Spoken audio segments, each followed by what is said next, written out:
all this time, this debate time, could we perhaps stop just filling time and start serving the people we're here for? So we're ready to vote on this. We're going to force the government to provide the documents, fork them over, and let's move on to something else. There's legislation that needs to move forward, including a great bill on old age pensions, which the Conservatives agree with. So when can we get down to it? The honourable member for Charleswood, St. James, Assiniboia.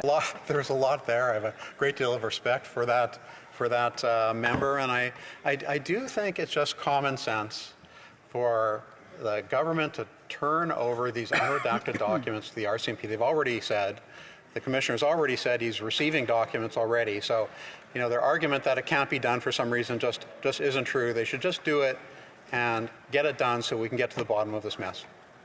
Resuming debate, the honourable member for Lambton, Kent, Middlesex. Just so we know, we're going to have to cut the speech off in about 11 minutes. The honourable member for Lambton, Kent, Middlesex. Thank you, Mr. Speaker.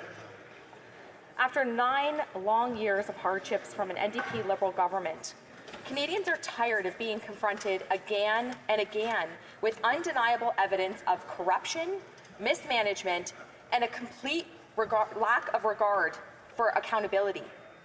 The negligent Liberal government, propped up by their NDP accomplices, has consistently failed Canadians, leading us down a path of rising costs, crime, and scandals.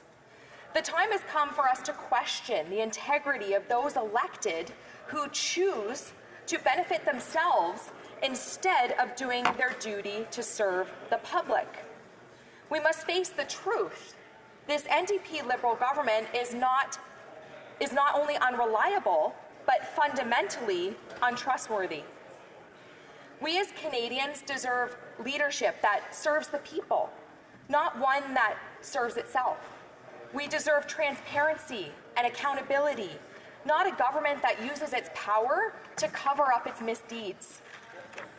We deserve a country where the priorities are affordable living, public safety, and honest governance, not one plagued by scandal after scandal.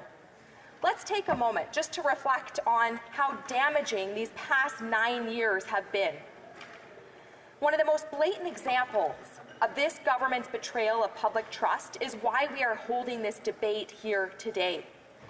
The $390 million corruption scandal tied to Liberal appointees in Sustainable Development Technology Canada, or SDTC.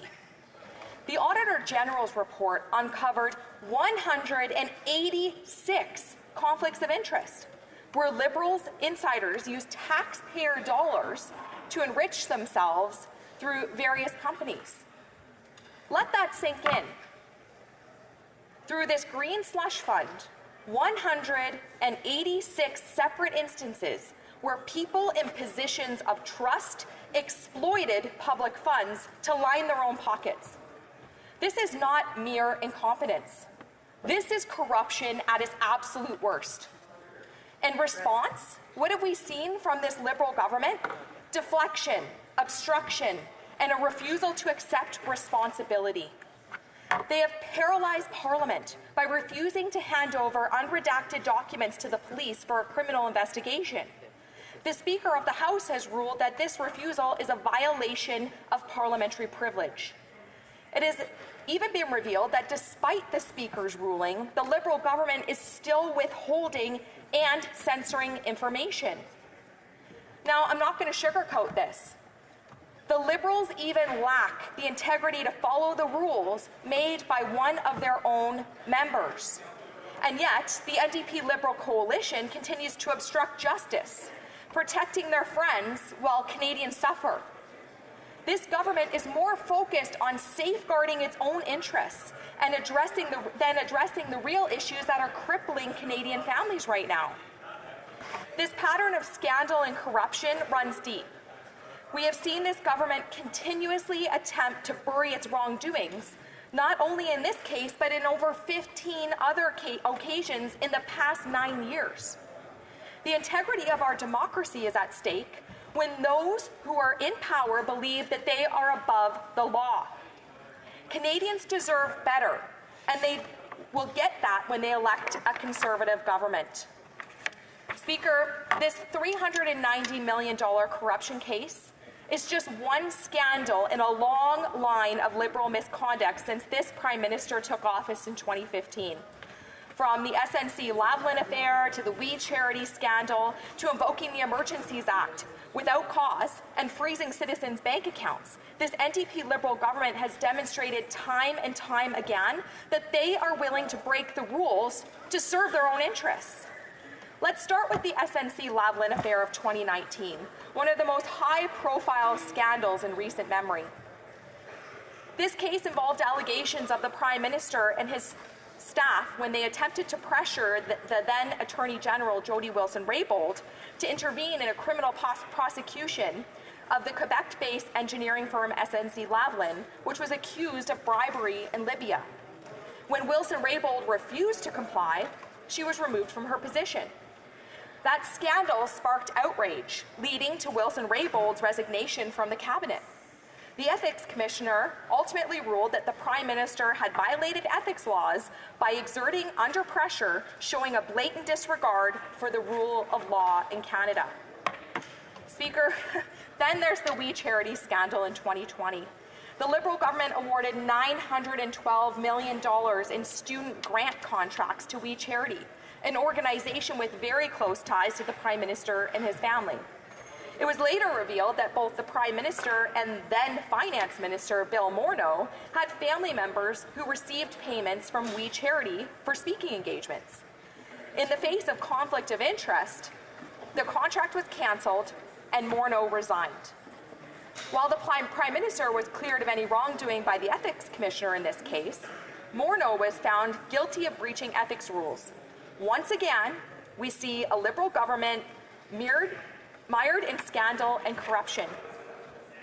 Speaker, then we have the Aga Khan vacation scandal of 2017. And this is yet another example of the Prime Minister's personal disregard for ethical governance. The Prime Minister and his family accepted a vacation on the private island of the Aga Khan, whose foundation receives millions of dollars in taxpayer money in federal funding.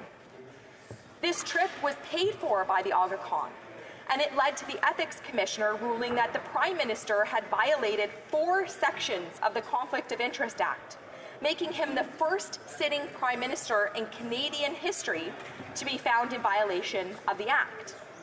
And who can forget the blackface scandal of 2019? During the federal election campaign, multiple photos and videos surfaced of the Prime Minister wearing blackface and brownface makeup at various events. Though the Prime Minister issued a half-hearted public apology, Canadians are left questioning his judgment and values. The list of scandals just doesn't stop there. Mr. Speaker, the trip to India controversy in 2018 saw the Prime Minister's official trip to India turn into an international embarrassment when it was revealed that Jaspal Atwal, a convicted Sikh extremist, had been invited to official events with the Canadian delegation. The trip was widely regarded as a diplomatic failure, and questions were raised about the Prime Minister's judgment and government's vetting processes. Then there was the Cash for Access fundraising scandal of 2016, where wealthy individuals paid large sums of money to attend exclusive fundraising events, gaining personal access to the Prime Minister and senior Liberal ministers.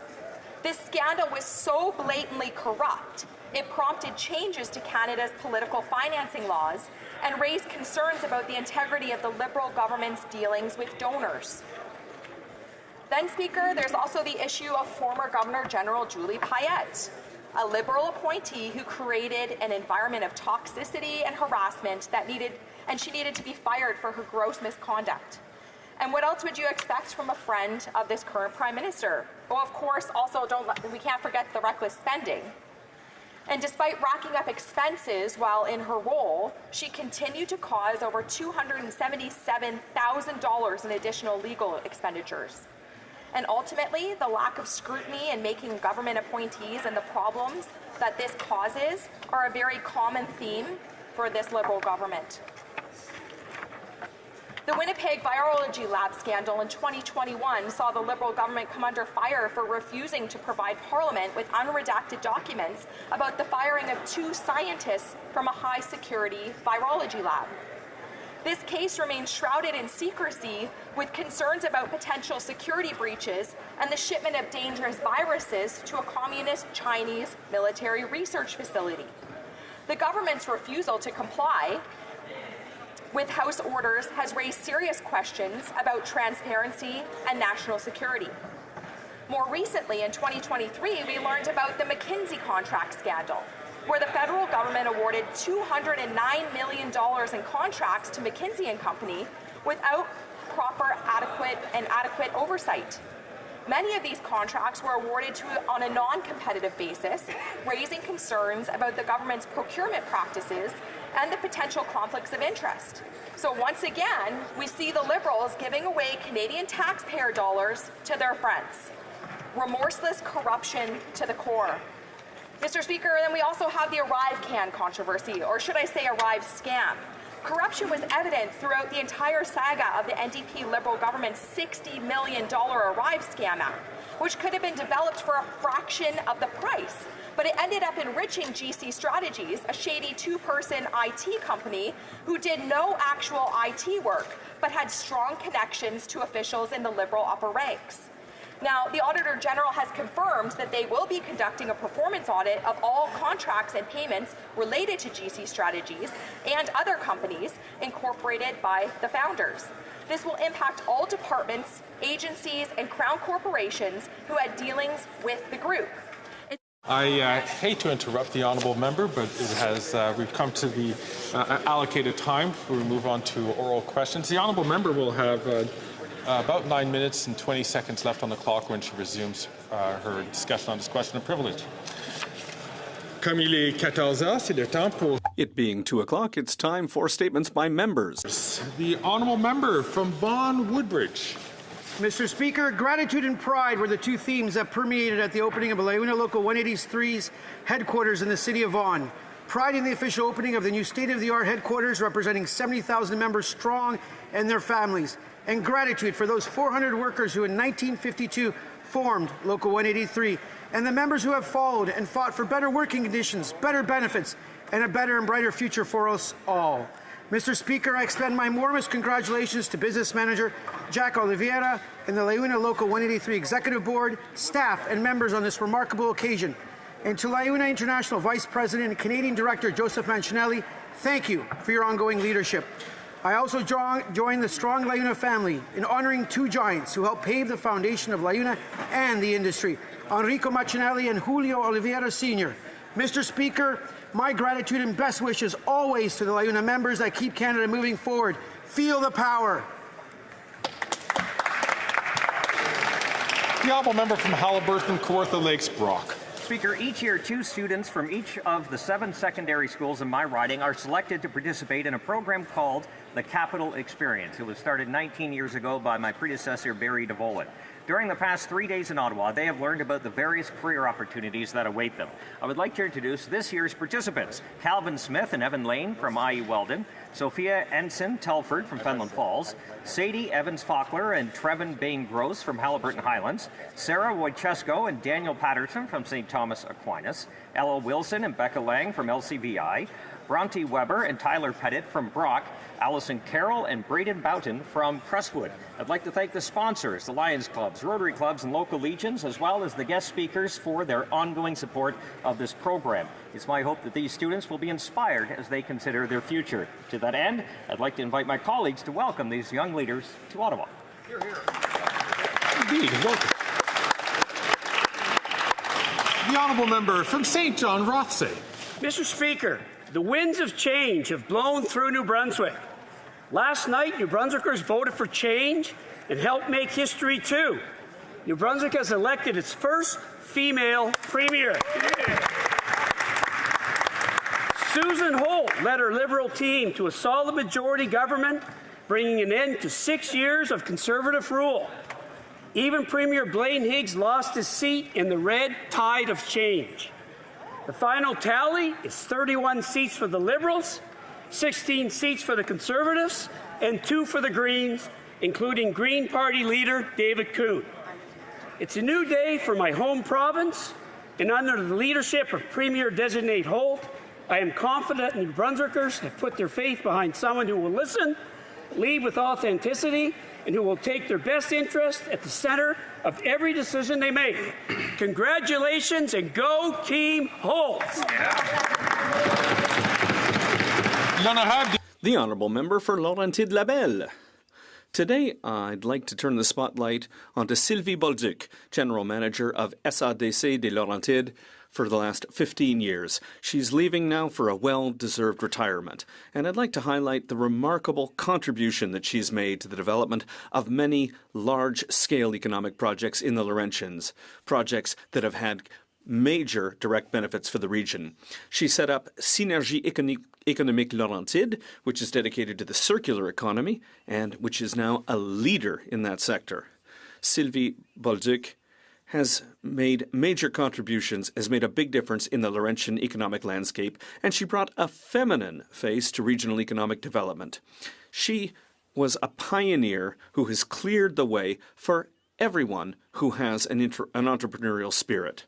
On behalf of all those who've worked with her, economic and community partners, Sylvie, I thank you very much for your leadership, which has brought people together, and I wish you a long and happy retirement. The Honourable Member from Yukon. Mr. Speaker, our government will always protect universal, publicly funded health care, as well as sexual and reproductive rights.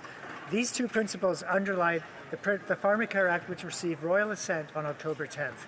This landmark legislation will establish a framework for a national, publicly funded system for universal drug coverage, and very soon will ensure every Canadian from coast to coast to coast has access to essential diabetes medications and contraception. Pharmacare means that 9 million women and gender-diverse Canadians will no longer need to bear the financial burden of accessing contraception. Additionally, more than 3.5 million Canadians living with diabetes will gain access to the medications and supplies to manage their disease. We know that cost is one of the biggest barriers for Canadians to get access to the medication that they need. As parliamentarians, our role is to protect and better the lives of the Canadians that we serve. The passing of this legislation will be a lasting benefit to Canadians. Thank you. The Honourable Member from Kamloops, Thompson Caribou.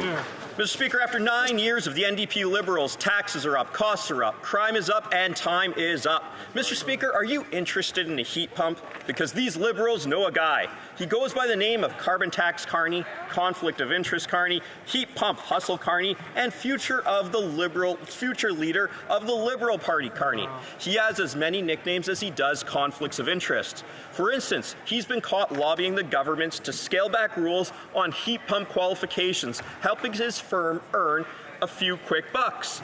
With sleight of hand, he not only pitches the idea, but he installs the product too. He's been caught trying to enrich himself with Canadian tax dollars. Brookfield is the name, $10 billion is the gain. It's clear that Carbon Tax Carney has too many conflicts of interest to be advising the Prime Minister. The Prime Minister needs to fire him now or bring him under the umbrella of ethics rules. That's right. Hey. Great job. Great statement. The Honourable Member from Calgary Skyview. Mr. Speaker, the passage of our Pharmacare legislation is a huge step forward for universal health care in Canada. Millions of Canadians and Albertans living with diabetes will be able to follow their treatment plans without having to make tough financial decisions. I am so proud that we will be able to help over 3.5 million Canadians living with diabetes so that they can focus on their health and wellness instead of the amount of money it will cost to maintain their treatment plan. Caring for our neighbours is what Canadians do. Every Conservative member in this House voted against Pharmacare because they don't want to work on solutions that will put the health of Canadians first. On this side of the House, we will always stand up for Canadians and their right to universal health care. Thank you, Mr. Speaker. The Honourable Member from Aurora Oak Ridges, Richmond Hill. Mr. Speaker, women and gender-diverse Canadians deserve to know their government has their back. With the recent passage of the Pharmacare Act on October 10th, we will soon see 9 million women and gender-diverse Canadians have access to free contraceptives if they need it. This will change millions of lives for generations to come, and we will look back at this critical moment for women and gender-diverse people across Canada and be proud that our government stepped up to make the Pharmacare Act a reality. Family values means valuing and supporting families. Free contraceptives through the Pharmacare Act is the latest policy joining universal childcare, the Canada Child Benefit, and many others in supporting families. Our Liberal government doesn't just talk about family values, we invest in them through progressive policies such as free contraceptives. Thank you, Mr. Speaker. The honourable member from Battle River Crowfoot. After 9 years of the NDP Liberals, taxes are up, costs are up, crime is up, and it turns out CBC bonuses are also up. Yesterday in Heritage Committee, Catherine Tate, the Liberals' handpicked CEO of CBC, refused to rule out accepting a fat taxpayer-funded bonus and severance as her term comes to an end. With its viewership down, ad revenue falling, and less trust all the time, CBC responds by giving $18 million in bonuses, including an average of $73,000 for each of the broadcaster's 43 executives, and millions more for its hundreds of managers. Then they pay for a $1,000 a night hotel room in Paris so that Ms. Tate can attend luxury balls at the Louvre. All while they ask for more money, fire hundreds of employees, cut services, and get woke. Even the Liberals admit CBC is making its own case for it to be defunded, something that Ms. Tate says is gaining momentum. Mr. Speaker, the solution is simple. Reject the bonuses, fire the Prime Minister, and defund the CBC. That's common sense.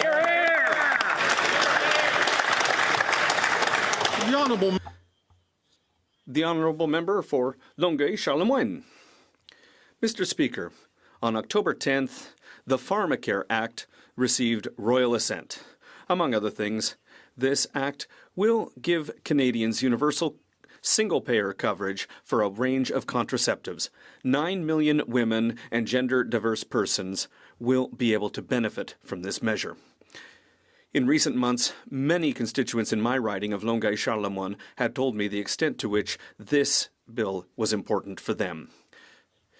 Canadians want to be able to choose if, when, and how they start a family, and our government has listened to them.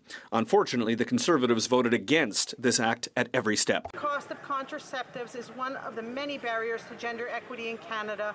Our government will always stand up for a woman's right to choose and make medical decisions about her own body. Our Pharmacare Act delivers on that commitment. Bravo. Thank you. Great job. Great job. The honourable member from Durham. Canadians are sick and tired of the Prime Minister's misleading statements about gun violence. That's right. Yesterday, the Prime Minister had the audacity to pat himself on the back over his appalling handgun crime record. Well, Mr. Speaker, I'm a Canadian who lost a friend 3 years ago to gun violence, and I take the Prime Minister's deception personally. Handgun crime is up 116% since the Liberals came into power. Families are grieving, and the Toronto Police Association is calling out the Prime Minister for being out of touch and offensive to victims. Canadians simply deserve better. Canadians deserve a Prime Minister and a government that will stop the crime. Not this Prime Minister who is focused on celebrating his own failures. The honourable member from Leeds, Grenville, Thousand Islands, and Rideau Lakes. After 9 years, this NDP Liberal government is not worth the cost or the corruption. Today, the Auditor General confirms a full investigation into the Liberal government deals awarded to Arrive scam contractor GC Strategies. This shady two-person firm that did absolutely no IT work charged taxpayers $2,600 per hour for over $100 million in government contracts, sold source deals that froze out hard-working Canadian companies. In the Arrive scam scandal alone, the Liberals' preferred contractor, GC Strategies, pocketed $20 million of a $60 million price tag for an app that should have cost a fraction of the price. Why did the Prime Minister give these Arrive scam middlemen $100 million since he took office? And when will the Prime Minister stop robbing Canadians of their hard-earned money and doling it out to well-connected Liberal elites? After 9 years of these NDP Liberals, taxes are up, costs are up, crime is up, and time is up for these corrupt Liberals and their well-connected friends. Common sense Conservatives are going to end the corruption and bring home a carbon tax election. The honourable member from Egmont. Thank you, Mr. Speaker. For Islanders who live in my riding, this government's commitment to lowering costs has resulted in real benefits. Whether it was keeping the retirement age at 65 or making the Canada Child Benefit tax-free, the decisions we have taken have been a real help to thousands in my riding. The new Pharmacare Act is another important chapter in that journey towards a fairer society. On Prince Edward Island, we are already seeing the results.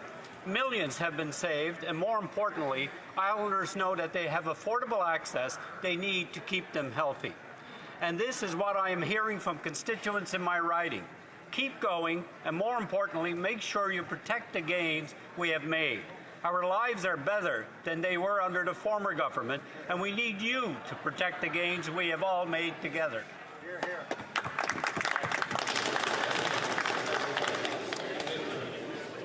Order.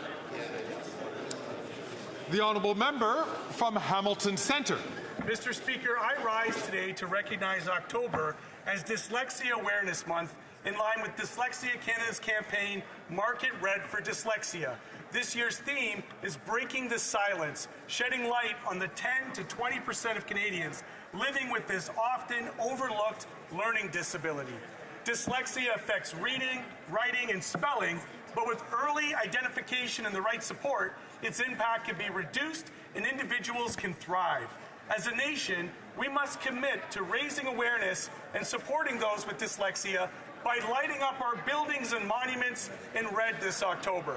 Together, let's break the silence and advocate for the needs of children and adults with dyslexia across Canada.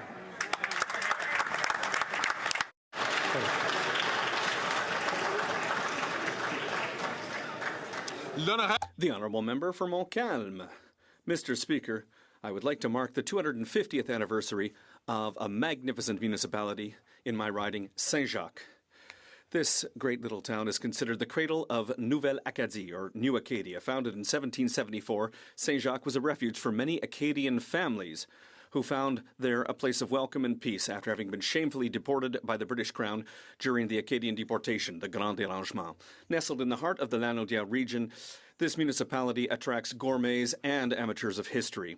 With its impressive built heritage, it's also home to such gems as the Parc des Cultures, where you can admire an Acadian commemorative monument and a number of sculptures, each more impressive than the next, including the bust of one of my mentors, a great Jacobin and a former Premier of Quebec, Bernard Landry. Because yes, Mr. Speaker, I have to let you in on a little secret. The greatest asset of Saint-Jacques is the people who live there. People from Saint-Jacques, happy 250th.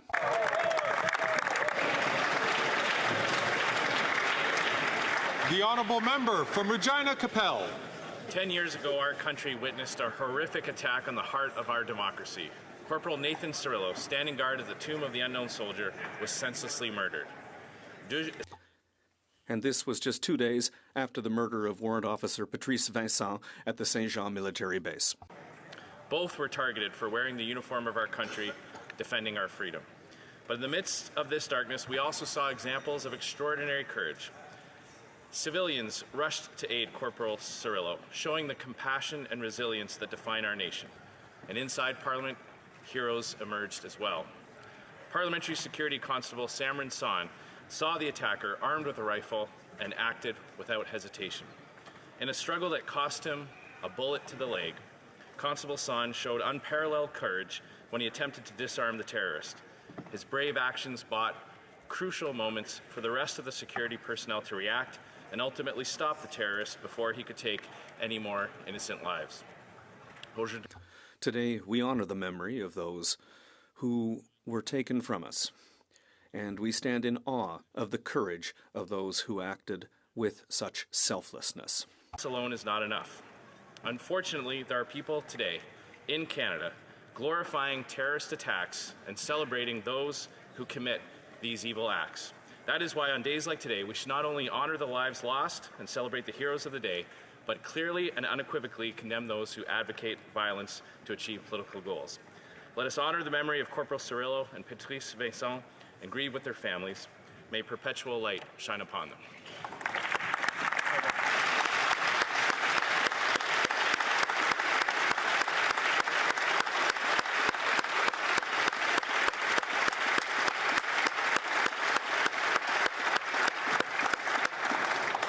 The honourable member from Waterloo. Mr. Speaker, I rise to mark the loss of Corporal Nathan Cirillo, who was gunned down 10 years ago today while standing guard on sentry duty at the Canadian National War Memorial. On October 22, 2014, we lost a son, brother, father, friend, and a national hero. When we lost Nathan, a 24-year-old reservist from Hamilton, we all mourned as one Canadian family. My prayers continue to include his family and his loved ones, as well as the wonderful people who came to Nathan's aid. To all men and women in uniform, please know that you are valued and we appreciate your work. To our Parliamentary Protective Service members who continue to serve and those who have since left, please know that your efforts will forever be remembered. Today is a devastating memory in our history, and I hope all members in this place will continue to work together to ensure that the PPS is given the resources and the regard they deserve. As we honor the courageous Canadians in uniform who defend our values and freedom at home and around the world, we are reminded of the responsibility we all share to denounce hatred and to promote inclusion in our communities and in Canada. Thank you, Mr. Speaker.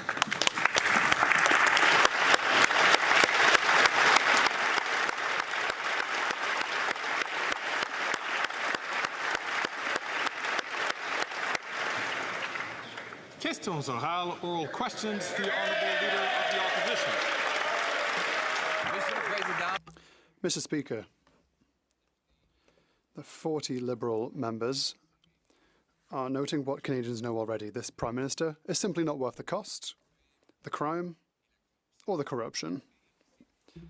But those MPs are telling us that they need the Prime Minister's permission to speak at tomorrow's caucus meeting. So he will be able to muzzle them with regards to the doubling of our debt, of inflation, of housing costs and corruption. Will he allow freedom of expression for his MPs so that they can express themselves?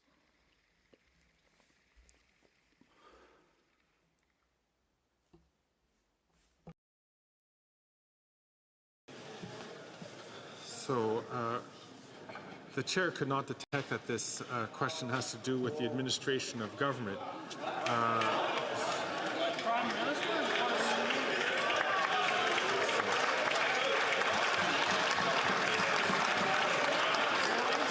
The Right Honourable Prime Minister. I think, Mr. Speaker, we see very clearly once again that the leader of the opposition should concern himself with his priorities. He doesn't care about Canadians' priorities. We're delivering for Canadians, for dental care, for pharmacare, for $10 a day daycare. The Conservative leader offers only cuts and austerity and political play. What we are going to do on this side of the House is work for Canadians and their well-being. The Honourable Leader of the Opposition. Mr. Speaker, it's the Prime Minister who is distracting himself with political games because his own MPs, about 40 of them, have noted that he is simply not worth the cost, the crime, or the corruption.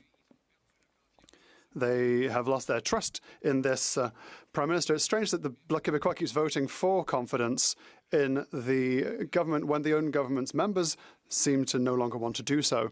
Members should be able to express themselves freely. Will the Prime Minister stop muzzling them so that they can express themselves to say finally that the Prime Minister is not worth the cost or the crime?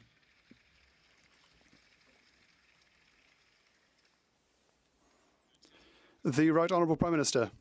Once again, Mr. Speaker, we see the point up to which the Leader of the Opposition is only working for his own partisan politics. He's not working for the well-being of Canadians. We are here to invest in pharmacare, for example, that will deliver insulin for free to those who need it, that will deliver contraception for women from coast to coast to coast.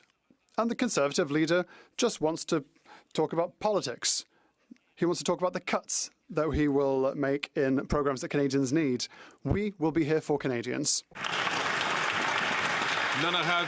The Honourable Leader of the Opposition. Mr. Speaker, we now learn there are about 40 Liberal MPs that believe that this NDP Liberal Prime Minister is not worth the cost, crime, and corruption. But there's this strange rule in the Liberal caucus that you need to have permission from the Prime Minister to speak at the microphone. So a Liberal MP wanted to get up and say quadrupling the carbon tax is a bad idea, or doubling housing costs is making people homeless. They can't do it.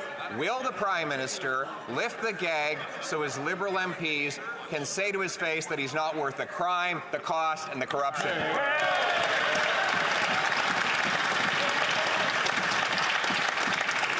Once again in English, none of these questions have to deal with the administration of government, but I see the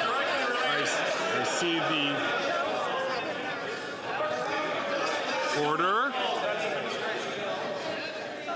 I see that the Prime Minister is rising to his feet. The Right Honourable Prime Minister.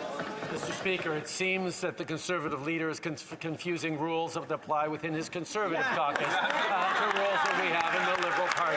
But the reality is, Mr. Speaker, we see at which point the Conservative leader is simply focused on playing politics and gaining power. That's why he wants to talk about things that are not having to do with delivering for Canadians. He doesn't want to talk about the fact that close to 1 million Canadians will be receiving dental care because of our Canadian dental program that he says doesn't even exist and that he's voted against every step of the way.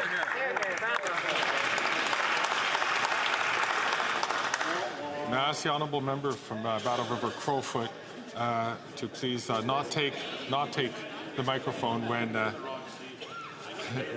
the speaker is up on his feet or when other speakers who have been recognized by the speaker is taking the floor. The Honourable Leader of the Opposition. Mr. Speaker, I'm sorry to have to bring up this terrible rule. It's just that Liberal backbench MPs are coming and talking to all of us to say that they're not allowed to speak to him. And they're wondering if I could perhaps pose some questions on their behalf. Mr. Speaker, I guess they can't get anywhere with the current Prime Minister, so they'd rather talk to the future common sense Conservative. Instead of silencing his own MPs, will he let them get up to the mic tomorrow to tell him that he's not worth the cost, crime, and corruption?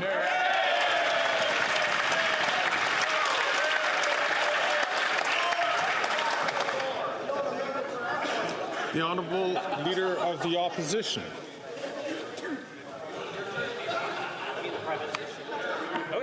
Mr. Speaker, the reality is he can't administer the government because he's too busy fighting for his job after 9 years.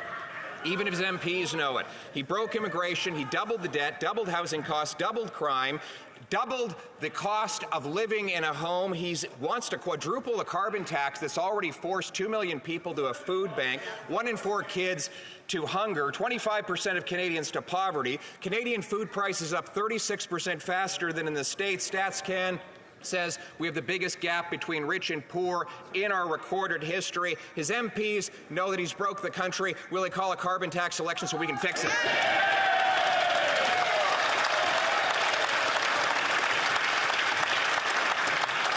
The Right Honourable Prime Minister. Mr. Speaker, the Leader of the Opposition, like all of us in this House, know that Canadians are facing challenging times. His solution, however, is to offer them cuts, is to offer them no programs that they can rely on, and to vote against things like dental care and pharmacare and investments in a green economy that is going to create jobs and careers long into the future. He wants to harm Canadians where we're focusing on delivering for them. He wants cuts to programs and services while we're busy investing in Canadians and their futures. That's the choice Canadians get to make. The Honourable Member for Belleuil-Chambly. Mr. Speaker, time is moving on.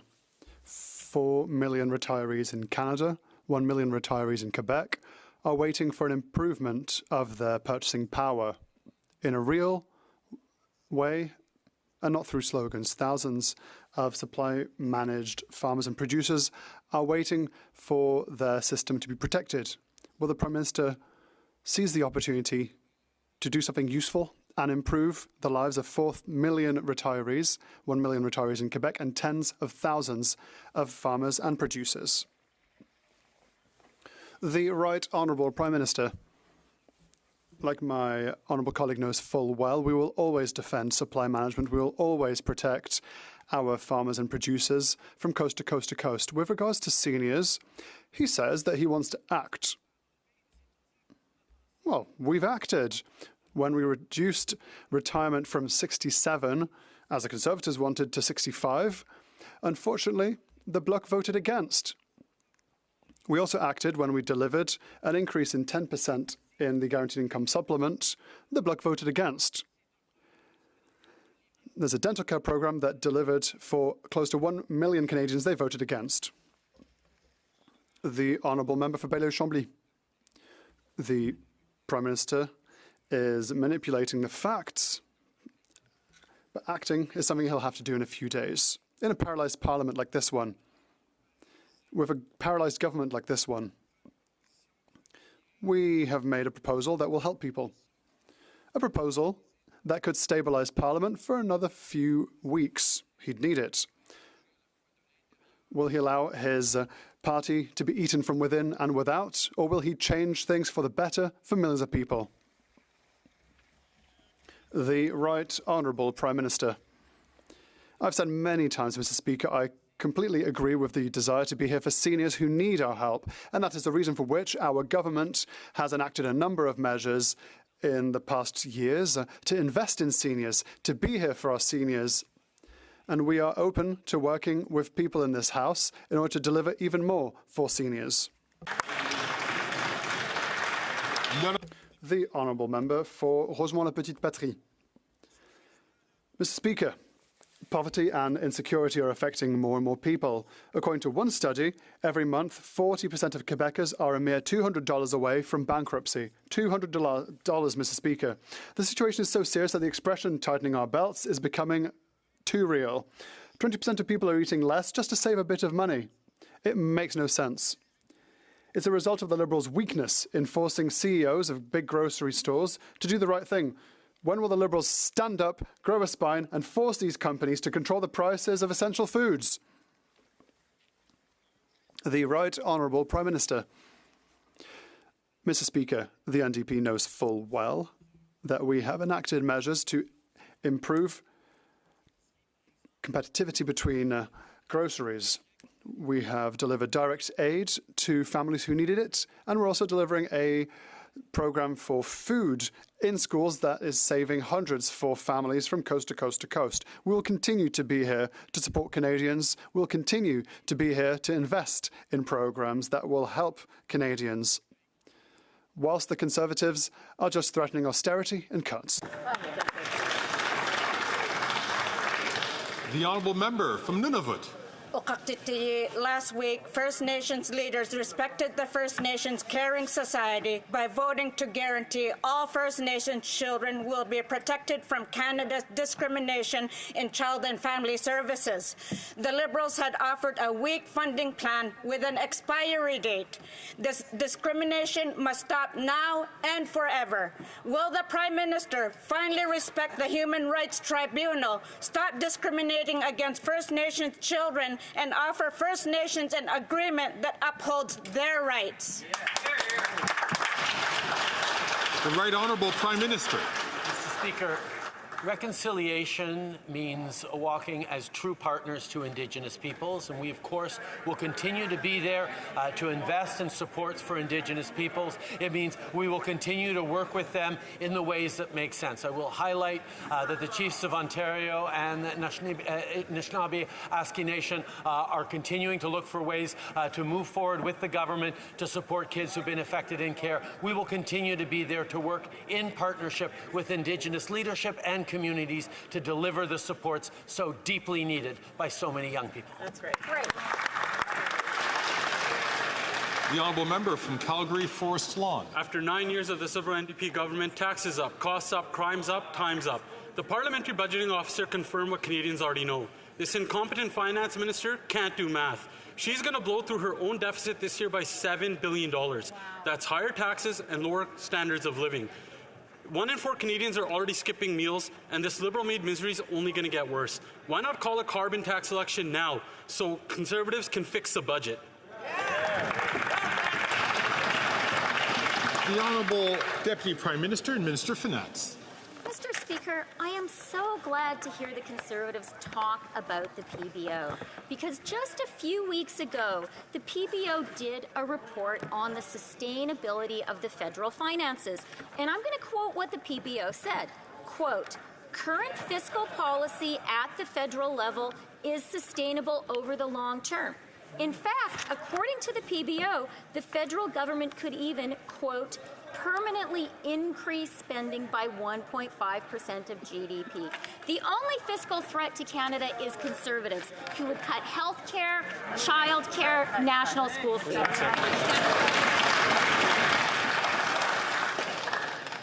The honourable member from Calgary Forest Lawn. That PhD in wackonomics has no clue. This incompetent finance minister, not knowing how to do math,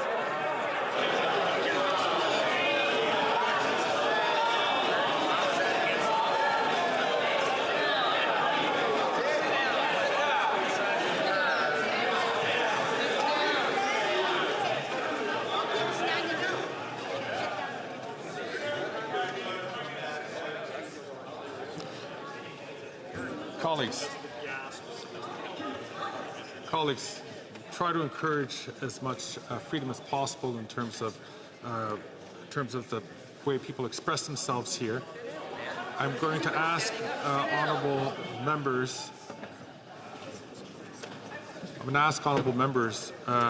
To, as much as possible, refrain from using language which is directed at a particular member and is considered insulting to those members. So I'm going to encourage all members, and I've spoken about this in a previous ruling. I'm going to ask the honourable member from Calgary Forest Lawn to start his question again, but to rephrase his question so that he doesn't use that kind of language. that sounds like Liberal wackonomics. And this incompetent finance minister, not knowing how to do math, ensured 50% of Canadians can't afford basic necessities like food. She'll give cushy contracts to rich Liberal insiders while telling the 2 million Canadians she sent into a food bank they can solve their Liberal-made misery by cancelling their Disney+. She knows higher deficits lead to higher taxes and lower standards of living. She just doesn't care. Why not call a carbon tax election now so Canadians can fire these economic arsonists?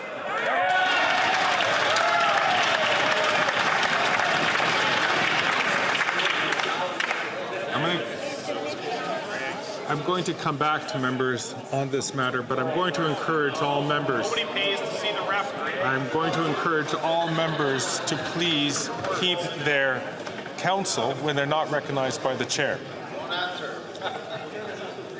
The Honourable Deputy Prime Minister and Minister of Finance.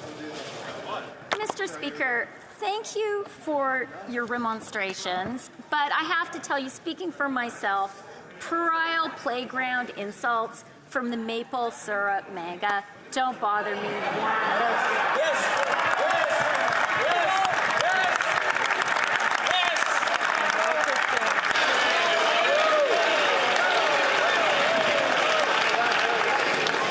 As I mentioned,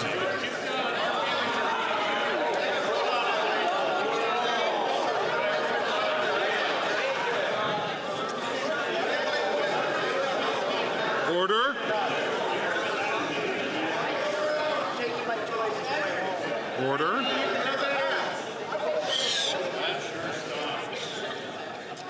This is precisely the reason why we should be very mindful of our language, because things will be said on all sides which is going to be disturbing to the order of the House. I'm going to come back to this matter, and I'm going to ask the Deputy Prime Minister to start her question again without using those words. The Honourable Deputy Prime Minister. As I said, Mr. Speaker, I can handle it. But what makes me really mad, what I can't handle, is seeing crocodile tears from these Conservatives. The only time they care, notice vulnerable Canadians, is for a partisan photo op. And we know they don't care because they are opposed to a national school food program that is feeding 400,000 Canadian kids. They're opposed to dental care that is helping 1 million. We care about Canadians, they just care about themselves.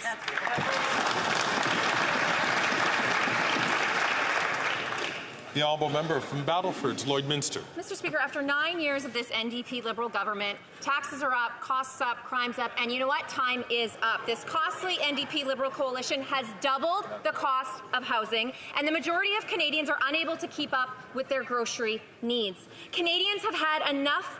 But the NDP Liberal coalition only wants to drive up costs by quadrupling their carbon tax. Will the Prime Minister finally call a carbon tax election so Conservatives can offer Canadians some relief? The Honourable Minister of Housing, Infrastructure and Communities. Mr. Speaker, under the Conservative leader, slogans are up, rhymes are up, and parroting talking points so you get a shiny gold star and caucus seems to be up. I cannot imagine diminishing myself when I have the opportunity to represent my community in the House to cheapen the arguments that we can put forward on the floor of the House of Commons. If they care about helping people, why don't they actually support the policies that help build homes for people who can't afford them? Why don't they actually help advance policies that let families put food on the table, whether that is childcare, a middle-class tax cut, or the Canada Child Benefit? Every time we put measures forward to help Canadians, they vote against it and stand up with this nonsense.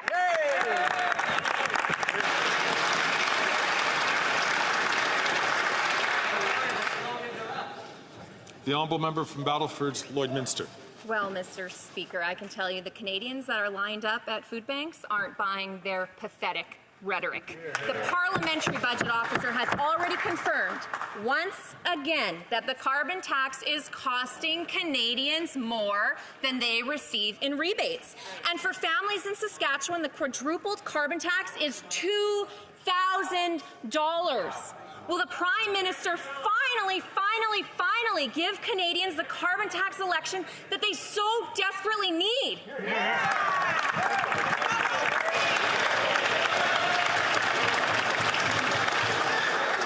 The Honourable Minister for Natural Resources and Energy. Thank you, Mr. Speaker. Let me provide a few facts to the honourable member. Fact, the PBO confirmed that the vast majority of Canadians get more money back than they pay. Fact, over 300 economists say carbon pricing is the best way to reduce emissions that is best for the economy. Fact, Alberta Premier Danielle Smith said her family gets more money back with the carbon rebate. Fact, Saskatchewan Premier Scott Moe said he looked at all alternatives to the carbon price and they were all too expensive. We are reducing emissions while we are addressing affordability. On that side of the House, they have no plan to address climate change. They are actively denying the reality of climate change. They have no plan for the economy. Shame on you.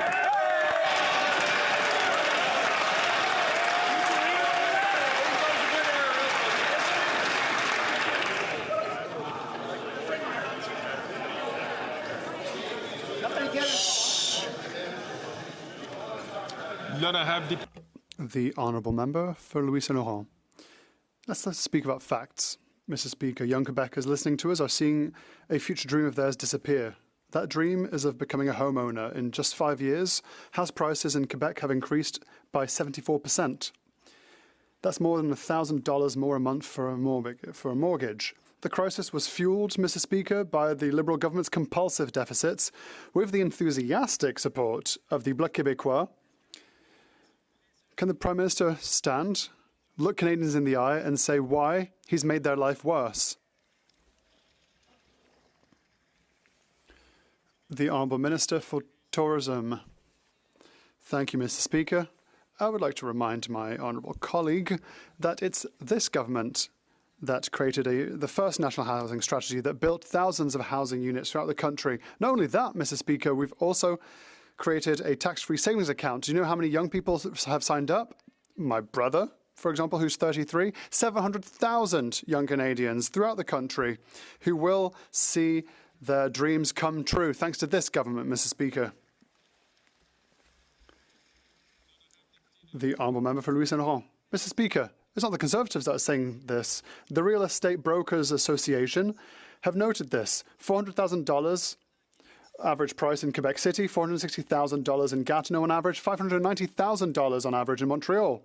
Mr. Speaker, beyond the numbers, we see broken dreams and ambitions for young Quebecers under the leadership of this government. I invite the member for Papineau, Prime Minister, to rise today and explain to young Canadians and Quebecers why he's made things worse for them and why they can't even buy a house because of his leadership. The Honourable Minister for Public Works and Procurement. Thank you, Mr. Speaker. My colleague for Louis Saint Laurent, who I like very much, talks about ambitions and numbers. He should talk about the ambitions and the numbers of his Conservative leader. When he was Minister for Housing, during his entire mandate, throughout the country, built not one, not two, but hold on to your hats, 6 entire housing units, Mr. Speaker. He should talk about his Conservative leader when it comes to ambition, so that he could visit 160,000 units that we have built in his riding alone.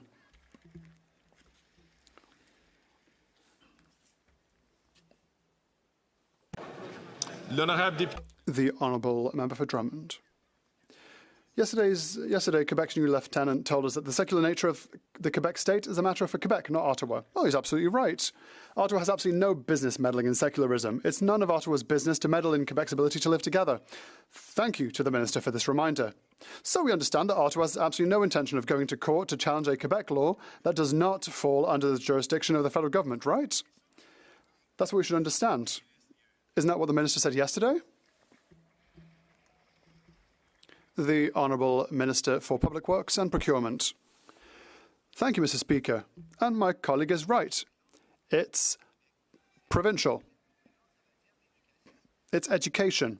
If my colleague wants to inform and consult with the Quebec government, he shouldn't do so here. He should do that at the National Assembly of Quebec. That's the recommendation that I made to him yesterday. The Honourable Member for Drummond.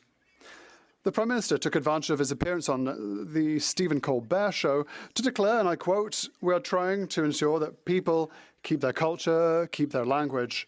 Mr. Speaker, come on, that's not how integration works in Quebec.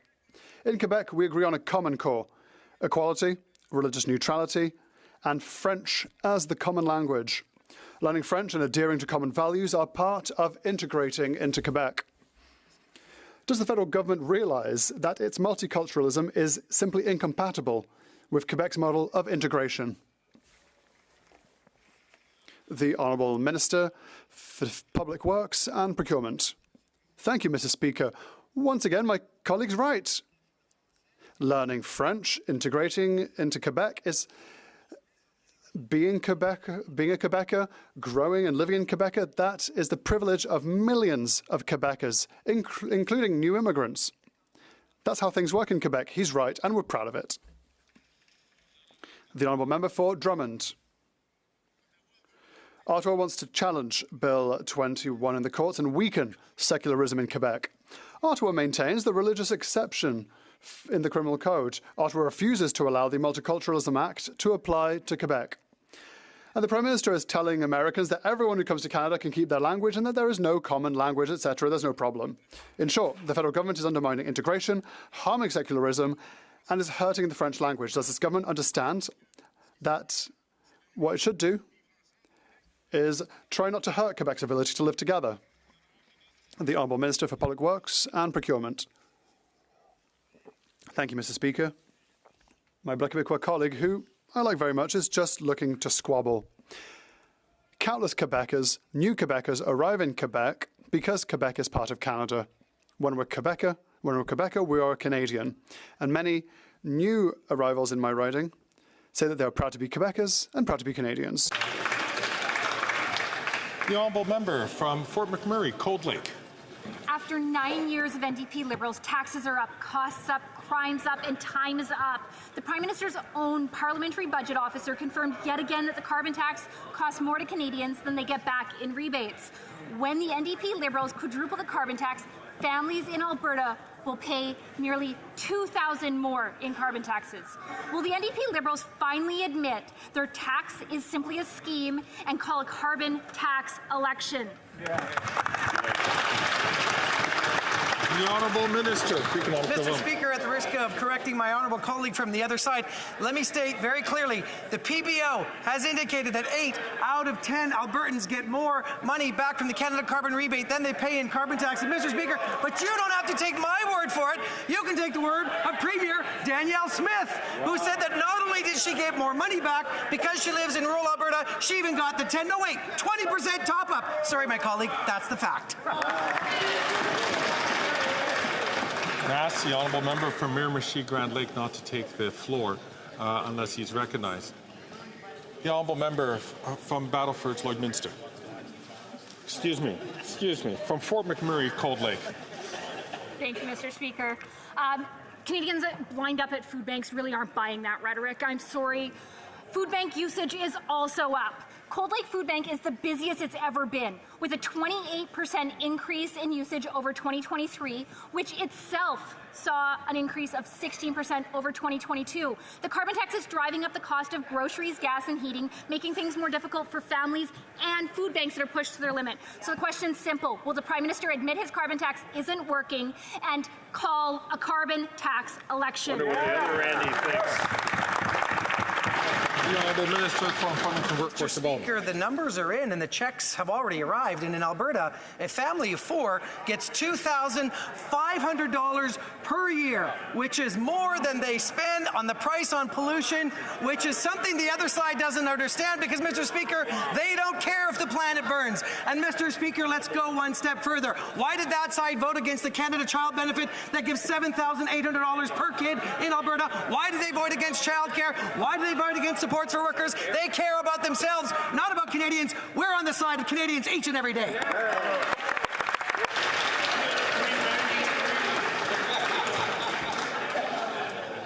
The Honourable Member from Regina Leuven. That much hot air could run a couple windmills, Mr. Speaker.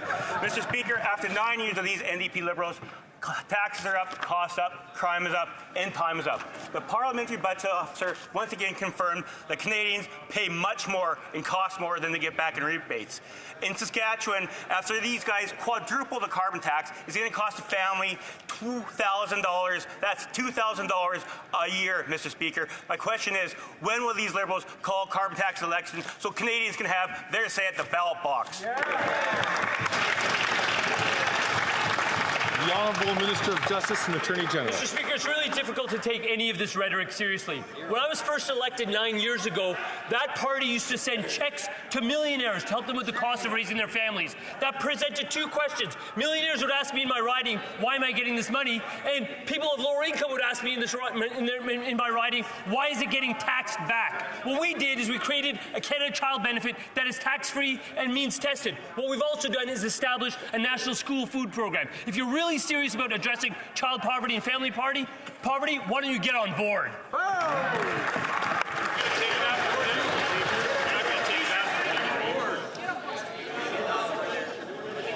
The Honourable Member from Chicoutimi-Le-Fier. Mr. Speaker, the demand at our local food bank is skyrocketing, but the Bloc Québécois keeps supporting this incompetent government. It's ignoring Quebecers' real problems. The Bloc Québécois is not helping the regions. Saguenay families are desperate with rising grocery and housing prices. When will this Prime Minister trigger an election so that the Saguenay-Lac-Saint-Jean can be represented by the only party that cares about regions, the Conservative Party, the Honourable Minister of Labour and Seniors? I'd like to thank my colleague from the Saguenay region. But after voting against lowering the retirement age, after voting against dental care, after voting against increasing the guaranteed income supplement for vulnerable seniors. Now, our colleague is getting up and asking why the cost of living is going up. Well, that's because your party, will bring in cuts, and it's going to affect your constituents.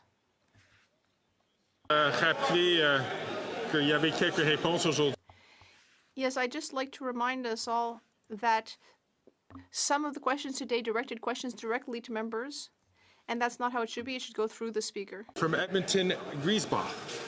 The numbers are out, and last winter was the worst on record for Edmonton's unhoused population. It was so bad that over 100 people living on the street lost a limb due to frostbite. Indigenous people make up over 2/3 of Edmonton's houseless population. Indigenous people will lose their limbs and their lives this winter because this government failed to build affordable homes.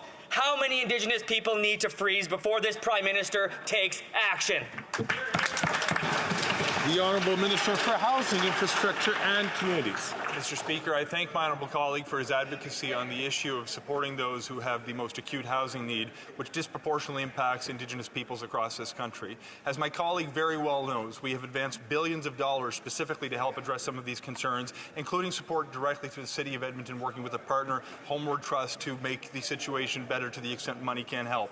In addition, we have put hundreds of millions of dollars on the table to work with provinces who cost match. More than a month ago in his province, I had sent a letter which is yet to be responded to. In the absence of that sort of cooperation with other levels of government, we will work directly with cities and with Indigenous governments to help address this very challenging situation.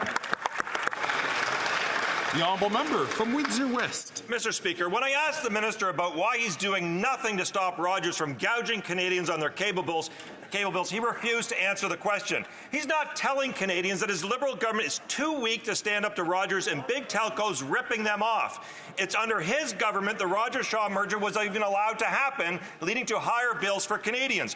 People feel defeated, and the Liberals are doing nothing to help. In fact, they're piling on. Why are the Liberals caving to big telcos while Canadians are getting gouged? Just because he's a Rogers rollover doesn't mean the rest of us have to accept that.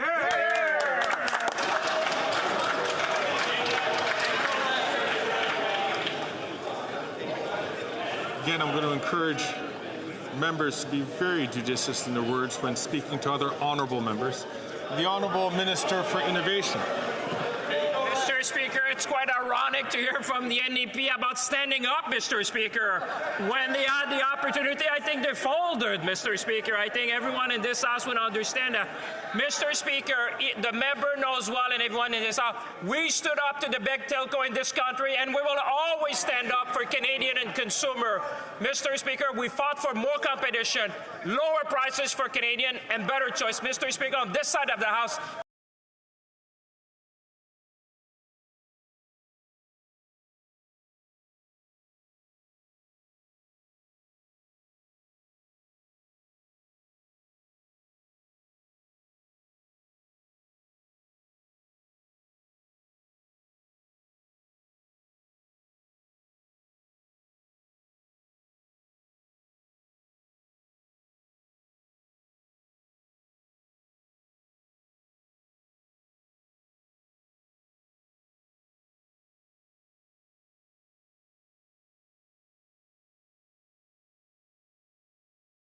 diabetes medications and tools, and these life-saving drugs are too often unaffordable to patients. Can the Minister of Health tell this House how the Pharmacare Act will positively impact the health outcomes of Canadians and savings? The Honourable Minister of Health. Well, thank you, Mr. Speaker. Let me start by thanking the member for Vancouver Centre, who's one of the longest-serving members of this House, whose tireless advocacy for health care in this country and for Pharmacare are a huge reason why we have Pharmacare. It was just passed, Mr. Speaker. We're ready to sign deals. And what is that going to mean?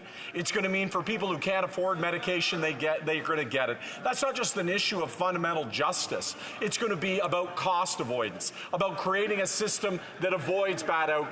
Not only are the Conservatives against it, most disappointingly, they have no plan for people who don't have access to the medication they need. They want to cut dental care and other essential services. We're not going to allow it.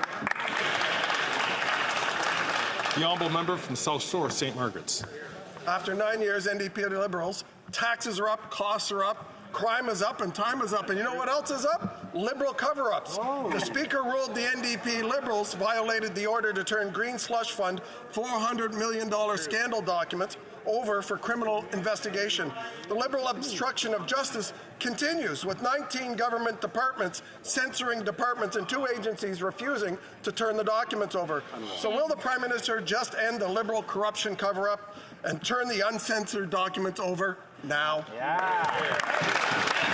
The Honourable Leader of the Government in the House of Commons. Speaker, that member gets up every day and says things that are simply not true. But what he won't answer, Mr. Speaker, is why his leader is refusing to get a security clearance. Mr. Speaker, that's the real question on every Canadian's mind right now. When we are facing a time when we have to put country first, stand up for Canadians, the leader of the opposition is hiding something from Canadians. The question is, what is it, and why is it stopping him from getting his security clearance? The Honourable Member from South Shore St. Margaret's. Well, the Prime Minister could release the 11 names, but he can also release the documents uncensored so Canadians can learn the truth about the $400 million Liberal Green Slush Fund cover-up. Canadians, I'm sure, will also be shocked to learn that on the Prime Minister's order, the more than 10,000 censored pages cover up the most important information about the Prime Minister's hand-picked Liberal appointees to the Green Slush Fund. The government does not exist to protect corrupt Liberals from criminal investigation. So will the Prime Minister just stop his cover-up of Liberal corruption and hand the uncensored documents over now? The Honourable Leader of the Government in the House of Commons. Speaker, Canadians expect police to follow due process, and let me be perfectly clear that the government obviously complies with anything that follows due process. But what Canadians also expect is that their leaders are going to act in the best interest of Canadians. That's right. Not to protect their partisan interests, Mr. Speaker. Why is that member and all members of the Conservative Party covering up for the leader of the opposition who's refusing to get his security clearance, Mr. Speaker? It's easy. All the other members have done it. When will the leader of the opposition? For the second time, I'm going to ask the Honourable Member from Battle River Crowfoot today to please not take the floor when he is not recognized. I will not like to do this a third time. The Honourable Member from Hastings, Lennox and Addington. After 9 years of NDP Liberals, taxes are up, costs are up, crime is up, time is up. Mr. Speaker, you ruled that the NDP Liberals have violated a House order regarding the criminal investigation into the latest $400 million scandal. The government's refusal to respect your ruling has paralyzed Parliament. The Auditor General found that Liberal appointees at SDTC gave millions to Liberal insiders with over 186 conflicts of interest. Mr. Speaker, will the NDP Liberals end the cover-up and comply with your lawful order so we can get accountability for corruption and Parliament can get back to work? The Honourable Leader of the House of Government in the House of Commons. Mr. Speaker, I expect my honourable colleagues on the other side to at least be honest with the facts. What you said was that this was highly unusual, this motion, and it should be referred to committee for study. We support that. It's only the Conservatives that are obstructing their own obstruction. But, Mr. Speaker, this is unsurprising because they're also trying to cover up their own leader's refusal to get his security clearance. Mr. Speaker, all of the other leaders of the political parties in this House have done that. Canadians want to know why. What is he hiding and what is he trying to protect? Thank you, Mr. Speaker. Then I have Deputy de Montmagny. The Honourable Member for Montmagny, Lise-les, Kamouraska, Rivière-du-Loup. Mr. Speaker, after 9 years of these Liberal scandals, once again our work has been paralyzed by Liberal corruption. Canadians need to know where their money is going and why $390 million taxpayer dollars ended up in the pockets of Liberal buddies. Meanwhile, Canadians are struggling to house and feed themselves. Are the Liberals finally going to step up and give the evidence to police so that Parliament can finally start working for Canadians? The Honourable Government House Leader. Thank you, Mr. Speaker. Once again, it's very disappointing that Conservatives will not tell the truth about this matter. And what is even more concerning, and what Canadians are wondering, is why the Leader of the Opposition does not get his security clearance. Is he hiding something? We are all wondering why he refuses to get his security clearance. He's clearly hiding something, because it would be very simple to get his clearance. The Honourable Member for Rivière-du-Nord. Mr. Speaker, once again, Quebec is dealing with gang warfare. Warfare between organized crime, which has been a scourge for too long, and new, less organized groups that recruit teens to commit serious crimes. They are pushing children into a life of crime. They dangle a fistful of dollars in front of them, telling them that they will be able to have a better life. And then these young people can't leave the gang life behind. What will the government do to protect our kids from organized crime? The Honourable Minister of Justice and Attorney General of Canada. Mr. Speaker, the fight against organized crime and to protect our youth is extremely important. On this side of the House, we have invested $390 million to support children in this area. We are also doing more to support the CPSA, and we've also invested $3.5 million over 3 years to help Interpol. The Honourable Member for Avignon-Amitis-Matane-Matapédia. Mr. Speaker, we need to carry out prevention work to prevent kids from joining gangs, and I'd like to congratulate everyone who does that work on a daily basis. But we also need to crack down against criminals who purposefully recruit kids because they know they won't get as serious sentences as adults. We need to stop them from targeting kids. That's our role. Will the government work with us on this? The Honourable Parliamentary Secretary to the Minister of Public Safety.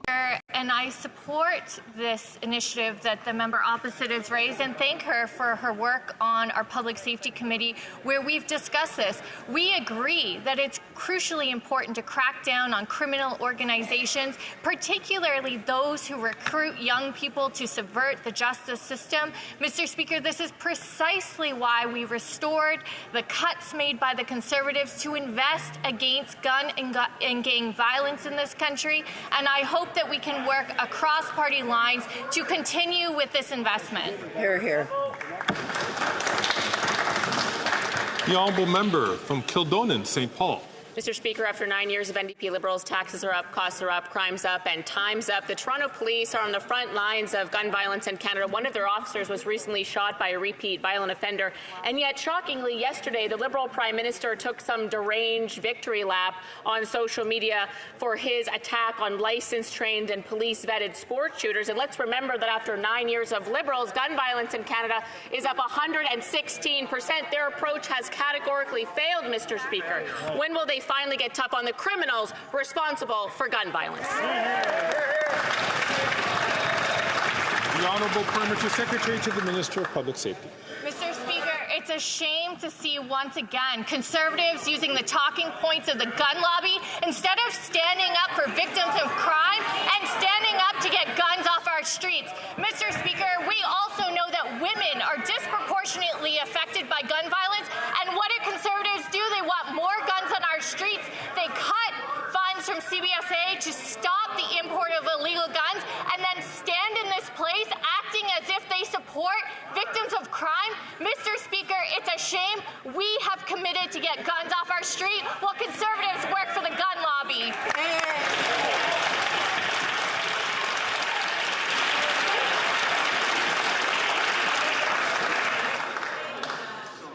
The Honourable Member from Kildonan, St. Paul. In the words of the Toronto Police Association to this Liberal Prime Minister, quote, criminals did not get your message. Our communities are experiencing a 45% increase in shootings, a 62% increase in gun-related homicides compared to the last year. What difference does your handgun ban make when 85% of guns seized by our members can be sourced to the United States?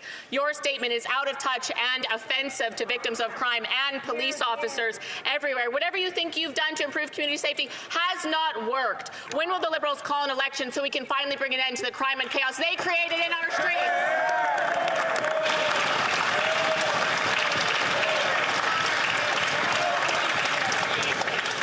The Honourable Parliamentary Secretary to the Minister of Public Security. Mr. Speaker, once again, let's talk about Conservative logic. They think putting more guns on our street is going to somehow keep our communities safer. We know that that doesn't work. Their cuts to CBSA to allow the import of illegal guns is something that we have had to clean up. Conservatives care only about the gun lobby and not about Canadians.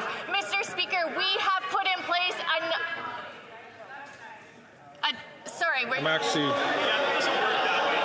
actually going to.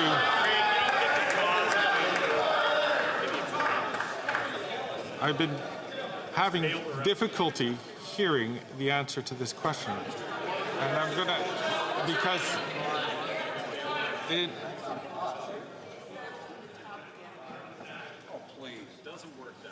So I'm going to ask honourable members, please, to allow us to hear the answer to this question. There was a lot, from the moment that this member stood up, a lot of heckling. I'm going to ask the honourable member to start.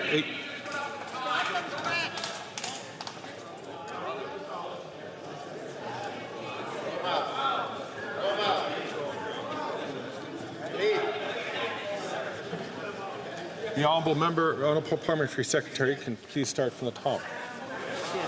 Mr. Speaker, it's interesting that every time I stand in this place and call out Conservative hypocrisy around violence in our communities, they can't stand it. This is why they try to silence voices like mine who stand up for women in particular who are disproportionately affected by gun violence.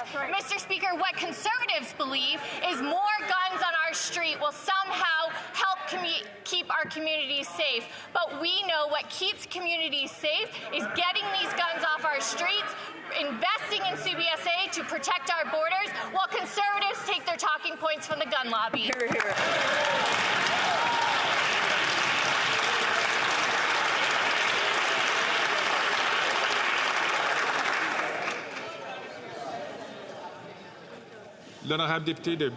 The Honourable Member for Bellechasse-les-Échemins-Lévis.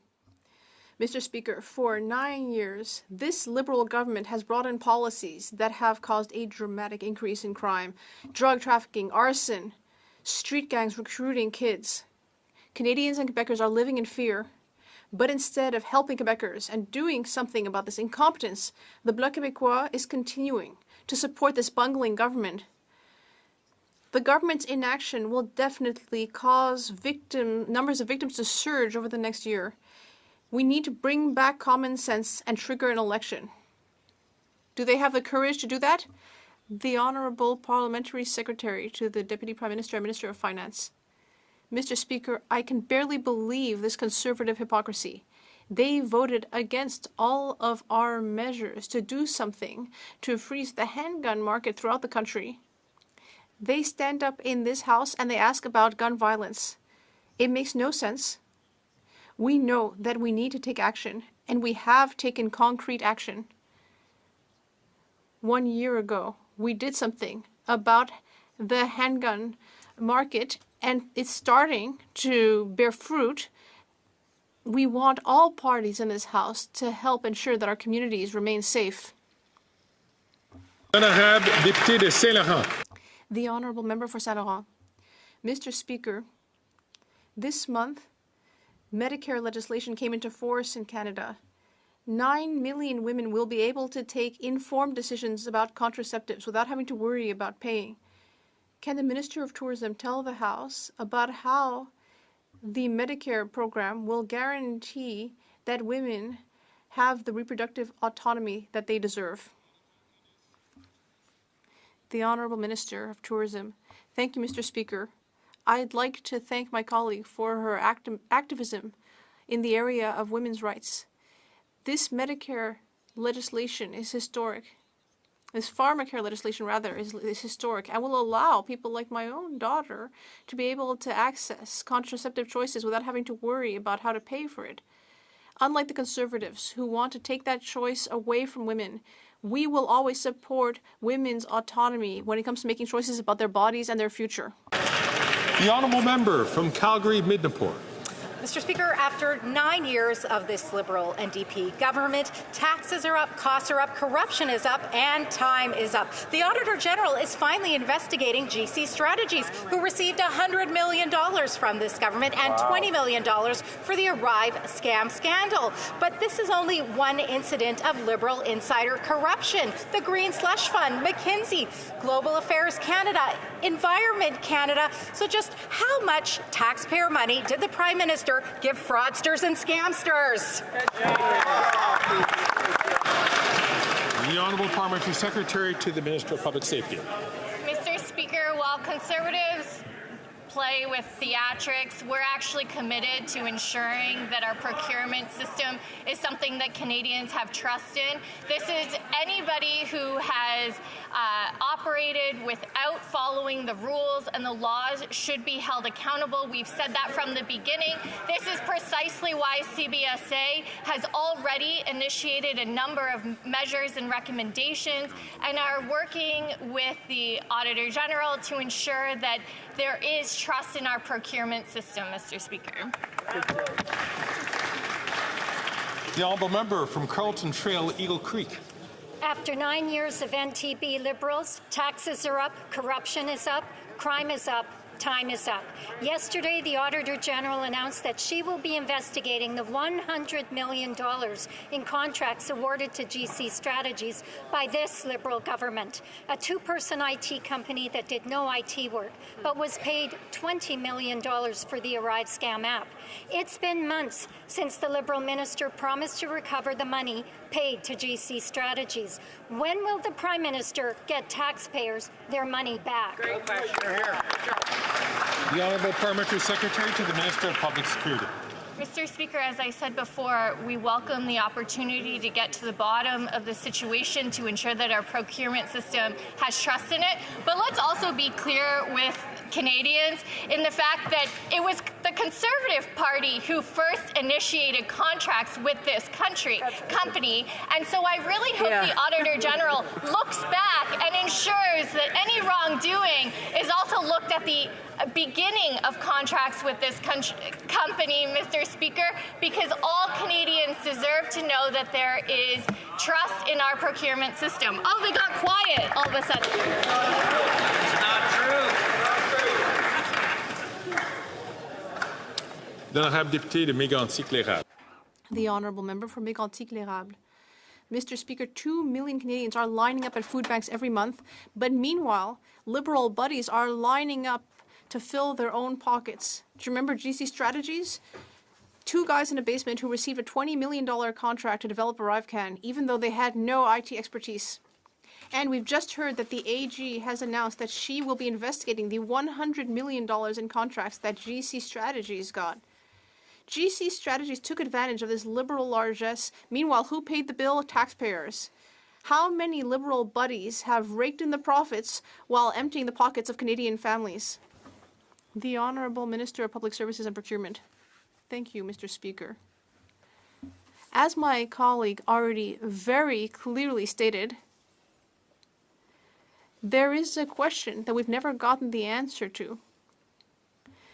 My colleague just talked about the fact that some children don't have enough to eat and that kids need to be able to have eaten a good breakfast before they go to school.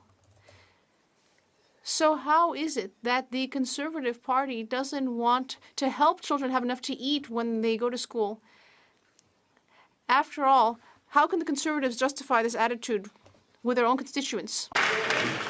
Le député de Mégantic-L'Érable a eu sa chance à poser une question. The member has already had a chance to ask a question, so I would encourage him to continue this discussion outside the House. De Châteauguay-Lacolle.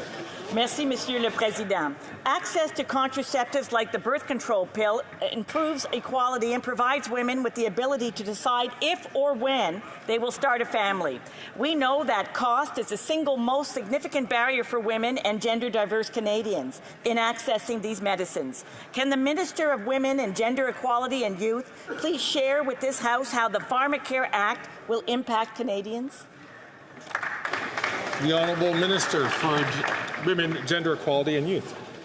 Mr. Speaker, access to contraception shouldn't be a luxury, but a fundamental right. And the Pharmacare Act provides women and gender-diverse people with the freedom to make their own choices about their bodies and not worry about the cost, Mr. Speaker. But Conservatives don't want Canadians to have free access to contraceptives or reproductive freedom. How do we know this? Because members opposite continue to introduce anti-choice petitions and bills. Make no mistake, Mr. Speaker, Conservatives will cut free contraceptives. On this side of the House, we will always stand for choice.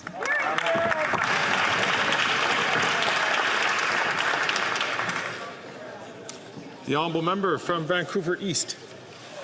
The Conservatives created the low-wage temporary foreign worker stream, and the Liberals feel it to help rich CEOs. They restricted workers to one employer with closed work permits, subjected migrant workers to abuse, wage theft, and exploitation, and suppressed wages for Canadians. Chain CEOs are ramping up the exploitation and abuse. Workers like Rowell Palin said their boss, Canadian Tire, paid them less wages and threatened them if they told anyone. Will the Liberals stop caving to CEOs and end the abuse with open work permits? The Honourable Minister for Workforce Development. Mr. Speaker, I thank the Honourable Member for her question, and as I've been very clear in this chamber and at committee, there's a new sheriff in town, and businesses need to be very careful and need to make sure that they are respecting workers from coast to coast to coast. Stay tuned later today, Mr. Speaker, for more changes to the temporary foreign worker program. We are serious about making sure that that program is a program of last resort. Jobs belong in the hands of Canadians, of youth, of newcomers, and of people who already live here. Mr. Speaker, we're going to make sure the temporary foreign program is cleaned up. That's what we promise to Canadians. It's exactly what we're going to do. The Honourable Member from Churchill-Kiwatinuk-Aski. Mr. Speaker, yesterday the Bloc and Liberals joined together in committee to cover up the soccer drone scandal that took place during the Olympics. The Liberals refused to investigate how this happened and are happy to ignore the problem, which is apparently good enough for the Bloc, who shamefully joined them. Canadians deserve better. They deserve to know that this won't happen again. Why won't the government support accountability? Why won't they listen to the players, the soccer community, and fans who want to ensure that the focus is on the tremendous effort on the pitch and not on the actions of a few people and institutions that don't get it, that soccer, like any sport, should be about fair play and integrity? The Honourable Minister. Mr. Speaker, the committee, of course, is free to determine its own business, but I can assure this House that upon learning of this scandal, this government took immediate action and suspended the funding to Soccer Canada for the coaches that were implicated. There's also been direct action taken by FIFA, by the Canadian Olympic Committee, by Soccer Canada itself, and I can assure you we're watching the situation closely. Comme il est 15h20, conformément. It being 3:20 p.m., pursuant to order adopted on October 21st, 2024, I invite all honourable members to stand to observe a moment of silence to commemorate the 10th anniversary of the attack on Parliament Hill. Being 3:20 p.m. pursuant to order made on Monday, October 21st, 2024, I invite all honourable members to stand to observe a moment of silence to commemorate the 10th anniversary of the attack on Parliament Hill.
Honourable members.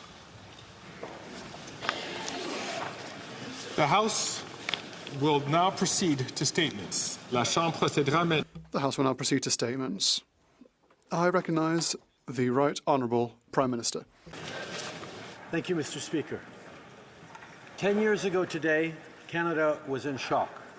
Our capital, the centre of Canadian democracy, was the target of a cowardly and shameful terrorist attack aimed at both the National War Memorial and Parliament Hill. Corporal Nathan Cirillo, standing sentry at the tomb of the unknown soldier, was killed, and several others were injured. It was unfortunately not the only tragic event that struck Canada that very week. 2 days before, Warrant Officer Patrice Vincent was killed in an attack in Saint-Jean-de-Richelieu in Quebec. Today, I ask my colleagues, members of this House and Canadians to join me when we honour these two devoted members of the Canadian Armed Forces and offer our condolences to their families, to their well-being, and to members of the armed forces. Never forget this tragedy and the victims who were targeted because of their commitment to their country and to Canadians. It is a reminder of the sacrifices that members of the Canadian Armed Forces made and continue to make to keep all of us safe. Sacrifices that are, in fact, symbolized by the National War Memorial, whether during operations around the globe, while responding to natural disasters here at home, or even in our very capital. Service members put their lives at risk every single day so that we can all live in a peaceful, safe, and democratic society. I also want to take this opportunity to thank the paramedics, police officers, and those of the Parliamentary Protective Services who rushed towards danger to protect Canadians. I'm thinking notably of Constable Samuel Song, who was shot and injured while doing so, and who is with us today.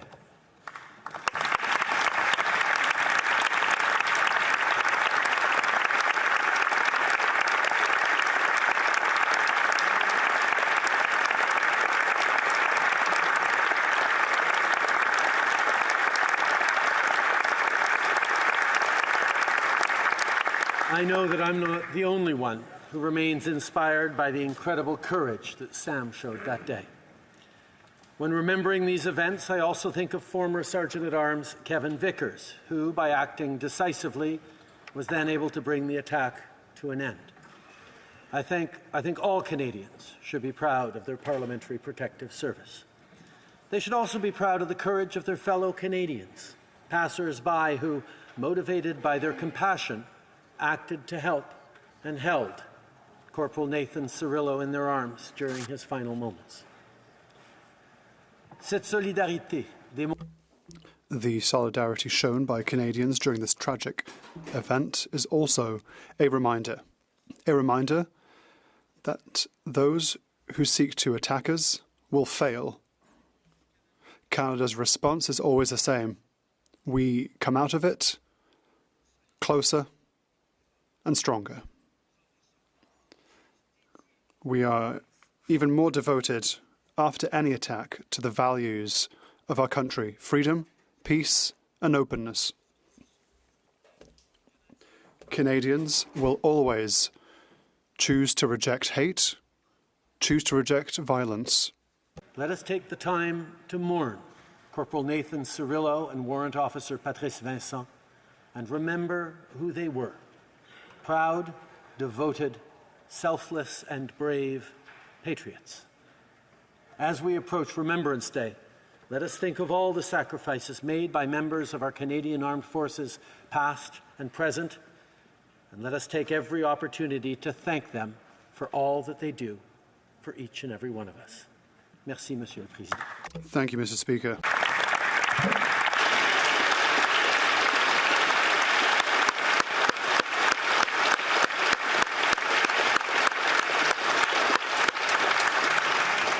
The Honourable Leader of the Opposition.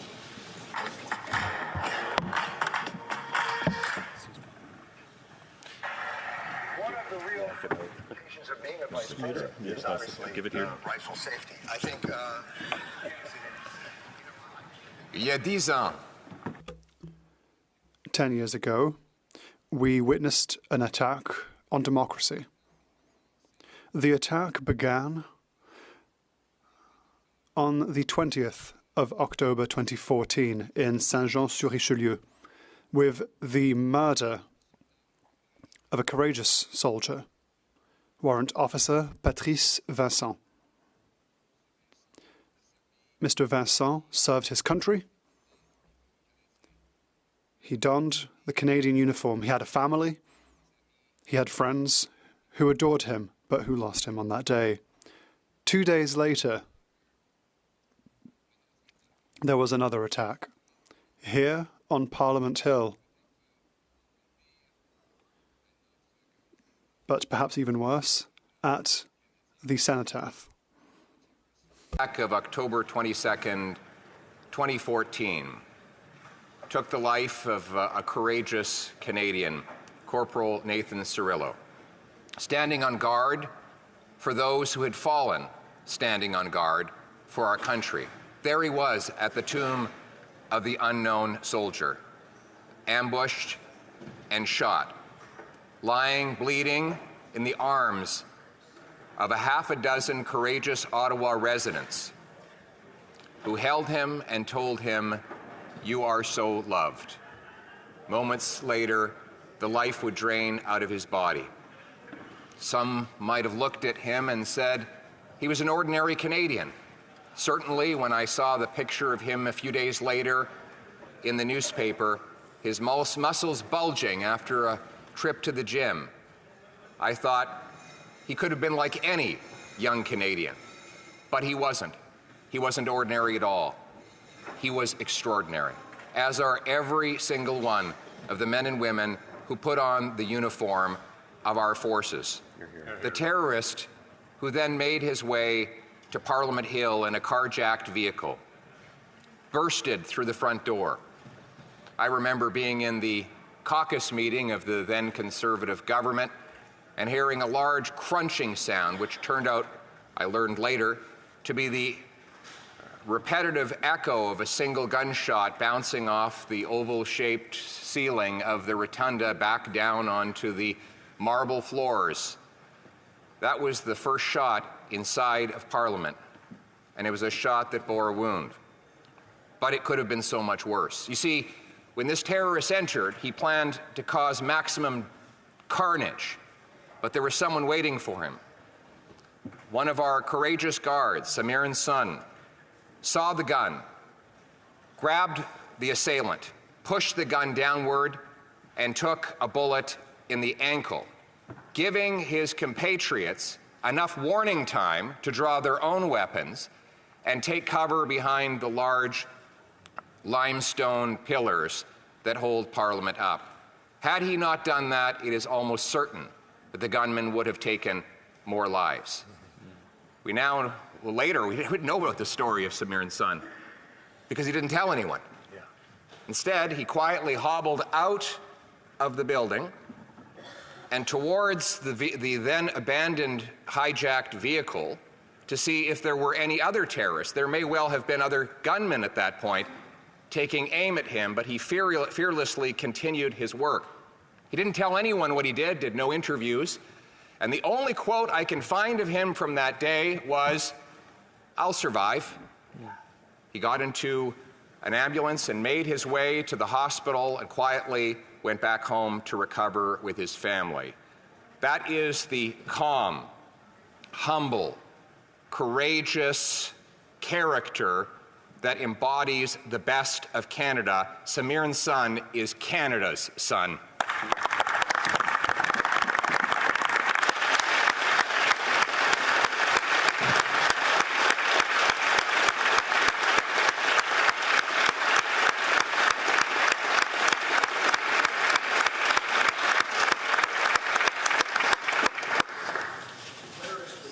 Through the Hall of Honor, I remember the sounds of those firecracker sounds going off. We didn't know at the time that those were gunshots fired by our security forces, thank God.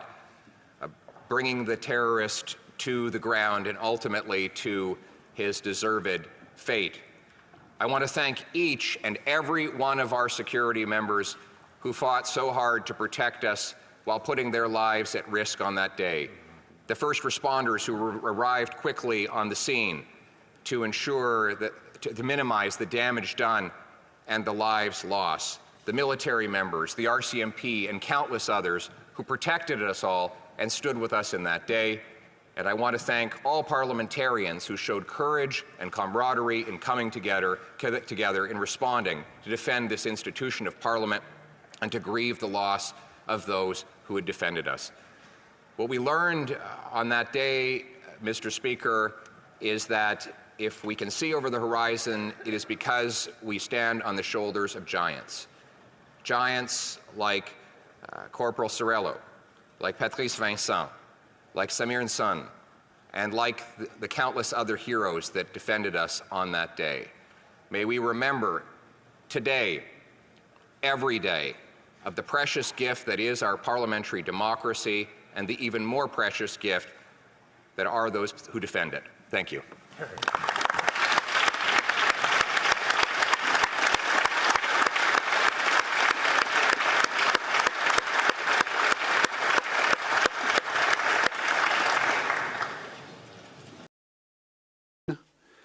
Parliament experienced one of the darkest days in its long history. A day that would change life in the House of Commons forever. 10 years ago, a terrorist killed a man a stone's throw from Parliament before bursting into the centre block with deadly intentions towards the elected representatives of the people. 10 years ago, Corporal Nathan Cirillo lost his life in a completely senseless attack by a deranged jihadist sympathizer. The Bloc Québécois' first thoughts are with the loved ones of Corporal Cirillo, the life of whom should never have ended that day at the age of 24 because of a senseless act. As Quebecers, we can't help but remember that the Ottawa attack came barely 2 days after another traumatic experience in Saint-Jean-sur-Richelieu. Barely 2 days after another radical Islamic sympathizer mowed down 2 soldiers in a parking lot, wounding one and taking the life of Warrant Officer Patrice Vincent. Today, we also remember him. Our thoughts are still with his loved ones 10 years later. Mr. Speaker, all parliamentarians, all members of staff, and even Canadians working in the area adjacent to the Hill will remember the 22nd of October 2014 for the rest of their lives. The day when the whole of downtown Ottawa wondered if we were safe, each and every one of us confined to our offices until later in the day. The day a crazed maniac killed a soldier, then stole a minister's car to get to Centre Block. On a Wednesday, Caucus Day, when Parliament is at its most crowded compared to any other day of the week. The day when a man started a gunfight with parliamentary security in the Hall of Honour right next to the library. The day when, in a heroic moment, Sergeant-at-Arms Kevin Vickers and the police fired and shot the gunman dead. History will forever remember the heroism of Mr. Vickers that day, as well as that of law enforcement officers in Parliament, in particular Corporal Curtis Barrett and Agent Sun. It was a historic and heroic moment, but one that did not mark the end of the crisis, as no one knew at the time that the gunman had acted alone. It was the end of the threat to Parliament, but the beginning of a long day for all MPs, all members of staff, and staff of the House who feared for their safety. No one knew what was really going on. We were told to stay locked in our offices, to keep away from windows, and to close the curtains of our offices and rooms. We called our loved ones, our spouses, our children, in an attempt to reassure them. This is a very unique ordeal, reassuring one's loved ones when in reality one doesn't know anything about the real situation, until finally we were informed that it was safe to leave and go home. Life in the House of Commons changed that day. Firstly, for the many people who suffered post-traumatic shock at the result of this disastrous event, which continues to leave a mark 10 years on. Later, with the creation the following year of the Parliamentary Protection Service in its current form, and with the vast tightening of security measures around the Hill, which continues even this autumn. Above all, Parliament lost much of its innocence that day.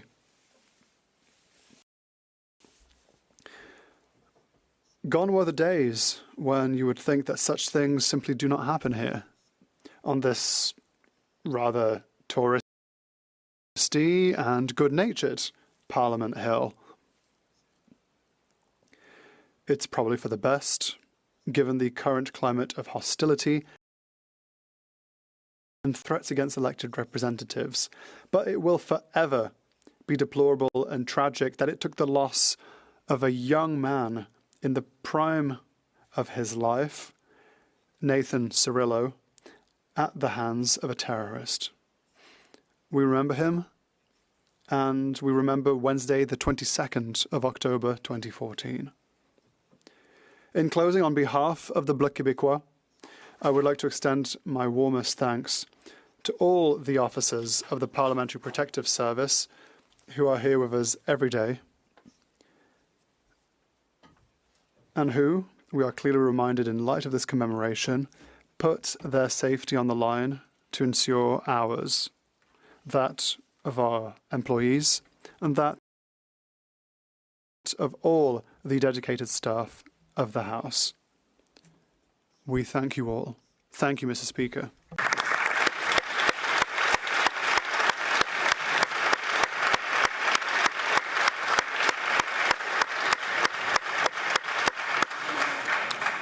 L'honorable député de Timmins Bay James. Warrant Officer Patrice Vincent, Corporal Nathan Cirillo. On behalf of the New Democratic Party in the Parliament of Canada, I pay tribute to these soldiers who gave their lives 10 years ago and to extend our deepest love and sympathy for their family and comrades who still grieve. Today we pause to remember a day of deep trauma and violence, but it was also a day of heroism and human decency.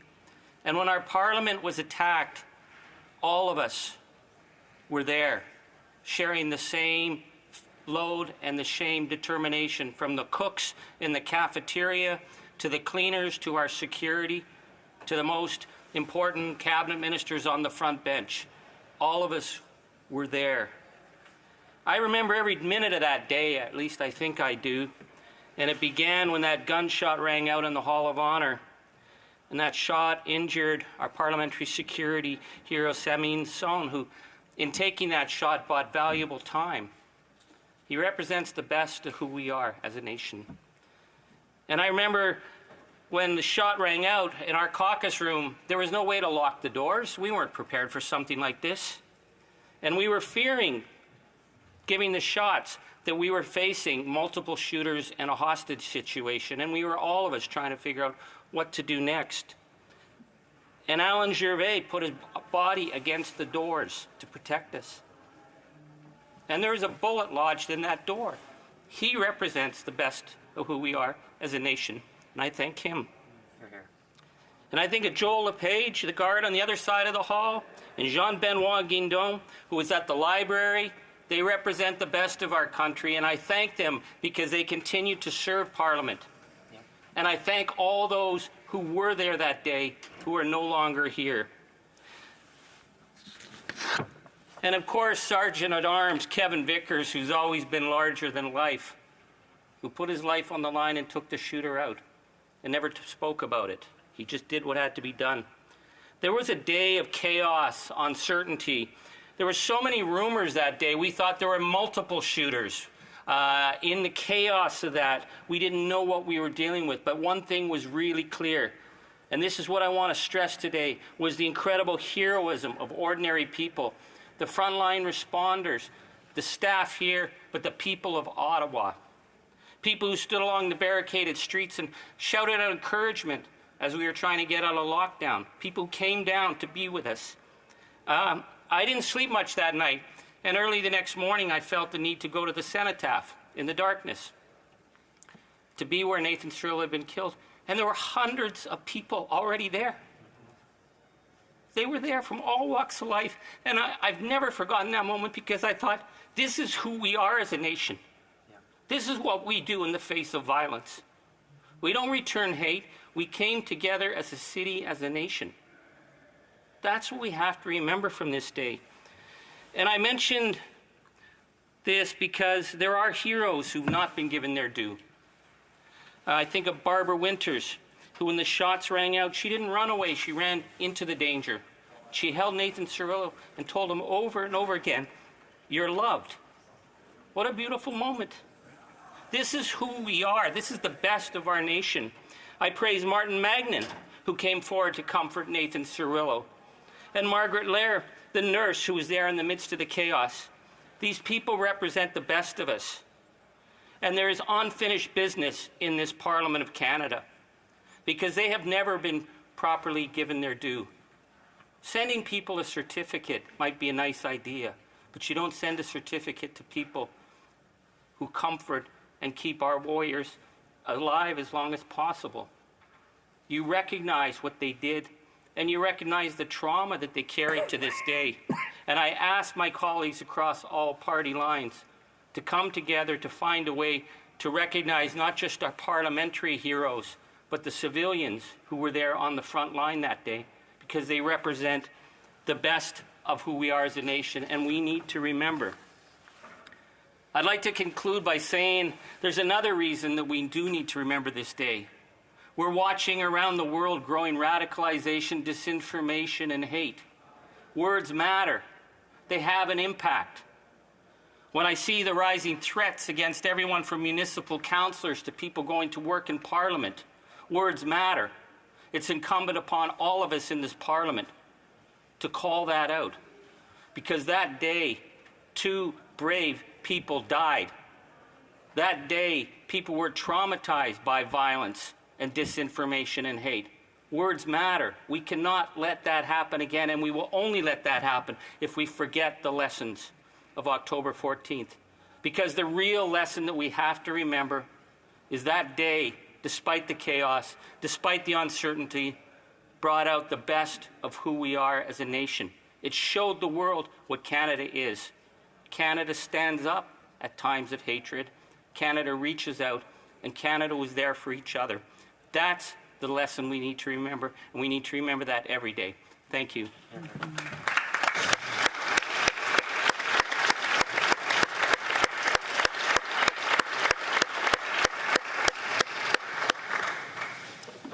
Let us have the honourable member from Saanich Gulf Islands. Thank you, Mr. Speaker, and thank you to all of my colleagues for your own memories. Il y a 10 ans, mais la tragédie a commencé comme mes collègues ont déjà dit. As my colleagues have already said, on October 20th, To the words of our colleagues who remembered that day. I remember, as the leader of the official opposition was saying, what it was like inside the Conservative caucus room. For those of you who never served in Centre Block, it's almost incredible to believe that in the unlocked doors of the reading room was the Prime Minister, the Cabinet, and the Conservative caucus. All those doors on 3 walls opened outwards. You couldn't block them. And across the hall, in the Railway Committee room, which fortunately had double doors, was the NDP caucus. And as was just remembered by the honourable member for Timmins James Bay, Alain Gervais in the Protective Service stood to guard those doors. Thank God it was a double door, because the bullet went through one door and lodged in the second one. So many individuals showed so much courage. The unbearable murder of young Corporal Nathan Cirillo will stay with us always. The courage of Samuel Son, who, as I understand it from talking to people those days, actually had the barrel of the gun against his chest and pushed it downward to where it fired into his leg and his foot. He protected all of us. Unarmed, he protected all of us. But also, I remember friends in the Conservative caucus who had histories in law enforcement. David Wilkes and Shelley Glover organized themselves within that room to protect their colleagues. There was heroism on all sides, bravery, courage, and many tears. But there was never an inquiry. I will add now that it's never too late to actually look with fresh eyes at what happened and learn those lessons. And in that, I want to again thank our former Sergeant at Arms, Kevin Vickers, and resonate to what he's recently said in the media. Yes, there are still lessons to be learned. God bless Canada. God bless everyone who on that day showed such courage.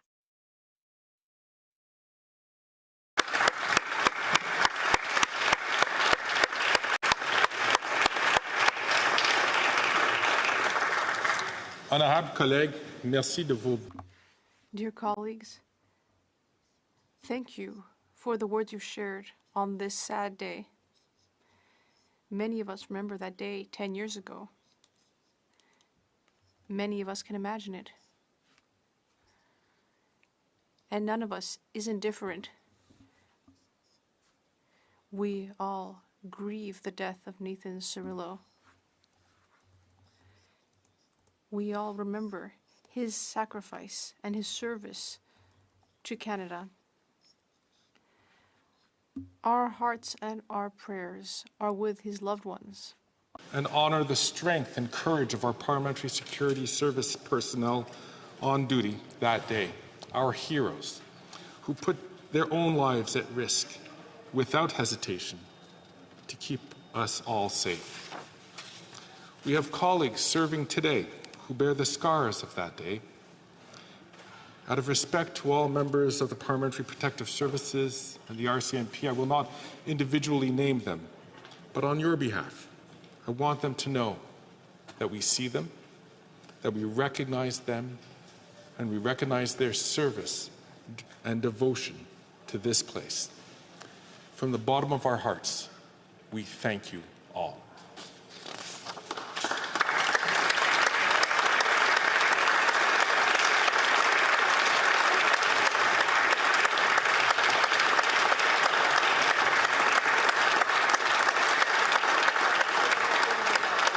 If I may, I would also like to recognize 3 ordinary Canadians that the honourable member from Timmins James Bay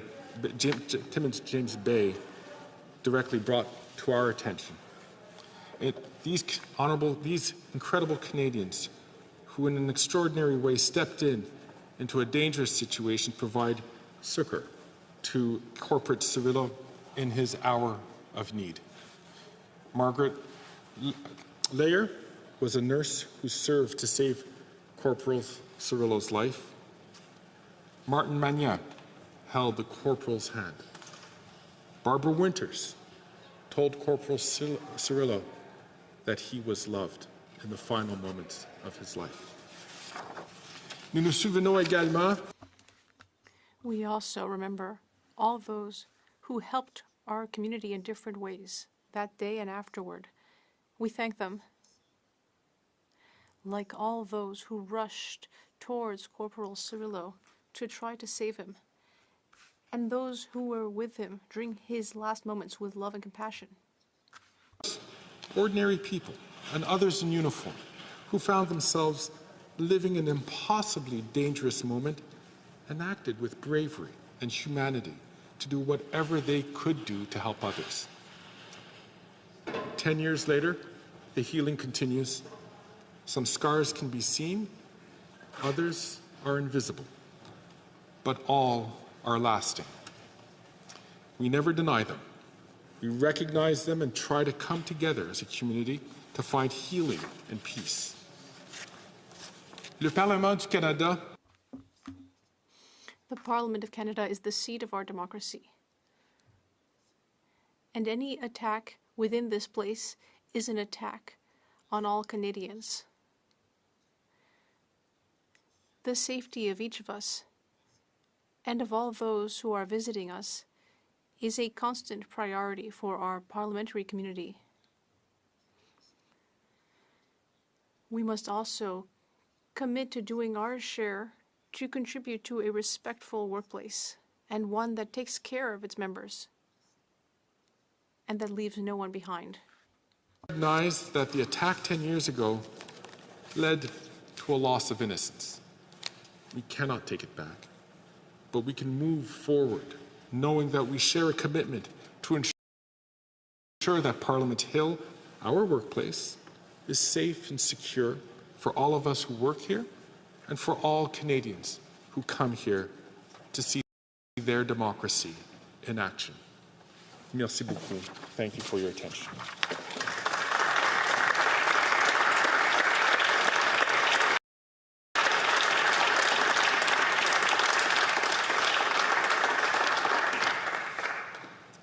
I wish to inform the House that the volume of earpieces will now be reset. I wish to inform the House that the volume of earpieces will now be reset.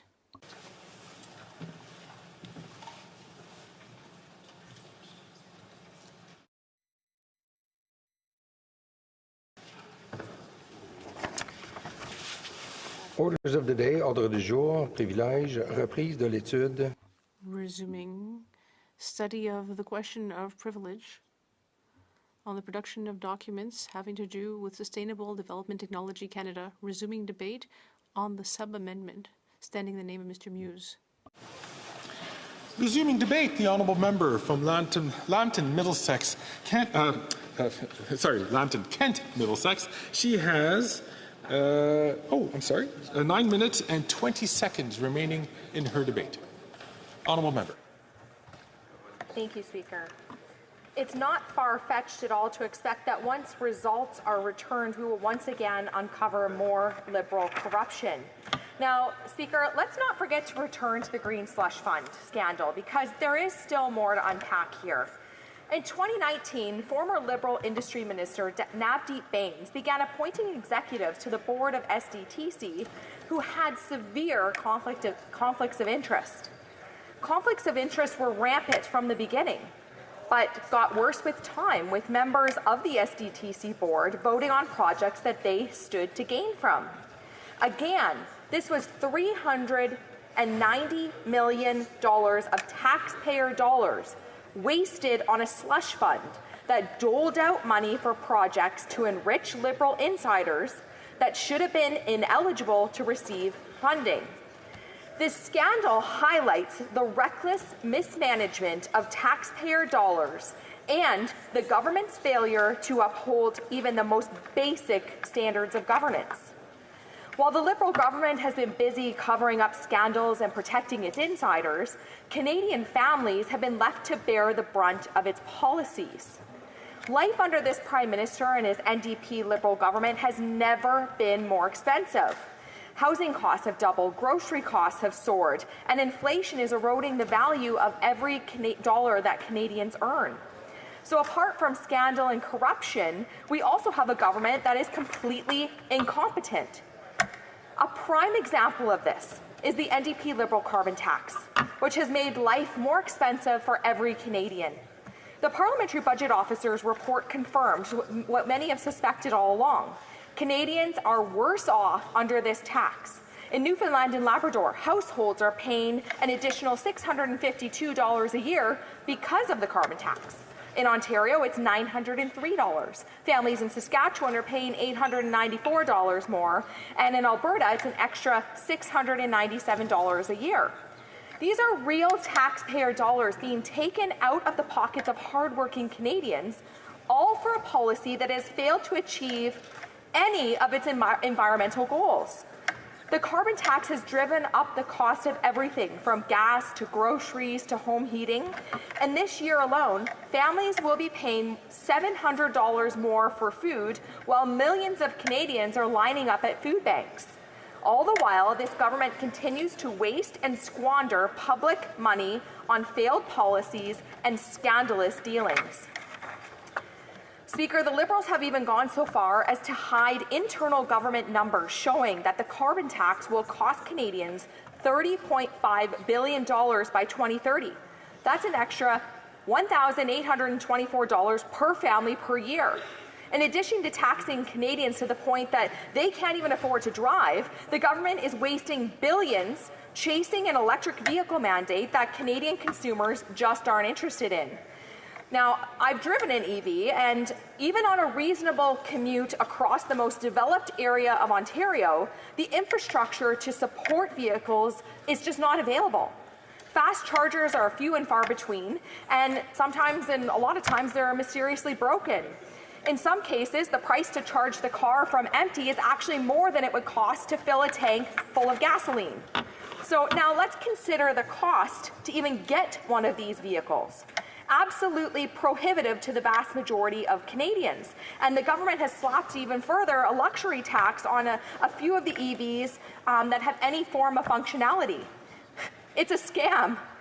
A scam that gets worse when you consider the massive investments in factories that this government's making when they're not even going to fully employ Canadian labor.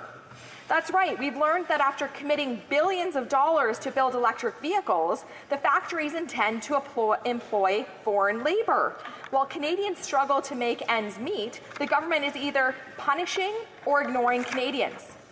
Meanwhile, on the streets of our cities, we see they've become more dangerous. Violent crime has increased 39% since the Prime Minister took office. The justice system, once a source of pride in this country, has become a revolving door for repeat offenders. And instead of addressing these issues, the NDP Liberal government has weakened laws, making it easier for dangerous criminals to go free. Our communities are no longer safe, and families no longer feel secure in their own neighbourhoods. The government has failed to protect Canadians. Instead, they are taking on action to stop the rising tide of violence. They have chosen to focus on ideological crusades that have done nothing to make our streets safer. In fact, just yesterday, Mr. Speaker, the Toronto Police Association posted the following message on X in response to the Prime Minister boasting about banning handguns 2 years ago. And they say, I quote, "Criminals did not get your message. Our communities are experiencing a 45% increase in shootings and a 62% increase in gun-related homicides compared to this time last year. What difference does your handgun ban make when 85% of guns seized by our members can be sourced to the United States?" Well, Mr. Speaker, the NDP Liberal coalition is simply not worth the cost, the crime, or the corruption that they bring. After 9 years, it's clear that they have failed to deliver on their promises. Instead, they've delivered higher taxes, higher costs, higher crime rates, and a government plagued by scandal after scandal. The only solution is a government that will put Canadians first, a government that will end the waste, the corruption, and the inflationary policies that are strangling families across this country. Only a common-sense Conservative government can restore accountability and trust in government. We will end the corruption, clean up the mess, and give Canadians the answers that they deserve. We will ensure that taxpayer dollars are used for the benefit of Canadians, not for lining the pockets of Liberal insiders. We will axe the carbon tax that is making life more expensive, and we will get back to work on building homes, fixing the budget, and stopping the crime that is destroying our communities. The NDP Liberal government has had 9 years to show Canadians what they can do. And what they've shown Canadians is that they absolutely cannot be trusted. They have put their own interests ahead of Canada, hidden the truth rather than face accountability, and wasted taxpayer dollars on pipe dreams and vanity projects while Canadians struggle. It's time to bring an end to this corruption. and restore integrity, transparency, and common sense to our government. Canadians deserve a government that will put them first, and it's time to bring home a common sense Conservative government. We will axe the tax, restore trust, and rebuild our great country because Canada and Canadians deserve nothing less. Thank you, Mr. Speaker. Questions and comments? The honourable member for Nepean. Thank you, Madam Speaker. Madam Speaker, I listened to honourable member's speech with her comments on the cost on carbon pollution and her attacks on the electrical vehicle industries. Shows the Conservatives deny the climate change is actually happening. I would like to ask the member her comments. During the last 2 years, despite the attacks from Conservatives, we continue to invest in Canadians, and today we are seeing the results with the inflation down to 1.6%. Interest rates continue to fall for the fourth time tomorrow.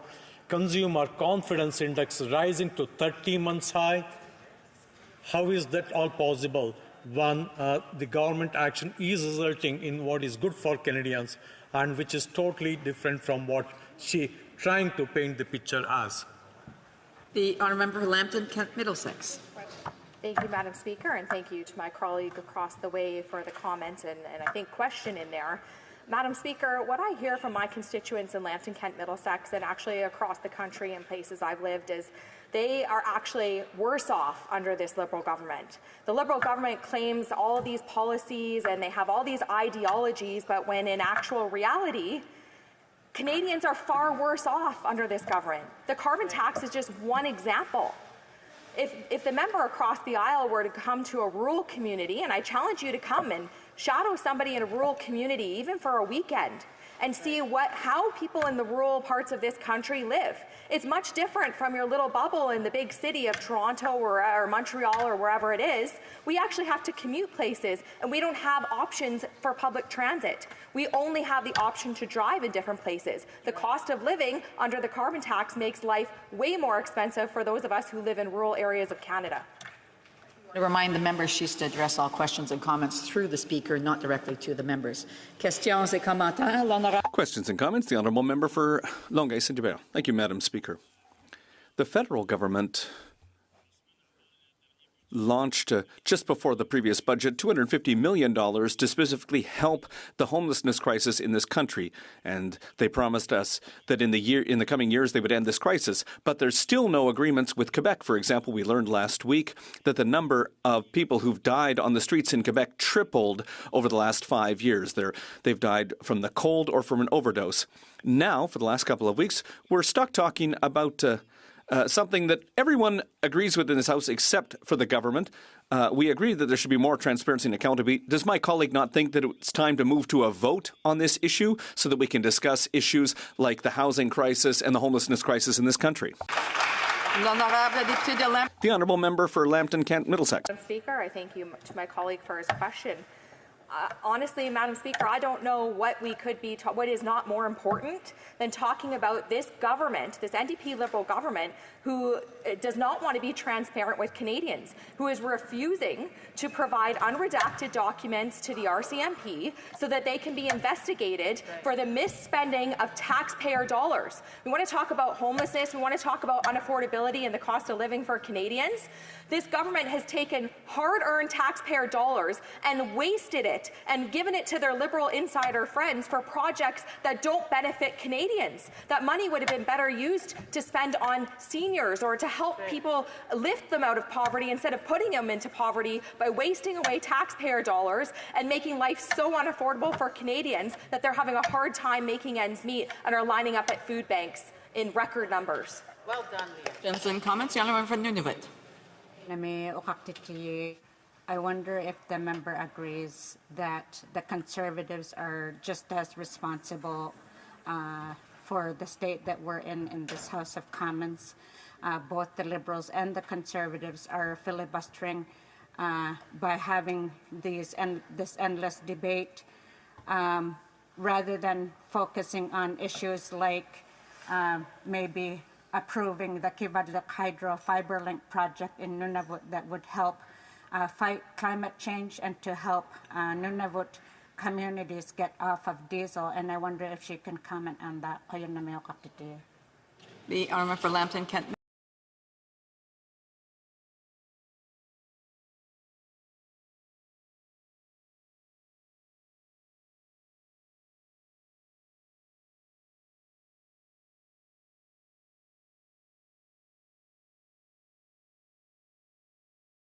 As guilty as the Liberals because they have been the accomplice in propping up this government while they continue to squander and waste taxpayer money, and now they're refusing to give unredacted documents to the RCMP so that this can be investigated further. We know that there's wrongdoing in there, and obviously they're hiding it, and if they didn't have anything to hide, why wouldn't they just give the documents? That's right. Well done. Questions and comments? The honourable for Caribou Prince George. Thank you, Madam Speaker. I want to bring us back to what the topic of the day is the fact that over $400 million of taxpayer funds was stolen, essentially. The Auditor General found 186 conflicts of interest where Liberal appointees, the Liberal chair and other boards of directors funneled $400 million of taxpayer dollars to their own companies. Now, through you, Madam Speaker, I'm going to ask this colleague the same as what I've asked other colleagues, because the Liberals would like this to get to committee so they can study it. But, Madam Speaker, through you, to our honourable colleague, when somebody steals from her, does she call a committee or does she call the RCMP? Good question. Honourable member for Lambton Kent Middlesex. Thank you, Madam Speaker, and I thank my colleague for his great question. In fact, I actually have an email here from a constituent of mine. His name is John, and he says that same question. He asks, how can someone withhold evidence and not be in jail? I steal a chocolate bar and I go to jail, and yet politicians are far beyond that at this point. We need the RCMP to look into this corruption, and 186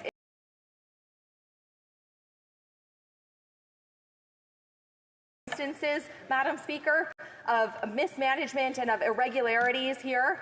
Something's got to give, and the Liberals need to give their the unredacted documents to the RCMP. Questions and comments? The Honourable Parliamentary Secretary of the Government House. Madam Speaker, nothing but false facts and misinformation. That's all we hear coming from the Conservative banks. Always. Just go to the last question. They said the Liberal appointment. We appointed a Liberal as the chair. That chair that the member's referring to was an advisor to Stephen Harper, to Brian Mulroney, both Conservatives. Jim Flaherty, another Conservative, contributes thousands and thousands of dollars to the Conservative Party. But it doesn't matter. The facts don't matter. For the Conservatives,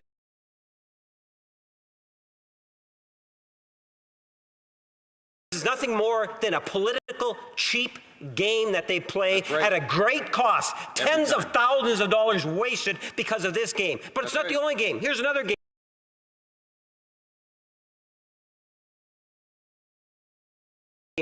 Madam Speaker, and I quote from iPolitics, Conservative leader blank is playing with Canadians by refusing to get top-level security clearance and receive classified briefings on foreign interference, according to one national security expert. Again, a national expert that advises both Liberal and Conservative governments. Nothing but games. Why would the leader of the Conservative Party not do the honourable thing and get the security clearance so they can at least be in tune with the foreign interference? Great question. Honourable member for Lambton Kent Middlesex. Thank you, Madam Speaker. Madam Speaker, it's interesting. I'm going to read something here. We have a whistleblower, and you want to talk about facts. If my colleague across the way, Madam Speaker, wants to talk about facts, well, here's a fact. We have a whistleblower. The whistleblower said this to the Public Accounts Committee. Quote, just as I was always confident that the Auditor General would confirm the financial mismanagement at SDTC, I remain equally confident that the RCMP will substantiate the criminal activities that occurred within the organization. End quote. So, Madam Speaker, I would say Conservatives trust the whistleblower, and that's why we need to turn these documents over to the RCMP for an investigation now. We have time for a brief question. The Honourable Deputy Government House Leader. Madam Speaker, you know, my question for my honourable colleague is very clear and very simple. And I know it's been asked already, but I just want an answer. Why won't her leader get a security clearance so that he can be briefed on the information about foreign interference in this country? Is it because he has something to hide? Is it because he's afraid that maybe he won't pass the clearance? He won't get that security clearance? Because we know that if he becomes Prime Minister, he doesn't need to get one, because by default, a Prime Minister can have one. Why won't he get one now? To answer, the honourable for Lambton, Kent, Middlesex. Thank you, Madam Speaker. Madam Speaker, I would say, you know, to the member opposite, Canadians are more concerned about being able to put the next meal on their table to feed their children. Canadians are more concerned about being able to pay that heating bill that's about to come in the mail as the weather turns colder. Canadians are concerned about being able to pay their mortgage right now. And every single policy out of this government in the last number of years is driving them deeper and deeper into debt, and they're having a harder time making ends meet, and that's the fault of the NDP Liberal government. Resuming debate, the honourable member for Chicoutimi-Le-Fjord. Thank you, Madam Speaker.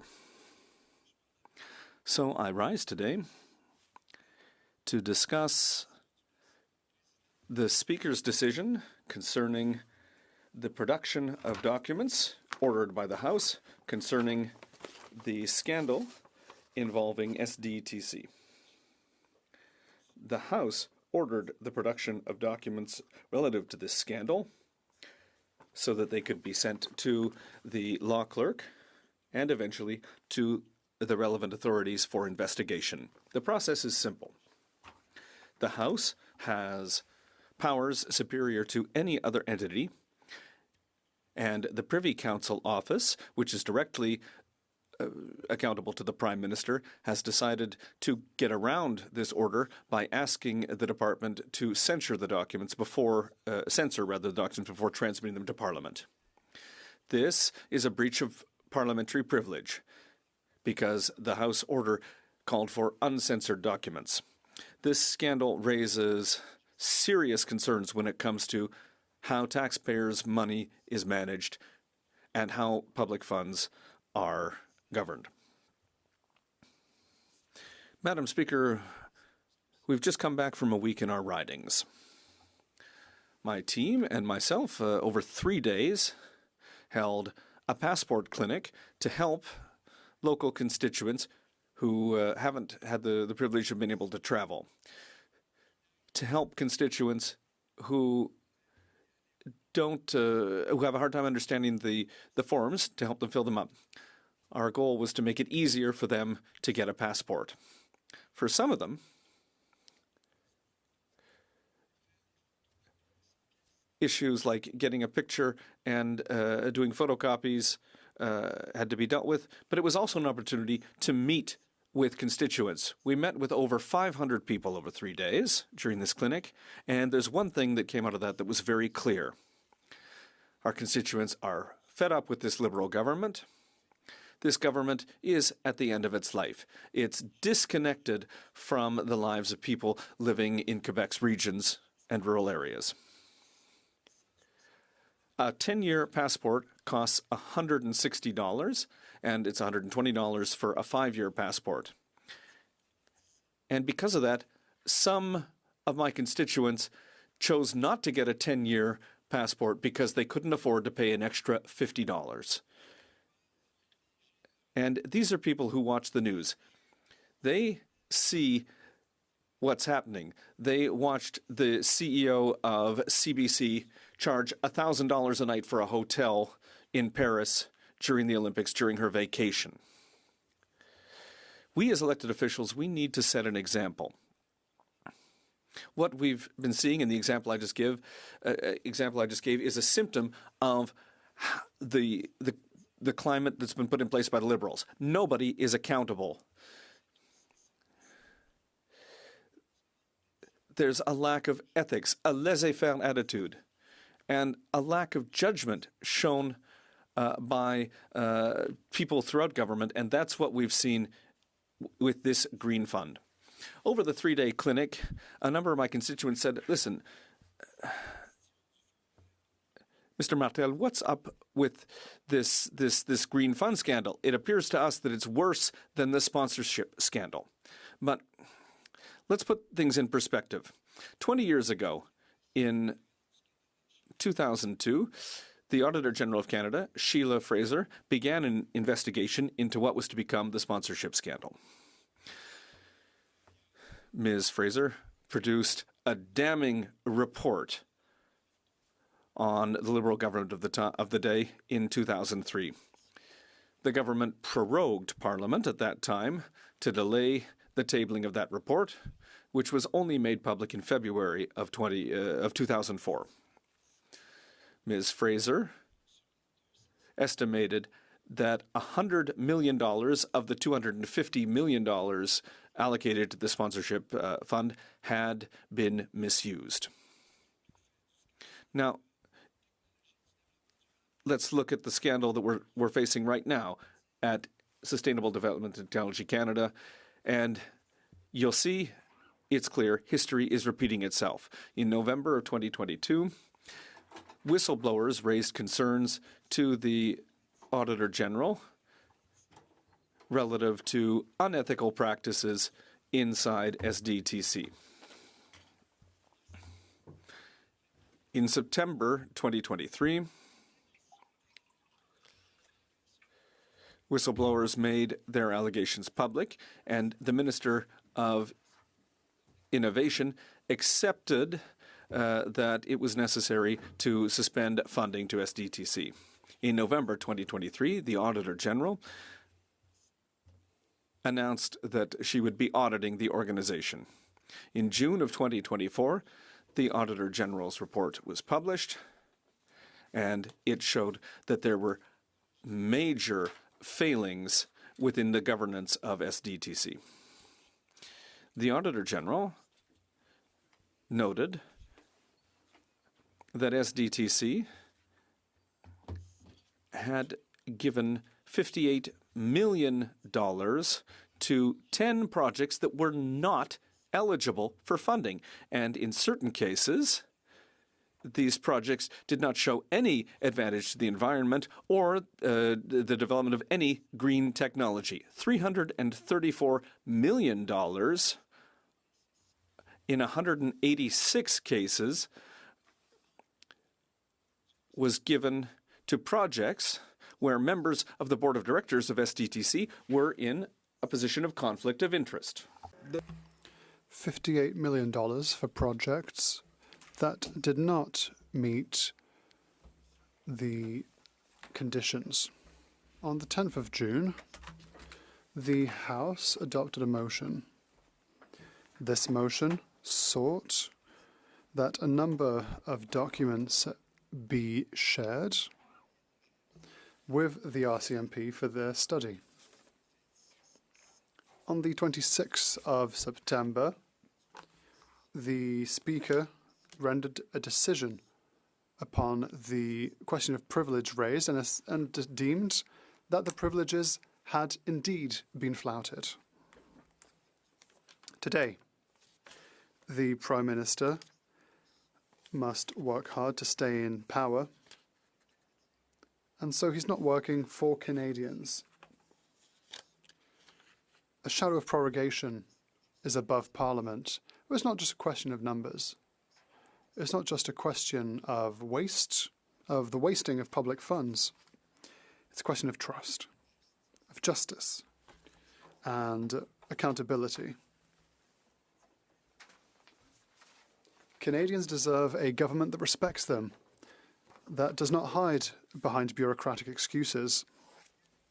Instead of responding with actions, the government redacted documents, as it often does,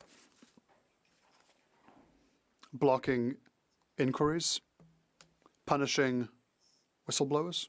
The Auditor General revealed that the government did not even seek to find criminal intent. How can we trust a government that covers its own failures? Madam Speaker, This week, we celebrate small and medium-sized business owners.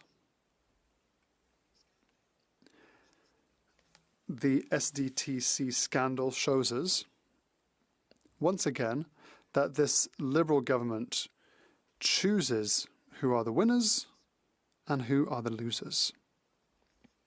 What is more frustrating to business owners who sacrifice time and effort for their company than to see in the evening news a number of business owners having privileged access with easy access to subsidies. I go and visit the SMEs of my riding and I talk about their situation. I take an interest in their lives. Customers no longer have any money. Sales are down. And what people buy are often items that have the smallest profit margin. Expenses are up, and they're increasing even more rapidly than inflation. What they see and what they hear is a government that dilapidates their funds, blamed by the Auditor General. Canadian entrepreneurs are shocked by this government, and I understand them. I understand the impact that this could have on their mental health. One of them was telling me that they couldn't sleep at night anymore. He had invested everything. He had done everything in his power, but he simply had no more liquidity to continue. He also would tell me that he couldn't say that he didn't know the right people or that he wasn't in the right riding.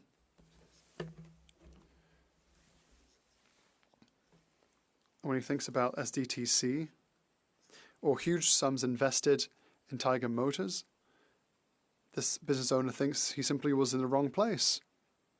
We need a level playing field with winning conditions for everyone, with justice and equity for all. Trust needs to be brought back and hope in the future as well. Madam Speaker, the Green Fund and the Tiger Motor failure are not the only federal investments that are of concern, that are a concern to the people of my riding, Chicoutimi-le-Fjord. The government also invested huge amounts in HELICIS technology. And a number of my constituents say that the government could have done better with regards to governance and with regards to oversight so that the funds would be used in their best interest, the best interest of Canadians. For example, I was told that the Department for Innovation, Science and Industry could have compelled the government to evaluate the project so that there would be a better strategic orientation.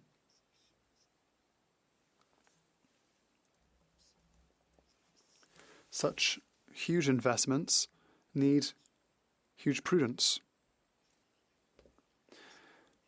But with the Liberals, economic prudence does not exist. We see this with the racked up debts and deficits that keep going up and keep being higher than predictions. The government is living on borrowed time with the complicity of the Bloc Québécois.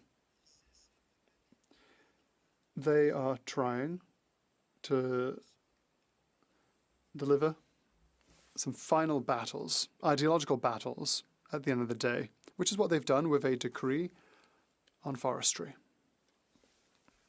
This government that claims to be environmentally friendly grants fund for sustainable development without obligations to obtain results. without thinking of Quebec in protecting our biodiversity. Workers, entrepreneurs, and forest communities are those who have to foot the bill for this battle. But with the Liberals, workers and entrepreneurs and forestry communities will not benefit from these funds. We can be sure of that.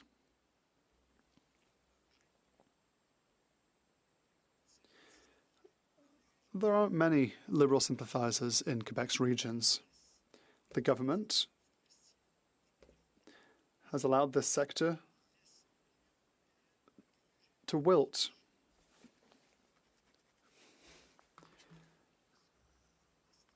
There are entities that are eating into our markets. The funds dilapidated in the Green Fund could have been used for other things. Funds that could have served to better manage our forests, to be more resilient, and to better adapt to climate change. Funds that could have improved our work to add new value to forestry products, funds to develop new products or new markets with new species of wood that will better prosper with climate change. Madam Speaker, Canadian families fight every day to eat and to be housed and to heat themselves. Yet hundreds of millions of dollars are being diverted to enrich the friends of the government. This is unacceptable, and it's simply not tolerable. We have a right to see hidden documents, no? We have the right to understand why this money, our money, is being used to fund companies that are close to the people in power, whereas we, simple Canadians, are fighting simply to live a decent life in a country where everything is now out of reach. This country isn't a family business for the a family business for the Liberals. Canada belongs to Canadians. Every dollar that we pay in tax must be used to improve the lives of all and shouldn't just put money in the pockets of a few privileged people. We need to make sure that these documents be shared, that light be cast, that the RCMP be given the opportunity to investigate without obstruction. It's a question of justice for us all. The Auditor General noted that a very high percentage of SDTC transactions over a period of 5 years were tainted by a conflict of interests. This represents $330 million of public money granted to companies, the members of the board of directors of which had a direct interest or indirect interest.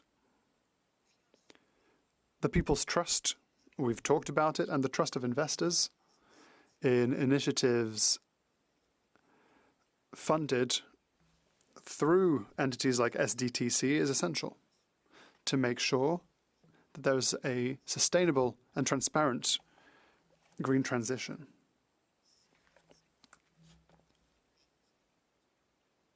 If SDTC's practices continue to tarnish this trust and confidence, this could hamper essential projects for our common future. We must think about what this truly means. If Canadians lose trust in their government and in their institutions, at risk and in jeopardy will be our democracy. How can we build a solid and strong and sustainable future if we live in a climate of cynicism and distrust? It is essential that all light be cast upon these practices in order to guarantee that investments be made in strategic sectors like green technology, and that these investments be made in an equitable and transparent way. This scandal affects not only the credibility of how public money is spent nationally, but also has direct repercussions on the future of all Canadians. We must not allow this government to continue to steal our future. We must say enough.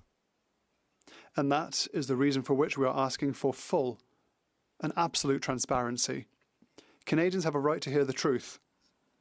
They have a right to know where their money goes and demand a government that respects them, a government that will put an end to corruption. Only common sense Conservatives will be able to do this. We've seen too many scandals, too much wastage, too much opacity.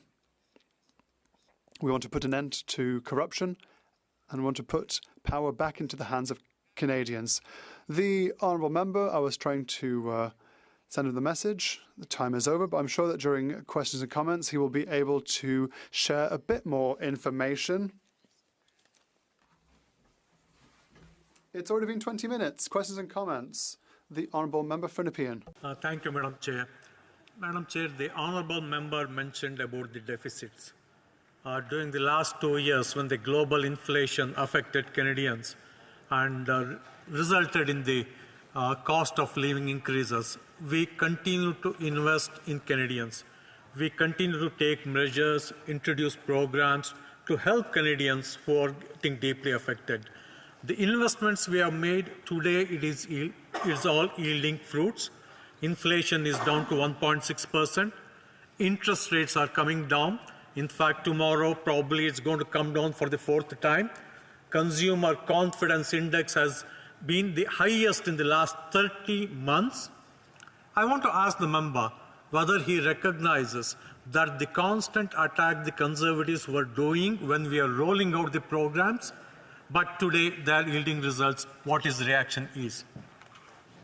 The honourable member for Chicoutimi-Le-Fjord. Thank you, Madam Speaker. I'd like to thank my colleague. It's surprising to hear my colleague say all those things when Canada is doing terribly and has been doing terribly since this government came into power. This government, when the economy was going really well, continued to invest in infrastructure, where contractors or companies were saying, we don't need this money. We can't even do our job anymore. What are they doing here? The economy is doing great. This is not common sense to be wasting so much money. Criminality, it has gone up very rapidly since this government came into place. The cost of living and inflation. Just to give a few examples. We're footing the bill. Questions and comments, the honourable member for Beauport, Côte-de-Beaupré, Île-d'Orléans, Charlevoix. Thank you, Madam Speaker. I agree with my colleague that this government has shown a lack of transparency. It's rather evident. But there's something that I noted even more in his speech when he talked about the fact that the Bloc Québécois was only powered by ideology. I would like him to understand, let us know how protecting supply management and increasing the purchasing power of seniors is pure ideology. The honourable member for Chicoutimi-Le-Fjord. First of all, I'd like to thank my colleague. What I can say is that today, and I appreciate her question today, that's not what we're talking about. No. Today's subject is that the government redacted documents, as it loves to do. It's blocked investigations, it's protected people that need to be pursued. We have the right to these documents. Thank you, Madam Speaker.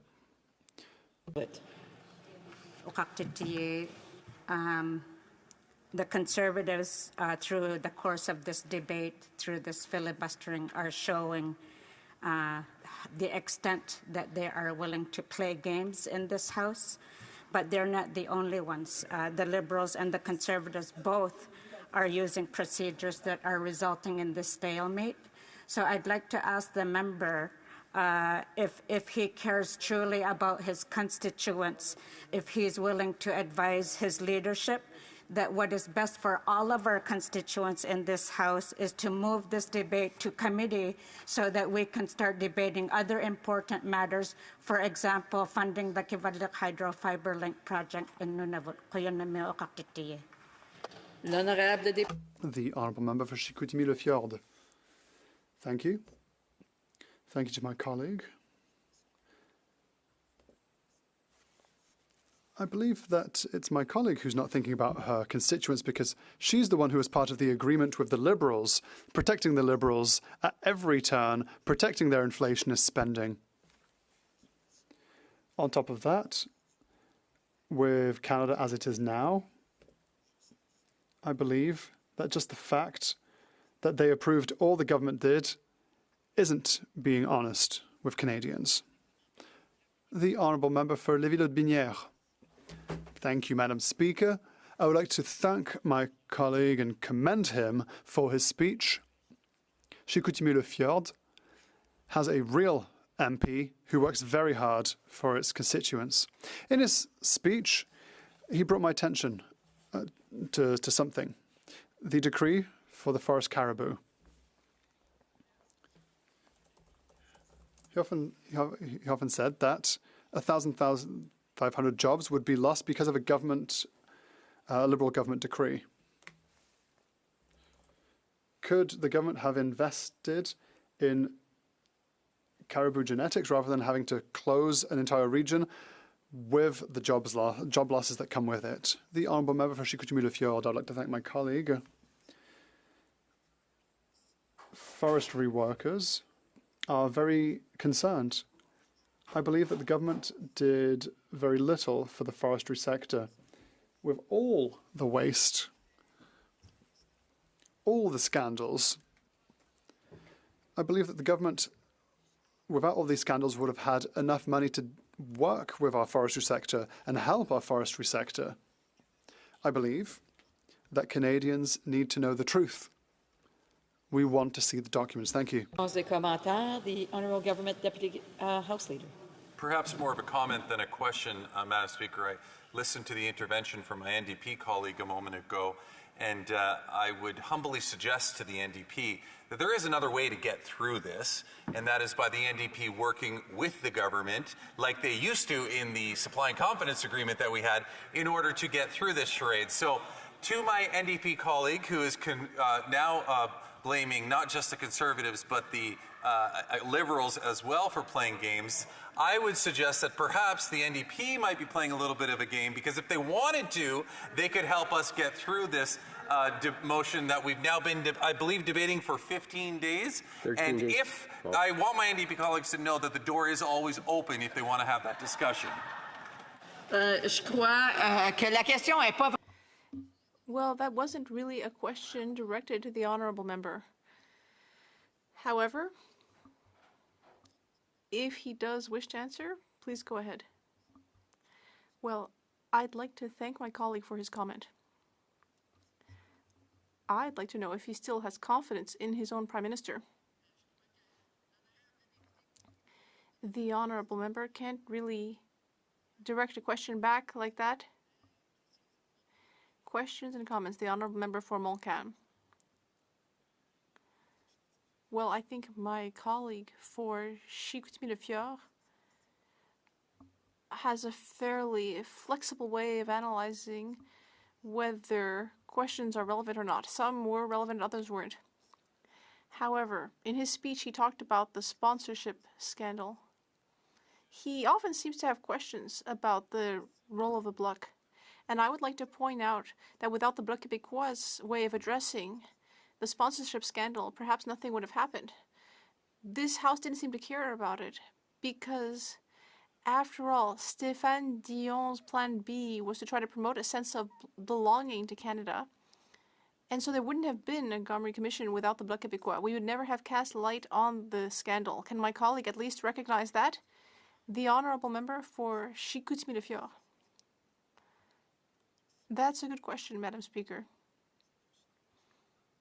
And that's exactly why we're wondering why now the Bloc Québécois is keeping this government in power.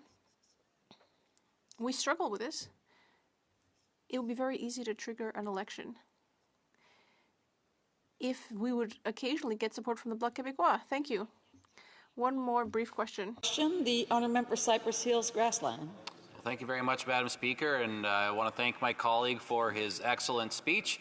I'm just wondering if he could comment briefly on the fact that corruption seems to start at the very top of the Liberal Party and it's been permeated its way all the way down through, beginning with the Prime Minister. I'm just wondering if my colleague has any thoughts or comments about that. The honourable member for Chicoutimi-Le-Fjord.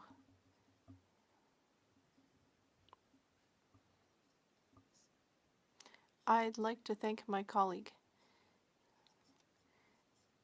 We know that Canadians are increasingly frustrated with the lack of accountability of this government. Every day they tell me that they do not have confidence in this government. And I think that for the good of this chamber, we should have elections as soon as possible. Thank you. The honourable member for Cowichan Langford is rising on the point of order. Yes, thank you, Madam Speaker. We have consulted with the other parties, and I hope if you seek it, you will find consent for the following motion. That the House, 1, recognizes the RCMP statement from October 14th, 2024 on violent criminal activity occurring in Canada. 2, calls for all leaders to take necessary actions to protect Canadians from foreign interference. And 3, calls for all federal party leaders to get the appropriate security clearance in the next 30 days. All those opposed to the honourable member moving the motion will please say nay. No, we don't have unanimous consent. I have a point of order. The honourable member for New Westminster Burnaby.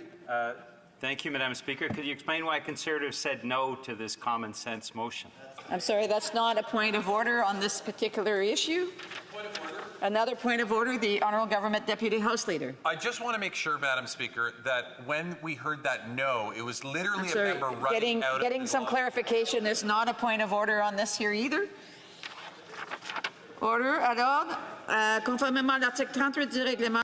Pursuant to Standing Order 38, it is my duty to inform the House of the questions to be raised at the time of adjournment. Housing, the Honourable Member for Leeds, Grenville, Thousand Islands and Rideau Lakes, Government Accountability, and the Honourable Member for Cypress Hills Grasslands, Taxation. Another point of order, the Honourable Government Deputy House Leader. Madam Speaker, this is a genuine point of order, and I would like you to consider this. It is a rule of this House that in order to vote on a motion, you have to have heard the motion and been in the House for the motion. The member who yelled no to that unanimous consent motion was not in the House when the motion was read out. And I would like... I'm sorry, the Honourable Member... as soon as we hear no, it doesn't matter if you hear the whole motion or not. As soon as we hear no, then the motion is not accepted.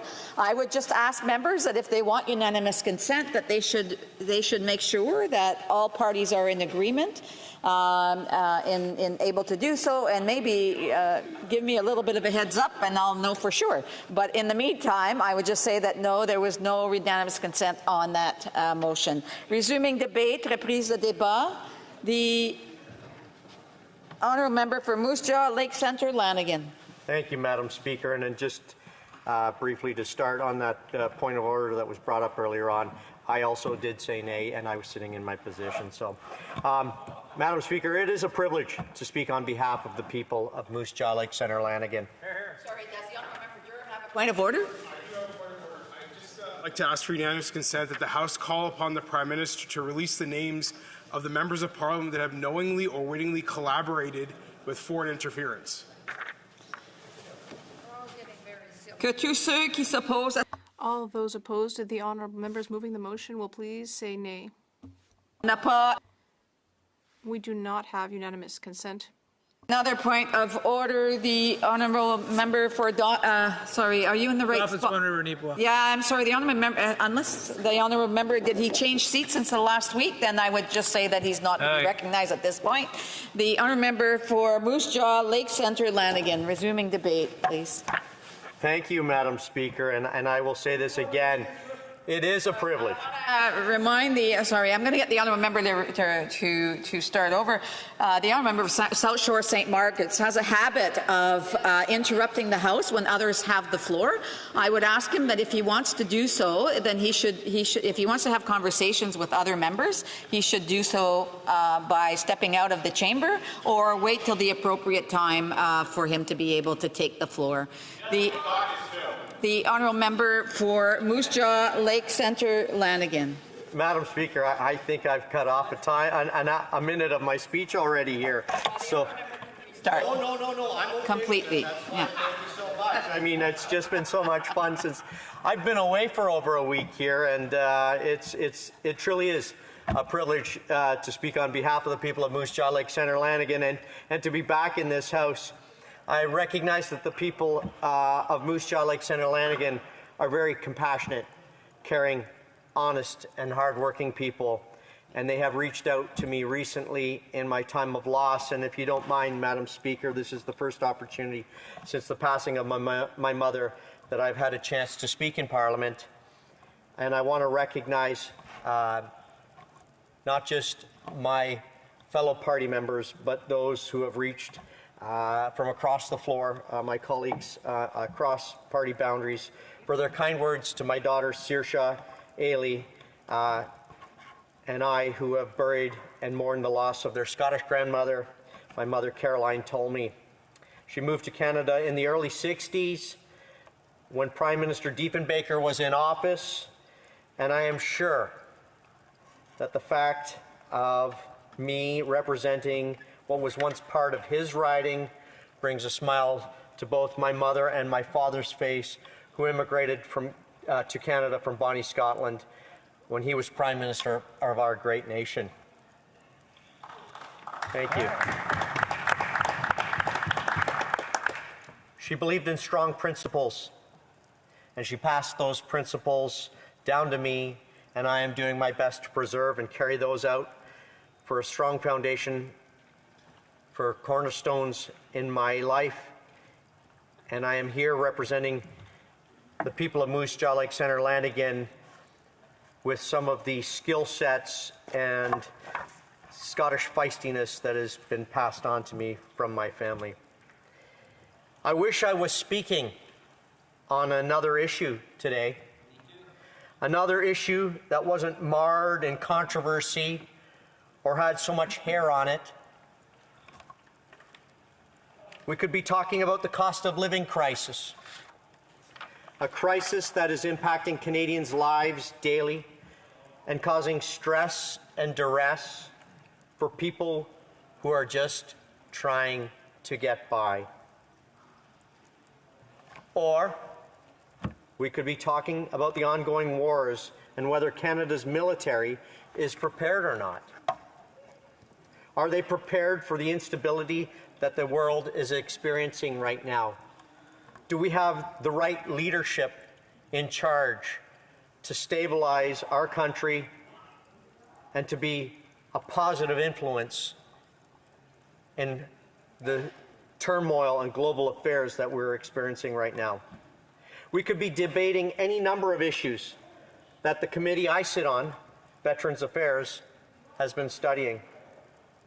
From the recognition of wartime service to the transition to civilian life. Or why hasn't the government recognized that the first Gulf War, the one that Canada participated in the liberation of Kuwait, why are our veterans not being recognized for wartime service? More importantly, Madam Speaker, we could be debating one of the main issues I've been hearing in my riding since I was elected, axing the carbon tax. But instead, we are once again talking about a massive Liberal scandal.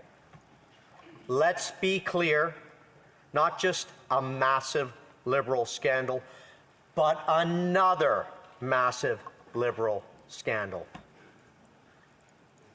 I've only been an MP for a few years, but it seems like we are constantly in the middle of stories like this with a tired, scandal-plagued government.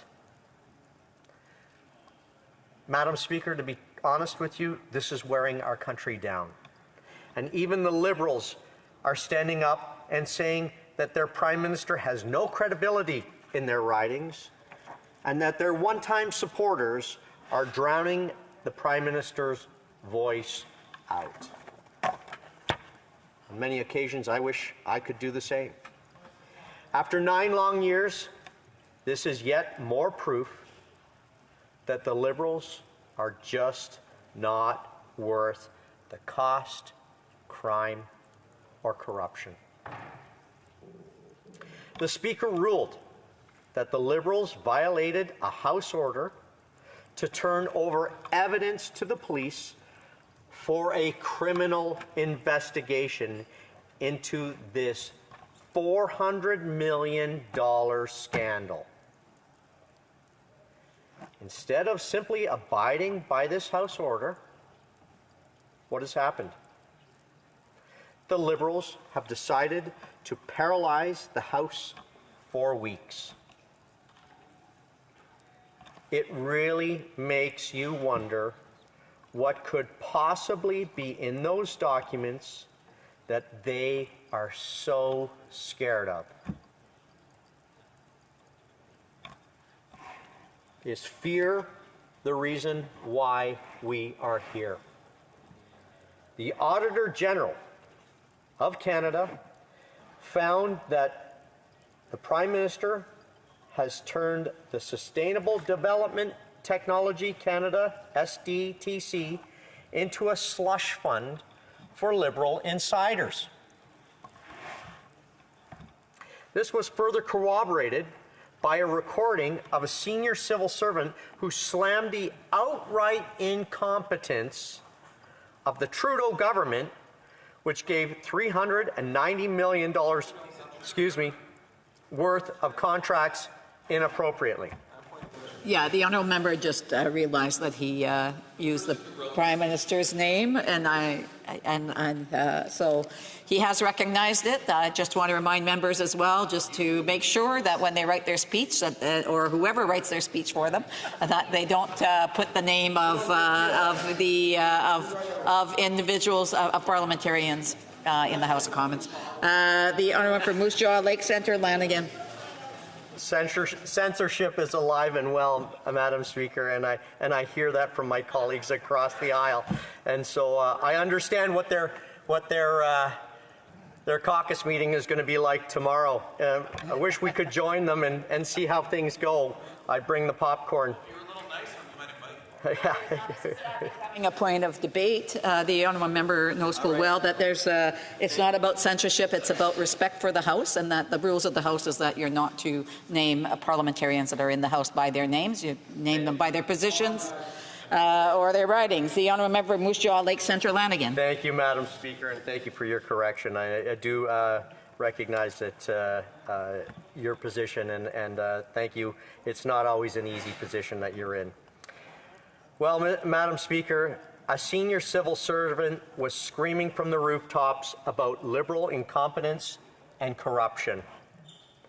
Madam Speaker, the Auditor General found that the SDTC gave $58 million to 10 ineligible projects that on occasions couldn't demonstrate an environmental benefit or development of green technology. Wow. $334 million to projects, over 186 projects, in which board members held conflict of interest. $58 million to projects without ensuring contribution agreement terms were met. Now, Madam Speaker, here is what really makes my blood boil when I hear of something like this. Communities across Canada are struggling with aging infrastructure. They are begging for a fair and predictable funding model that will help them tackle the backlog of issues that they are dealing with. When they hear of this green slush fund and the challenges that they have to get in order to get funding and financing for aging infrastructure projects, municipalities get upset. Mayors and councillors get upset. Taxpayers get upset. And Madam Speaker, I'm upset. Instead, this Liberal government is doling our much-needed funds that could be used in communities for important projects essential to that community's operation and survival, such as new water treatment plants, replacing old aging water lines, replacing old aging bridges, or roads that are needing upgrading, or recreational facilities where kids, families, and the elderly can get together. Instead, Liberal insiders get the payouts for projects they cannot demonstrate environmental benefit or development of green technology. The Auditor General made it clear that the blame for this scandal falls on the Prime Minister's industry minister, who did not sufficiently monitor the contracts that were given to Liberal insiders. Now, why would he? The SDTC mandate was supposed to be a federally funded nonprofit that approves and disperses over $100 million in funds annually to clean technology companies. From the Auditor General's report, this mandate has obviously changed and not for the best interests of the Canadian taxpayer. Sustainable Development Technology Canada was established in 2001 by the Government of Canada through the Canada Foundation for Sustainable Development Technology Act to fund the development and demonstration of new technologies that promote sustainable development. From everything I'm reading, it is not doing what it is supposed to do. And the people of Canada are asking for accountability. And they want to know why Liberal insiders are getting their pockets filled. The question I ask is why an arm's length, non-for-profit organization that was created to support projects that develop and demonstrate new technologies that address issues related to climate change, air quality, clean water, clean soil, are being used to line the pockets of friends. I just used the term arm's length. It's more like hand in pocket. The problems are rampant. The problems are rampant with this government, and they've been going on for far too long. SDT executives awarded projects in which they held conflicts for over $330 million worth of taxpayers' funds. Why did the executives not do their due diligence? Well, it starts from the top. In 2019, the former Liberal industry minister began appointing conflicted executives to the board of SDTC. Further,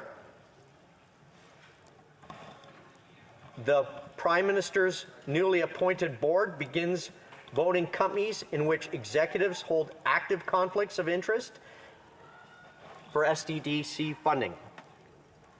The governance standards at the fund deteriorate rapidly under the new leadership of the new chair. It's all starting from the top.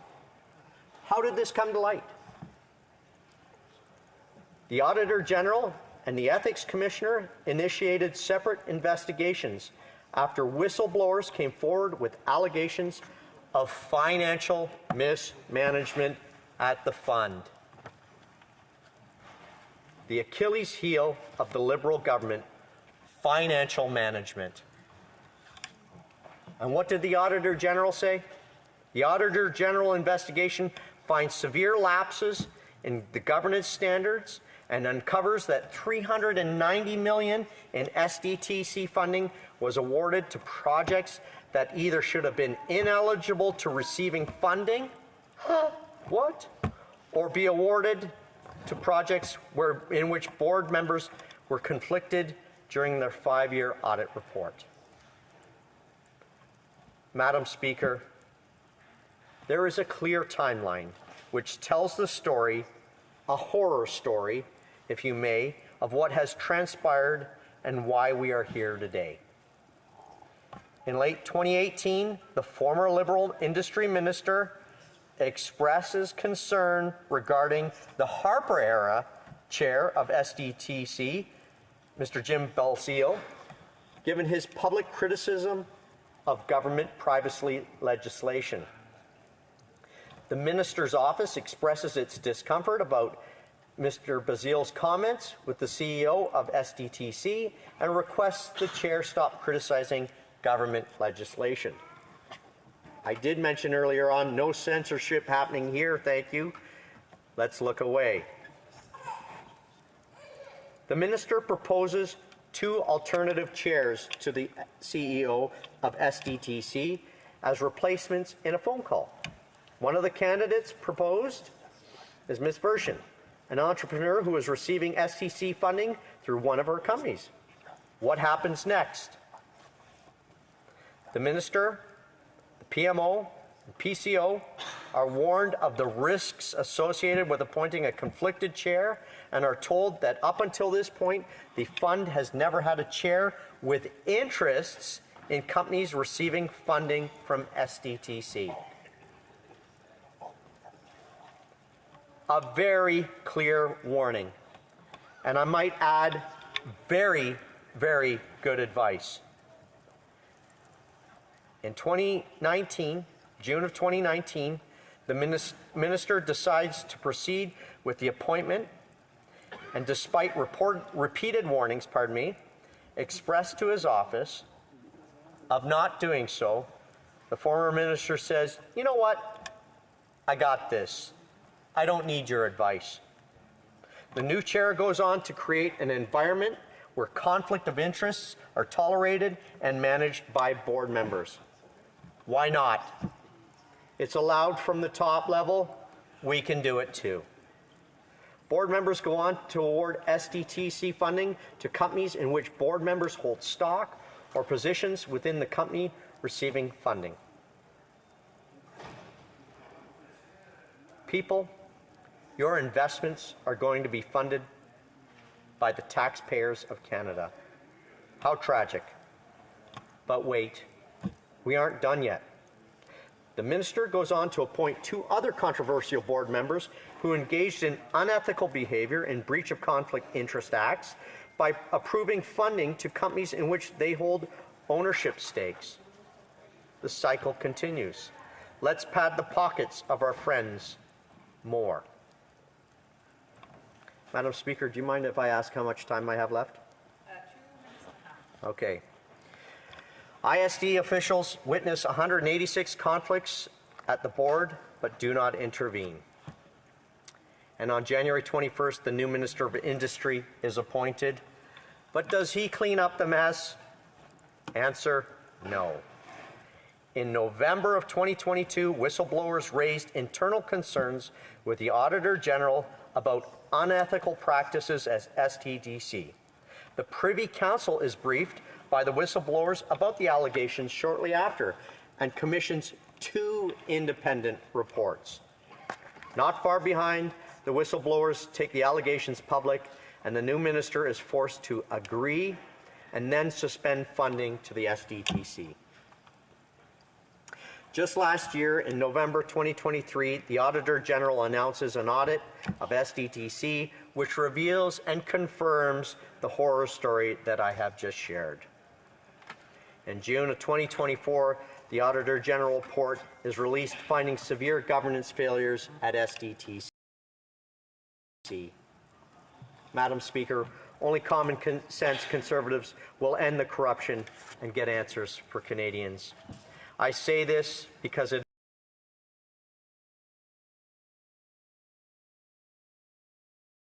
is true and it is worth repeating. Madam Speaker, Conservatives recognize that there is only one taxpayer, and I'm not sure if I've said this before, and I don't like repeating myself, but I will say it again. Madam Speaker, Conservatives recognize that there is only one taxpayer. Again, this House could be debating any number of topics, the doubling of housing costs, Liberal food inflation, or crime and chaos exploding across Canada. Why are people paying more in taxes than in essentials they need to keep their families than the essentials that they need to keep their families going? But no, this tired, corrupt government has instead decided to paralyze the work of this House. It is worth pointing out that this is not just one instance of corruption and spending practices. It is an ongoing cycle. This is instead Liberal appointees who have over $400 million in tax dollars to their own companies involving 186 separate conflicts of interest. Madam Speaker, this must stop. Hand over the papers. Yeah, well done. Questions and comments? The Honourable Government Deputy House Leader. Thank you, Madam Speaker. I want to go back to the very beginning of this member's speech 20 minutes ago, where he said, and he admitted, that he was one of the people who said no to the unanimous consent motion that the NDP had put forward. That unanimous consent motion was, in most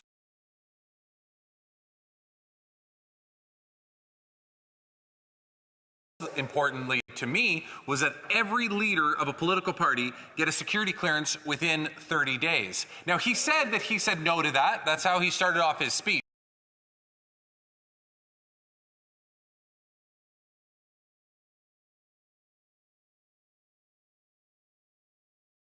I'm wondering if he can inform the House as to why he said no to that. Why does he not believe that the leader of the opposition, the leader of his Conservative Party,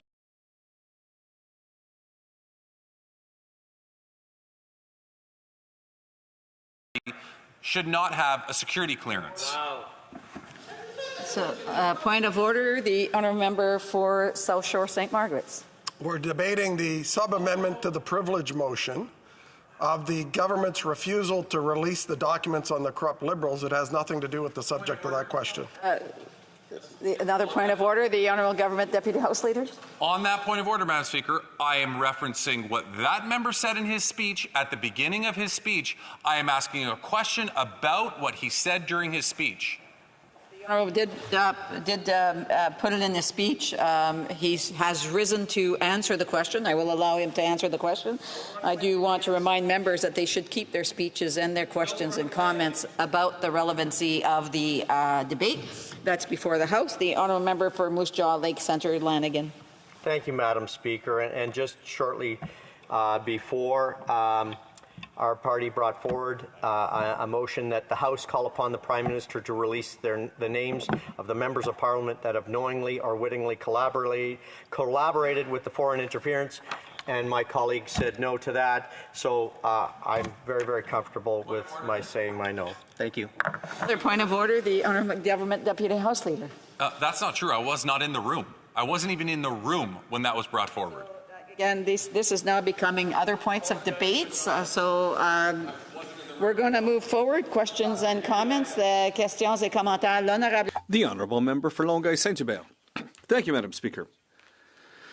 Listen, the Conservatives have been talking about all kinds of stuff during their 20 minutes, but when we ask them questions, they say, "Oh no, that's not the subject. It's it's completely off subject." You know, it's a little bit ridiculous. But my question to my colleague is, listen, I'm wondering if they haven't had a mandate to slow down their speeches because they've been so slow and, they can almost put you to sleep, the speeches that we've heard today. And, outside of the House right now, there are all kinds of crises underway, a language crisis, a climate crisis. So I wonder if my colleague seriously thinks that right now we should be wasting time on this when all the House is in agreement that we should be voting on this. Does this really serve Canadian democracy? The honour for Moose Jaw, Lake Centre, Lanigan. Well, Madam Speaker, I don't know whether I should give you a slow answer to that, and if my colleague will still be awake at the end of my response. Madam Speaker, the integrity of this government is online. The people of Canada are questioning why their money is going to others when they should be coming back to them, and that's not being answered, Madam Speaker. That is something that's worth debating, and that's what we're here to do. Comments? The honourable for New Westminster, Burnaby. Thank you, Madam Speaker. The member talked about one taxpayer, and certainly the NDP believes whether it's a Liberal scandal or a Conservative scandal, we need to get at the bottom of things. That's why we're supporting the motion. But I recall, during the Harper regime, multitude of Conservative scandals the Conservatives blocked for any transparency at all. Parliamentarians were not able to get to the bottom of the ETS scandal, $400 million, the G8 scandal, $1 billion, the Phoenix Pay scandal, $2.2 billion, the anti-terrorism funding, $3.1 billion. Conservatives blocked all transparency. The Conservative corruption, in terms of dollars, was even worse than the Liberals, and yet Conservatives blocked them every single time. So I'm going to ask the member a very clear question I know his constituents are asking. Gary Greywall, a Conservative Saskatchewan MLA, was just indicted by the Ethics Commissioner in Saskatchewan for having stolen $750,000 in government contracts. Will the members stand up in this House and condemn Gary Greywall and the Saskatchewan Conservative Party for having done that, for having fleeced taxpayers? The honourable member for Moose Jaw, order. The honourable member for Moose Jaw, Lake Centre, Lanigan. Well, thank you, Madam Speaker, and I want to stick to things that are relevant to the speech that I brought forward. So I will circle back with the one taxpayer. Madam Speaker, we're seeing that carbon tax is not only affecting the taxpayer, it's being downloaded to different levels of government, such as the provincial government, where school boards taxes are going up, hospitals where taxes are going up. What could $1 million do for a new school? What could $1 million do for a hospital? And those taxes are being downloaded onto municipalities, Madam. Sorry, the honourable member for New Westminster, Burnaby, had an opportunity to ask a question, and I'm having a hard time hearing what the honourable member is trying to respond to. So I would ask the honourable member if he has other questions or comments, he should wait until the appropriate time. Another point of order, the honourable member for New Westminster, Burnaby. I asked him a specific question. He has to answer it. Now it's becoming a point of debate. The honourable member for Cypress Hills Grasslands has a point of order as well.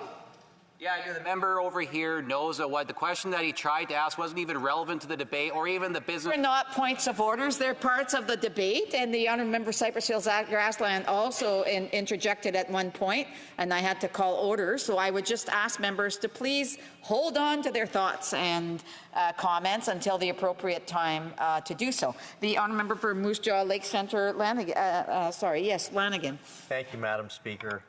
And so, as I was saying, there is one taxpayer, and the impacts of carbon tax, which my colleague seems to be on board with and supporting the Liberal government and supporting their corruption, fails to recognize that carbon tax is being downloaded onto provincial levels of government, such as the school board. Again, I want to remind the Honourable New Westminster Burnaby, if he wants to continue participating in the debate, he needs to wait till the appropriate time. The Honourable member for Moose Jaw, Lake Centre, Lanigan, if he can just wrap it up so I can get to another question. Madam Speaker, I was having so much fun. I could be here all day. I don't mind. But anyways, as I was saying, municipalities are being impacted. Municipalities, universities, schools, hospitals, Madam Speaker, they're not getting the refunds. People are paying more for this carbon tax. They're out of pocket, and it's a scam. It's another scandal. We need a new government. Bull River. Thank you, Madam Speaker. To my honourable colleague, I appreciate his speech that he made today, and I know he's very, very concerned about his community And some of the things that money could be going to be innovative and creative. But in this particular case, we need to follow the money. And I think that's what he was getting at. You have to follow the money so it gets to the right place.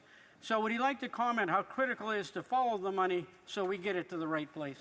The honourable member for Moose Jaw Lake Centre Lanigan. Thank you, Madam Speaker, and I thank my colleague for his question. Absolutely. When we're in a position of servitude like we are, we need to be accountable to those that have put us here. Every taxpayer should know where their money is going. And right now, we are not seeing that. It's a shell game. It's being moved around. Other people are getting it, and it's not going to the right places. It's being taken from the wrong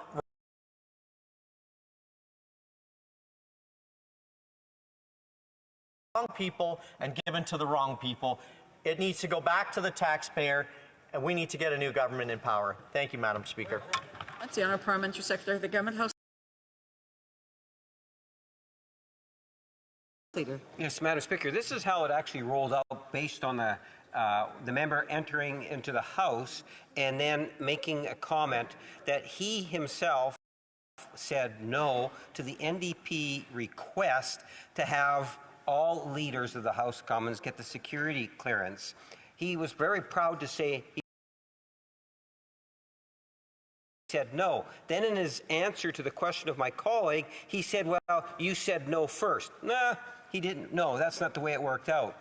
What we heard after the member said no to the NDP was another motion brought forward by his own political party saying that the Liberals, or we should release the names. Now, there's a short answer to this, Madam Speaker.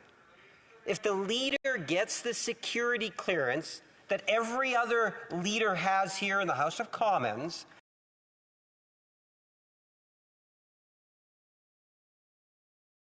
then he can actually get the names. But he has chosen not to do that, Madam Speaker. The question is, what is it that Canadians don't know about the history or the background of the leader of the Conservative Party that's causing him not to get the clearance? Did he do something illegal? Is that the reason why he's not? Sorry, I have a point of order. The honourable member for Louis Saint Laurent. Speaker, I rose today, and I'm rise today, and I'm very proud. I'm not very proud of what the member from Winnipeg North have said. Le point d'ordre. Can you please tell me what the order? Chef de l'opposition. The honourable leader of the official opposition. He's been here for 20 years and who is a minister of the Crown. He has no lesson to take from anyone when it comes to ethics, and particularly when it questions of his judgments, Madam Speaker. He suggested that there was maybe something to hide in his past. That's not the case. Shame. Those are all points of debate. So I will ask the Honourable Parliamentary Secretary to end his question so that I can get an answer from the Honourable Member who made the speech. Yes, Madam Speaker, I will withdraw the word illegal. But I do believe that Canadians have a right to know why it is that the leader of the Conservative Party today is not getting that security clearance. There has to be some real justification. Can the member indicate, does he believe that the leader of the Conservative Party should be doing what the RCMP and so many others are recommending of? The honourable member for Moose Jaw Lake Centre Lanigan. Thank you, Madam Speaker. And my colleague started off by saying short answer. Here's a short answer. Release the names. Or another short answer. Call an election. Thank you. We have time for a brief question. The honourable member for Kelowna Lake Country. Thank you, Madam Speaker. The member in his speech was talking about people at the top knowing what was going on, and so I'm wondering if he can just expand on that a little bit. We know that the previous minister was involved in appointing the board chair. We know that other board members were appointed. There was the existing minister. They've done nothing. We know there were senior officials that actually sat in on board meetings that were privy to the actions being taken by the board. And so I'm wondering if the member can maybe just speak to the seriousness of this, how people at the top, tone from the top, saw what was going on and they did nothing, and we have massive amounts of conflict of interest and corruption. The honourable member for Moose Jaw Lake Centre Lanigan. Well, and I thank my colleague for that question, because I'm so out of the water when I hear of a culture of dishonor. You know, as Canadians, we always want to strive and be part of something better and a culture of honor, whether it's watching sports teams, whether hockey teams or football teams, whether it's our politics. We should be striving for honor, and we're not seeing that. What we're seeing is, this is acceptable, I can get away with it, there'll be no recourse, and while they're at it, they're filling their bags and pockets full of money. It's disappointing. Canadians are unhappy. Thank you. Before I go to debate, I just, because of what just transpired not too long ago, I just want to remind members to please be careful and be judicial on the words that they use, especially to describe specific members in the House of Commons, because it does cause disorder, and then it causes points of orders to be raised. I think that every member in this House are honourable members. That's how they got to be here. And so, you know, there are words that are being used, adjectives that causes disorder, and I would hope that members will prevent that from happening, and they can choose a better way to do their debates. The honourable member for New Brunswick Southwest.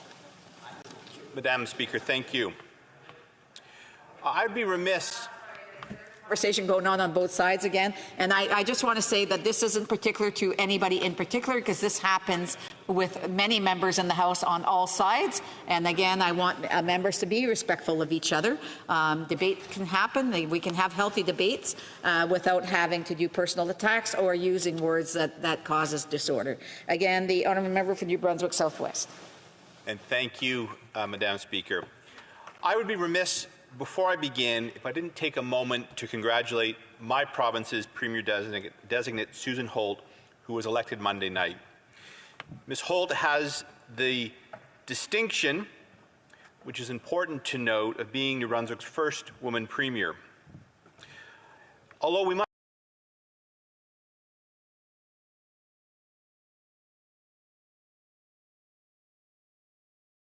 acknowledge, voters didn't elect her because she's a woman. She's a person of some achievement who I hope will keep my province moving forward.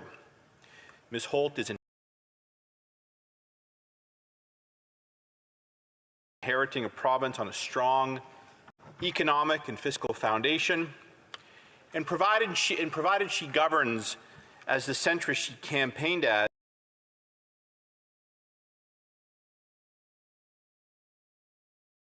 she could be formidable by building on New Brunswick's recent achievements. Already she has demonstrated some skill by opposing the federal carbon tax, and more skillfully, downplaying any association with the federal Liberals. It was as if the Prime Minister didn't exist for the last 32 days.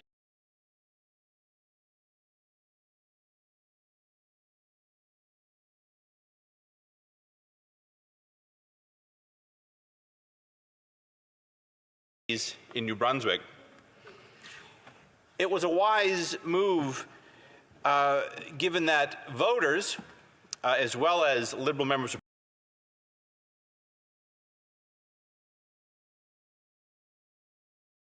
Parliament, are set to skewer their very disliked federal leaders. I too would like to thank Premier Blaine Higgs and the MLAs who served under his leadership since 2018.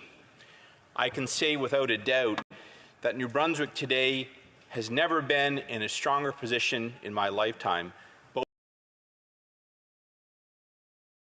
in terms of quality of life as well as opportunity compared to the rest of Canada.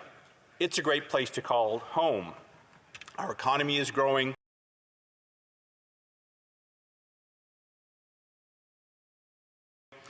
Work is available without going west, and today other Canadians recognize our advantages by moving down east in record numbers. Not bad at all.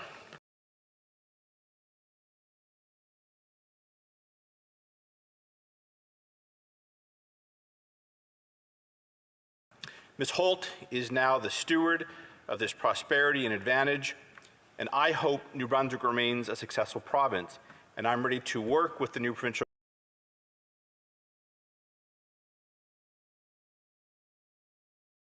government on shared priorities so my province is always heard in Parliament and within the federal government by its decision makers. Moving now to the matter at hand. Here is why there has been gridlock in Parliament. The Liberals have paralyzed the House of Commons. The Prime Minister and Cabinet have chosen to ignore a lawful order from Parliament to table documents requested by the House of Commons. This, briefly, is the chronicle of events. The Prime Minister and Cabinet chose a group of well-connected elites to dish out $1 billion of taxpayer money through the Strategic Development Technology Canada program. These chosen elites then gave the money to companies they either owned or had a financial interest in. When these acts of blatant conflict and corruption were reported to Cabinet, the Liberals tried to cover it up. Mandarins and ministers were aware of taxpayer funds being misappropriated through SDTC, but instead of stopping this scam, the program administrators somehow funneled even more taxpayer funds for ineligible projects from other federal departments. It was all approved by different ministers appointed by the Prime Minister. Thankfully, Canada's Auditor General examined the program and exposed the conflicts, cover-ups, and Liberal corruption. My colleague, the honourable member from South Shore St. Margaret, initiated a parliamentary investigation into the corruption. That resulted in an order from the House of Commons that the government hand over all documents unredacted. Unfortunately, this Liberal government won't follow the law by providing those documents to Parliament. It's a long-established right, which is entrenched in our Constitution, bestowing members of this House to send for and receive documents it deems necessary. Parliament's law clerk has confirmed and reinforced this fact to the committee I chair, Public Accounts. He did so this week. The Liberal government's disregard of Parliament's order strikes at the very heart of our democratic institutions. This is about integrity, transparency, and accountability of a government that supposedly serves Canadians. These values, which are fundamental to any functioning democracy, have been badly eroded over the course of the past 9 years by this Prime Minister and Liberal Cabinet. This is not a matter of partisanship, it is a matter of principle, it is a matter of trust. Trust that Canadians placed in this now tired government in 2015, 9 long years ago, when voters were promised an era of transparency and openness. Remember the lofty rhetoric that dissolved almost overnight? I want to remind everyone here, especially those in the benches opposite me, that in 2015 the Liberals presented Canadians with a platform of change. They campaigned on the promise to be the most transparent and accountable government in Canadian history. We are faced with a reality that is entirely different, that is far removed from that province, and has manifested itself into a taxpayer's nightmare. What we have seen time and time again is a government that has failed to live up to its own promises. We've seen a government that has been mired in scandal after scandal after scandal. A government that has betrayed the trust of all Canadians. The Green Slush Fund, otherwise known as the SDTC scandal, is just the most egregious example of this betrayal. According to the Auditor General's report, SDTC was responsible for awarding nearly $390 million in taxpayers' money on projects where board members had direct financial interest. These 9 board members, approved by the Prime Minister and the Cabinet, were involved in 186 conflicts of interest. This was not accidental mismanagement. It was systematic corruption orchestrated by those in positions of power to benefit themselves and their associates. One egregious example is that of André-Lise Métaux, who was appointed to the SDTC board in 2016. Métaux runs a venture capital firm, Cycle Capital, which received $114 million in grants from SDTC during her tenure on the board, funds that directly benefit her personal investments. The value of Cycle Capital tripled during this period, thanks in no small part to the tax dollars funded through the SDTC program. How convenient it must be to sit on government-appointed boards and approve millions of dollars to one's own company. This blatant self-dealing is emblematic of a broader culture of cronyism that has infected this tired Liberal government. Instead of focusing on innovation, the Green Slush Fund became a piggy bank for well-connected Liberal insiders who used their influence to enrich themselves at the expense of hard-working Canadian taxpayers. The corruption did not stop with Métaux. Another board member, Stephen Kukucha, was also involved in conflicts of interest. A former political staffer to a Liberal Environment Minister, Kukucha used his position on the SDTC board to funnel $5 million to companies in which he had financial interests. Like Métaux, Kukucha saw nothing wrong with enriching himself through his government connections. When questioned, he actually dismissed the $5 million payout as, quote, a small amount of money, end quote. That small amount of money is a staggering sum for Canadian families who have seen their federal taxes rise to pay for government largesse. It represents the taxes paid by countless families struggling to make ends meet. For these Liberal insiders, it is just another example of how the system has been rigged in their favour and against everyday Canadians. This scandal demonstrates a government that has completely lost its way, a government that has become more interested in serving the interest of a select few than in serving the people of Canada. But this scandal is about more than just the misuse of tax dollars. It is about the erosion of trust. It is about the erosion of the very principles of good governance that we're all elected here to uphold and to hold accountable. The scandals that have plagued this government, from the SNC-Lavalin affair to the We Charity scandal, from the misuse of public funds in green energy projects to the Prime Minister's own ethical violations, have revealed to Canadians a Prime Minister who is no longer capable of acting honestly for our country. The Green Slush Fund scandal is one of the most troubling examples of this government's failure to live up to its promise. Because not only is it about money, hundreds of millions of dollars in misspent money, misallocated money, but is now about a government that is not prepared to follow an order of this House. SDTC was established with the goal of fostering innovation in the Canadian economy. For many years before these Liberals, it was well managed. It was a program where projects would be funded on merit.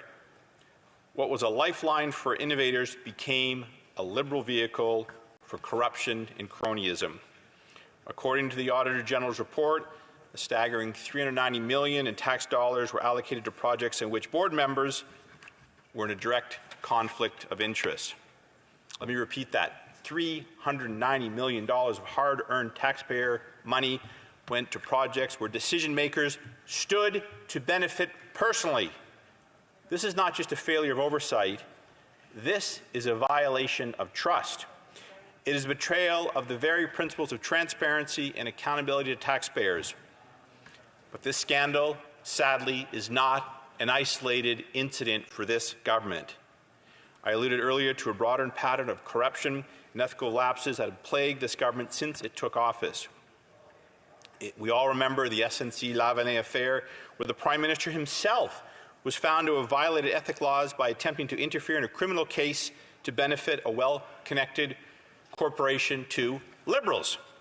We all remember the We Charity scandal, where millions of tax dollars were funneled to an organization with close ties to the Prime Minister's family. And who could forget the numerous ethical breaches involved in the firing of Vice Admiral Mark Norman? These scandals are not just the result of poor decision-making or bad management. They are the result of a culture of corruption that has taken root within this government, a culture where well-connected insiders are rewarded, while ordinary, everyday Canadians are left behind to pick up the bill.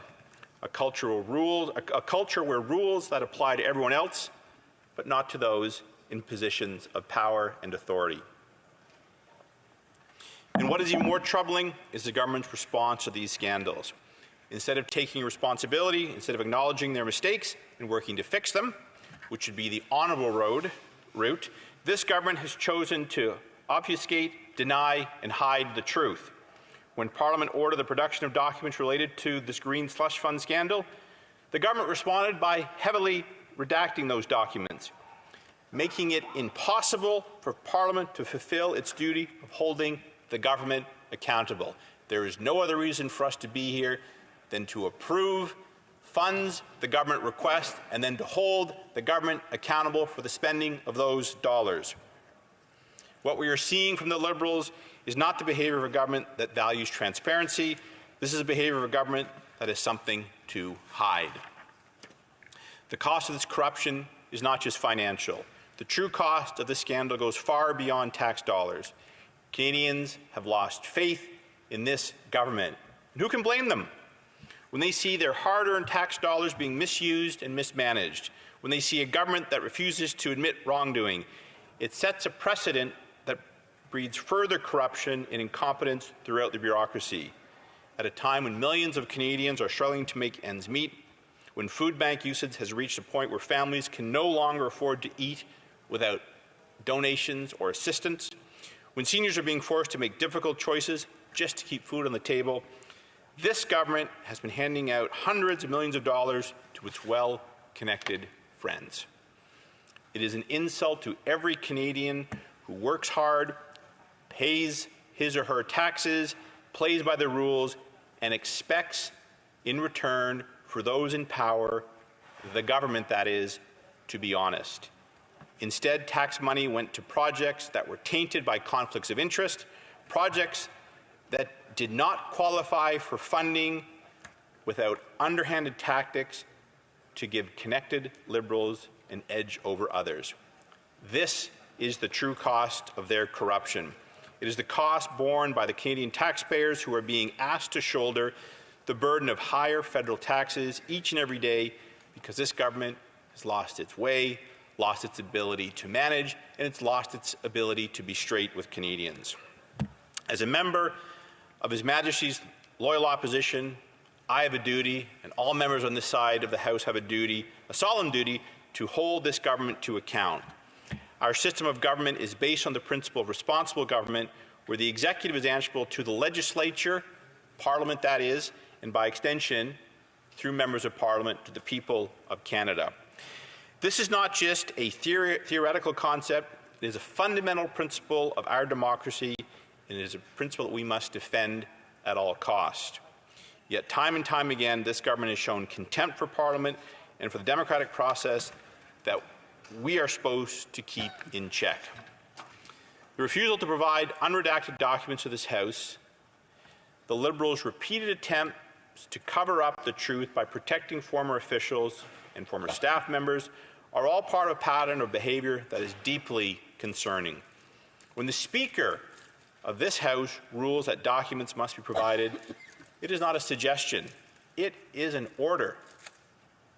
It is the will of this House. It must be respected. The government's decision to redact those documents is a clear violation of our collective parliamentary privileges, and it is an affront to the democratic principles that underpin our system of government. Now, the question we must ask ourselves is this: what is the government trying to hide? Why are they so determined to keep these documents out of the hands of Parliament and parliamentarians?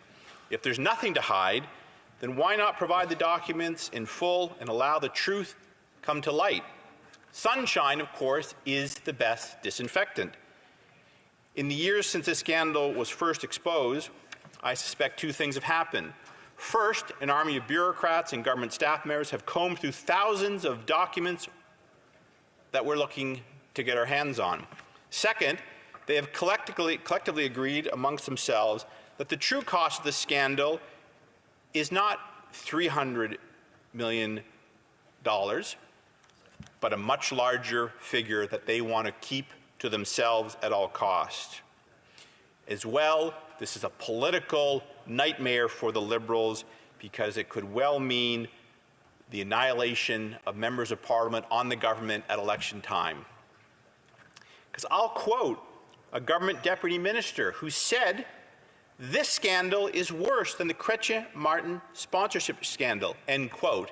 And we all know how that scandal, the ad scam scandal, ended the Martin Chrétien governments. SDTC is so devastating that it would do great harm to the Prime Minister, Cabinet, and the Liberal Party if the books are open and revealed to the public. Now, the Green Slush Fund scandal is not just about the misuse of tax dollars, as I've said before. It is about the principle that no one, not even the Prime Minister, is above the law. It is about the principle of those who are entrusted with the stewardship of public funds must be held to the highest standards of accountability and transparency. The refusal of this government to provide the documents requested by Parliament is a clear violation. It is an attempt to subvert Parliament to shield those responsible for this corruption from accountability. But let me be clear, Parliament must not allow this to happen. When you have all three main opposition parties in agreement, that is a signal that trust has been broken across the country. In the upcoming election, Canadians will have the opportunity to choose a different path. I stand before you today to say that Conservatives will bring forward a government that Canadians can trust, a government that will be responsible steward of their tax dollars, a government that will always act in the best interest of the people that elected us to serve them if we're given that opportunity. We will ensure that those in positions of power are held accountable for their actions. This means real consequences for ethical violation and conflicts of interest. We will also ensure that taxpayer dollars are spent wisely and responsibly. This means ending the culture of cronyism that has taken hold in the Liberal bench. It means ensuring that public contracts and grants are awarded based on merit, and it means a better day in turning the page on this corrupt government.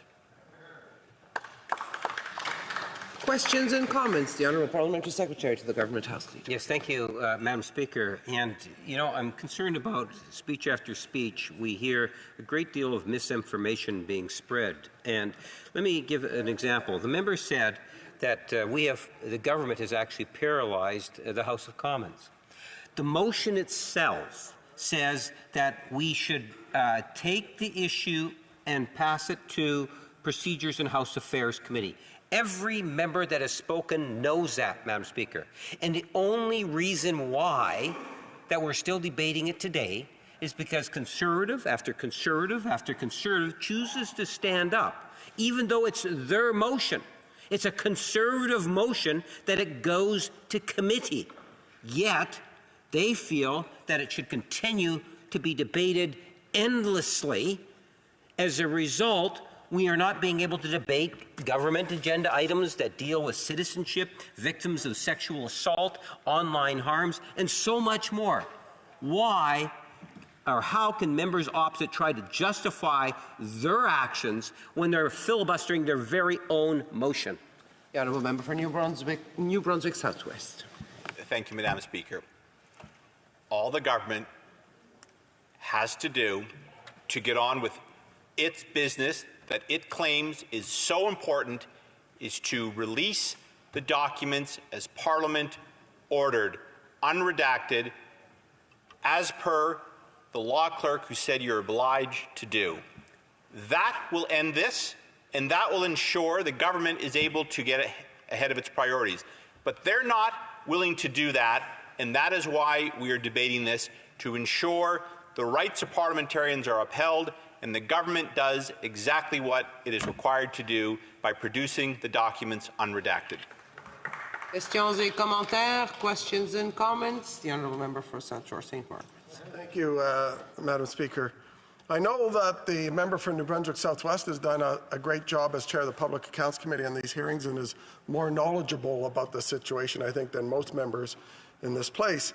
But I'd like to ask him, because I think the members had an update, that I believe it's 9 government departments have provided unredacted documents and 19 have redacted and 2 have refused.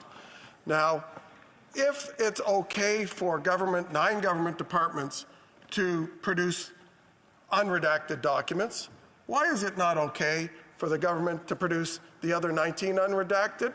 Is it because of what's in it, or is it just because the hypocrisy of this government knows no ends? Honourable member for New Brunswick Southwest. Thank you. I think the minister, or the soon-to-be minister, the member has answered his own question. In some cases, we have unredacted documents. These departments have followed through the order from Parliament, which is here to hold the government accountable. But in many other departments, the documents have come back redacted, indicating there is something to hide, something that must be so explosive. Because for the member, the Auditor General just delivered a letter to Public Accounts Committee yesterday indicating that the study she did into SDTC, while it was narrow in scope, she believed the findings can be mirrored elsewhere throughout that program, meaning the waste and the corruption is greater and deeper than we first realized. Questions et commentaires, questions and comments. The Honourable Parliamentary Secretary to the Government House Leader. Well, Madam Speaker, the member has acknowledged that, yes, they are filibustering it, not because, because they want the government to produce unredacted documents. We have provided thousands and thousands of sheets of paper, and yes, it's to go, what they're talking about is to take those papers, get them unredacted, and hand them over to the RCMP. Now, Madam Speaker, the RCMP have said no, they do not support this action. The Auditor General of Canada has said no, they don't support this action. The former Deputy Law Clerk has said no, they don't support this tactic. The Conservative Party is playing a game, nothing, it's as simple as that, and the member knows that. Why should the Liberal government take the Conservative side over what the RCMP, the Auditor General, and the former law clerk are saying? Why would we believe the Conservative Party and play their silly game, Madam Speaker? Order! The Honourable Member for New Brunswick Southwest. Why? Because you have an order from Parliament to produce those documents. That is a Parliament. Through you, Madam Speaker, the government has an order from this Parliament passed by a majority of members in this House, not just Conservatives, for this government to produce these papers. Time and time again, whether it's the Winnipeg Lab documents, this case, this is a government that's more interested in covering up in secrets than coming clean with Canadians. And the filibuster here is on the government side. Release the papers unredacted, as this Parliament has demanded you do. I can't release anything. L'honorable député d'Abitibi. The Honourable Member for Abitibi, James Nunavik. Thank you, Madam Speaker. I'd like to thank my colleague for his speech. I agree that the government has not been handing over the documents, but we should also remember that under the Harper government between 2006 and 2015, we should recall very clearly that there were lobbying incidents.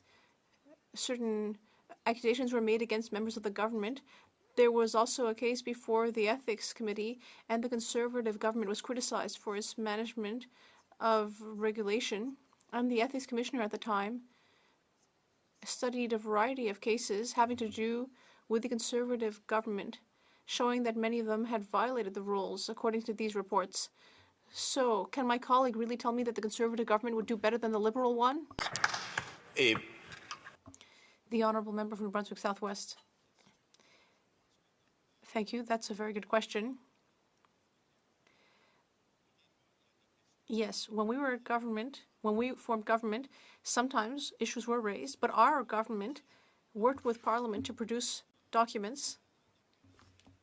For example, documents on Afghanistan, where there was a brouhaha, but at the end of the day, we found a way forward for the various parties to look at the documents, but this government is not ready to do the same thing. That's why we're here today. Thank you. Bow River. Thank you, Madam Chair, and I appreciate my speech from the colleague today who has been in the House for many years. One of the things that he mentioned first in his speech was the Admiral Norman controversy, and just right out of the gate, when the Liberals were elected, they created the first controversy right out of their first meeting. But the important part of this is the money. And following the money is really a critical importance to this, so that people believe that there's transparency and responsibility for their money. So to my longtime colleague in the House and his experience, I would like to ask through the Speaker what his response is to how important it is to follow the money. The Honourable Member for New Brunswick Southwest. Thank you. I think this is why this issue is seized the House. Not only is it a question of hundreds of millions of dollars being misspent, of hundreds of ethical violations, conflicts of interest, and now a cover-up, but on top of that, and that's bad enough, that's a steaming mess, on top of that, today we have a government that is not even willing to submit itself to this Parliament, which it is required to do. We authorize members of Parliament in this House the spending of money, but we also exert our authority to see how those dollars have been spent and ensure value for taxpayers. This government wants to hide that. They are in breach of an order of Parliament, and we are going to hold them accountable. Le commentaire, l'honorable député d'Abitibi-Témiscamingue. The Honourable Member for Abitibi-Témiscamingue. Well, I have a quick question for my colleague. What's more serious? What's worse here? Getting the information on SDTC sent to the RCMP, or the fact that this government is not responding to the will of Parliament? I think that's actually worse. I think the fact that the government is not listening to Parliament is something that's really in contempt of democracy. I'm sorry, I'm just so agitated. How can we be credible if an order given to the government by the House is not respected? Is it the content here, or is it really the affront to democracy? Which is worse? A very, very brief answer from the Honourable Member for New Brunswick. I completely agree. This is a matter of holding the government accountable for its decisions. And once again, I would note here that it's not just the Conservatives, it's also the NDP and the Bloc Québécois, all forming a common front on this issue, that the government needs to be accountable to Parliament and produce the documents. The Honourable Member for Lakeland. Thank you, Madam Speaker. Today, I am happy on behalf of the people of Lakeland to join the debate started by Common Sense Conservatives because of the Liberals' repeated pattern of entitled and immoral abuse of Canadian tax dollars under the guise of programs ostensibly about issues that all Canadians care about. After 9 years, this government's corruption is just not worth the cost. The entire House of Commons asked for the Liberals to release documents about their own major scandal, but like always, the Liberals cover it up. The Liberals presented the Sustainable Development Technology Canada Fund, known accurately now as their personal green slush fund, as vital for investments to address climate change, but it lacks transparency, fails to produce any results, and, as always with these guys, serves the interests of Liberal insiders instead of Canadians. That's their clear pattern. Funnel other people's money into their friends' companies and pockets, sometimes get caught, then evade, delay, and obfuscate, and then finally use every tool that they have, all of their power, to cover it all up and blame everyone else.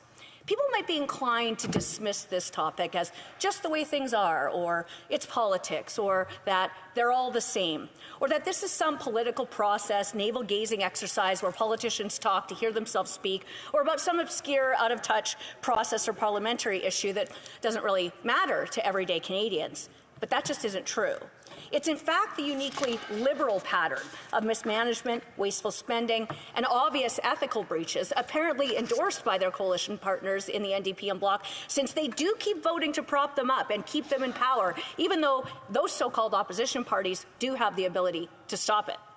The government must release the $400 million slush fund scheme records that show Liberal appointees funneled Canadian tax dollars into their own and their cronies' companies. The scale is simultaneously shocking and horrifyingly not surprising. Nearly half of the billion-dollar slush fund in misused tax money, with 186 conflicts of interest. That's right. Really listen to that. 186 conflicts of interest. But what's wild here is that despite warnings about the conflicts of interest of the head of the slush fund, the Liberals put her in that key role anyway. Another board member was the founder and CEO of a company called Cycle Capital. Now, it happens that the Environment Minister has personal shares in Cycle Capital and worked as a strategic advisor for over a decade. During that CEO's time on the slush fund, companies in which Cycle Capital invests received more than 100 million Canadian tax dollars from the scheme. The Liberals took the head of Cycle Capital from the slush fund to the Liberals Canada Infrastructure Bank, where she voted to give $170 million to her own company. Talk about conflict of interest. This is just one of many examples. You know, in my neck of the woods, and out in my colleague from South Margaret, South Shore. Thank you, South Shore, St. Margaret's. Thank you, Madam Speaker. We all say if something walks like a duck, swims like a duck, and quacks like a duck, well, you know, I'm confident Canadians can see what's happening here for themselves. Conservatives say if the Liberals have nothing to hide, then there is no reason not to release the documents. But since the Liberals are willing to stop all of the work of the House of Commons, the people's place here, to refuse to disclose the slush fund records, then they should just call a carbon tax election and let Canadians decide. Canadians deserve transparency and accountability. None of the government's money belongs to politicians, bureaucracies, and government appointees. It belongs to Canadians. These are the kinds of things that people get fired for in the private sector. And in governments that actually care about ethics and fiscal responsibility, elected people would resign or be fired for it. But it would be hard for the ethical offender-in-chief, the Prime Minister, to have the credibility to mete out consequences with his own cabinet caucus and officials, because this behaviour is always role-modelled at the top. But complicit participation is just as wrong. Canadians deserve to know how billions of their dollars have been misused over 9 years, who benefits from the cover-ups, and how it will be made right. This pattern is also clear in the Liberals' claims about $120 billion for environmental programs, too.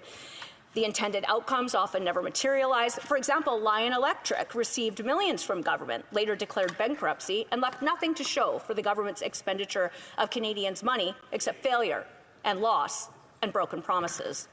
And more than $40 billion of Canadians' money allocated for EV subsidies, for example, yet infrastructure to make them actually affordable and suitable for Canadians' real lives in every region of this country lag far, far behind. Everything the Liberals claimed about the Stellantis subsidy has been proven false. It's billions of dollars over budget and years behind schedule before shovels are even in the ground. The Liberals said it was supposed to create jobs for Canadians, but at least 1,500, the majority of the jobs, will be filled by temporary foreign workers. Now, while the Liberals claim these programs serve Canadians over and over again, the funds instead benefit companies or cronies with Liberal connections.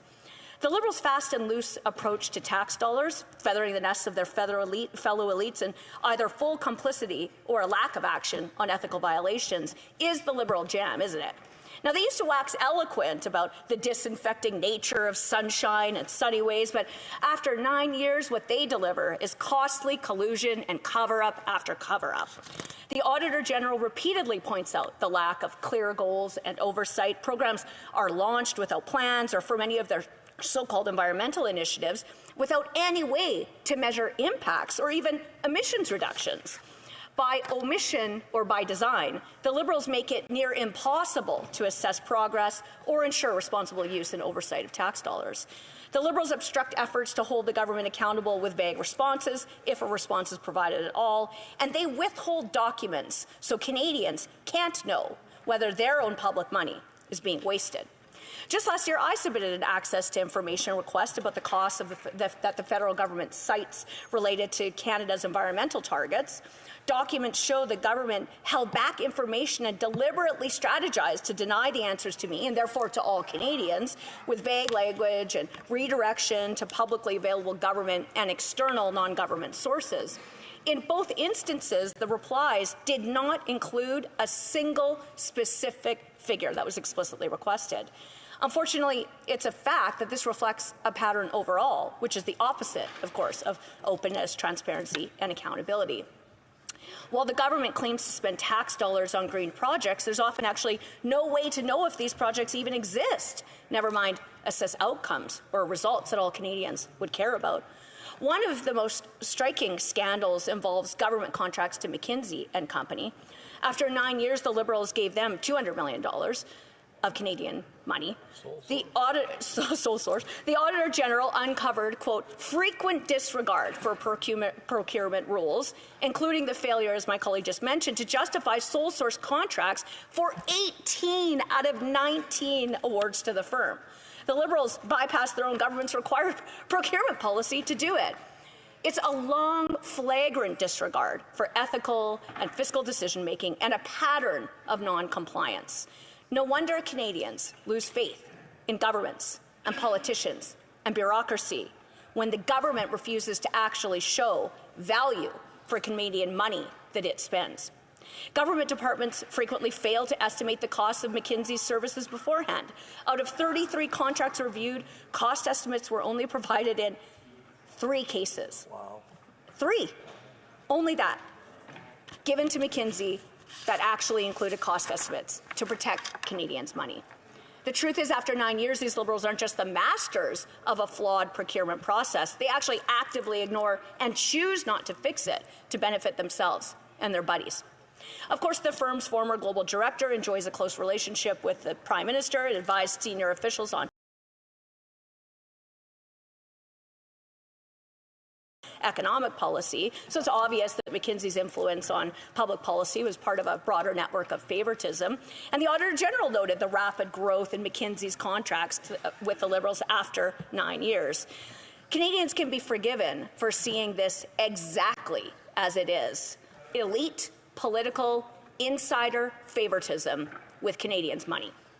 One $33 million government contract to McKinsey for the government-caused, beleaguered and delayed Trans Mountain expansion was issued non-competitively and without a justification clearly linked to one of the competitive procurement policy exceptions.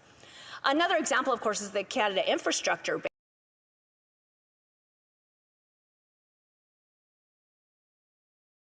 which oversees more than $30 billion in public-private infrastructure spending.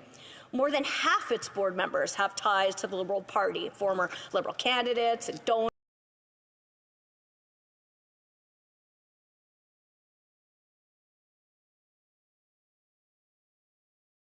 And staff, and board members.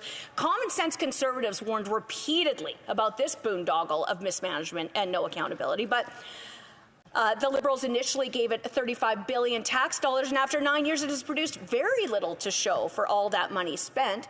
Despite grand promises of transformational infrastructure projects, most remain in early planning stages, stalled, or don't exist at all. It's not just about missed deadlines. It really shows systemic inefficiencies and abysmal project management, with Liberal insiders appointed to high-level positions. These are choices over and over.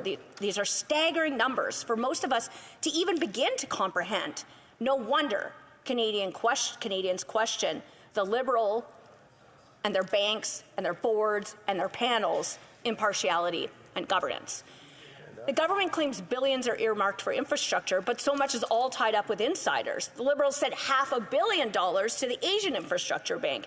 Its former head of global communications told the parliamentary committee that Canada has not received, quote, a single thing of tangible value, with $250 million tax dollars, and that he is unaware of the Liberals' demand of a return of that money. This is unfortunately reflective of most of the government's apparent environmental initiatives too. But all of this is really about a larger problem. This Liberal government spending decisions are driven more by ideology and political optics than by the best interests of Canadians or actual environmental impact for many of these examples. By focusing on headline grabbing, ribbon cutting, rather than practical solutions and outcomes, the government has wasted billions of other people's money. Their own endless tax and spend rat trap cycle have made all the essentials too expensive for everyone, hollowed out the middle class, and particularly harmed low-income and working poor Canadians. Really, it's disgusting. Actually, it's a gross, gross Liberal pattern. The Liberals' We Charity scandal is one of the most infamous, with a $900 million contract ostensibly for a student grant program. Of course, Liberal family members of the Prime Minister had long been paid to appear at events, and both the relatives of the Finance Minister and senior government officials had close connections with We. All of that benefited the Liberals and the charity. The Ethics Commissioner ruled the Finance Minister acted unethically and breached the Conflict of Interest Act when he failed to recuse himself from the decision. But after Conservatives pushed the government relentlessly to release those documents, it ultimately cancelled the contract, but not before they hid the details and ultimately shut down Parliament to avoid accountability and leave Canadians in the dark. The Liberals tried yet another cover-up about the Winnipeg lab leak in 2021 after reports that the RCMP had to intervene at that one-of-a-kind top medical and virus lab due to a security breach and speculation of espionage by China's communist dictatorship at that Canadian lab. The Prime Minister fought tooth and nail to prevent any of the documents from coming up and, like now, defied a motion passed by elected MPs. All parties that had seen the documents, including a Liberal MP, said it was to cover up embarrassment, not to protect national security. Time and time again, the Liberals repeatedly prioritize political interests over genuine public benefit. Withholding information from MPs who are here because of and to serve the people, and all of these scandals, there are many more, show without a doubt the Liberals' total disregard for ethical governance that undermines public trust, and these ongoing issues of favoritism, lack of transparency, and poor governance. Canadians clearly can't afford or trust this Liberal government and their coalition partners. That's the serious consequence when public money is funneled by the Liberals to politically connected corporations and insiders, lack any accountability and transparency, and leave Canadians wondering where all their money's gone. Consider the scale and what this actually means. The nearly $400 million blown by the Liberal slush fund alone would require the equivalent of 22,000 Canadian families to work an entire year just to cover the amount through their federal taxes. And in reality, because after 9 years of these Liberals, costs are up and taxes are up, all those Canadian families are already working their butts off and can't get ahead. This conduct is not acceptable at any time. But when that same government spending and their carbon taxes cause inflation and a historic cost of living crisis because they drive up the prices of groceries, fuel, housing and heating, essentials, not luxuries in Canada, especially with winter coming, better accountability and oversight of tax money is the very least that Canadians deserve. A recurring theme is this government's absolute failure to deliver on promises of job creation and economic growth. It frequently promotes its green programs and infrastructure projects as job creators, but many of the jobs that are created are temporary or disappear once construction phases end. This has been especially problematic in growing sectors like renewable energy, where employment opportunities promised during government announcements at project launches never materialize. And who can forget their tree planting failure? In 2019, the Liberals promised to plant 2 billion trees. But as of last year, there are deals to plant only 374 million trees by 2031, which is less than 19% of their stated goal. NRCan reports that only 56 million trees have been planted to date. That's not even 3% of the Liberals' promise. Meanwhile, traditional sectors like oil and gas, where hundreds of thousands of Canadians work and which remain vital to Canada's economy, have been subjected to uncertainty, extra heavy regulation, prohibitions, unfair treatment, and carbon taxes, which has cost Canada hundreds of thousands of job losses because the costly coalition wages ideological war on energy workers. The Liberals' scandals and mismanagement are not isolated incidents. It's their long-established grift. From the mishandling of programs to insider deals, it's clear public resources are being misused and Canadians are being shortchanged. And after 9 years of NDP Liberals' anti-energy, anti-private sector policies, more than $5.6 trillion of investment, jobs, businesses, projects, talent, and technology has gone from Canada to the U.S., a unique reversal since the Liberals were elected in 2015 that has gotten worse every year. There's no doubt these Liberals, backed by the coalition, are the most ethically compromised government in Canadian history. The PM has been convicted of 2 ethics violations, and so have 4 senior Liberal MPs, the most of any government in Canadian history. At the same time, these guys have made it so 2/3 of lower-income families struggle to eat, heat, and house themselves due to the government-caused cost of living crisis. It's just unacceptable that tax dollars are wasted, period, and especially now.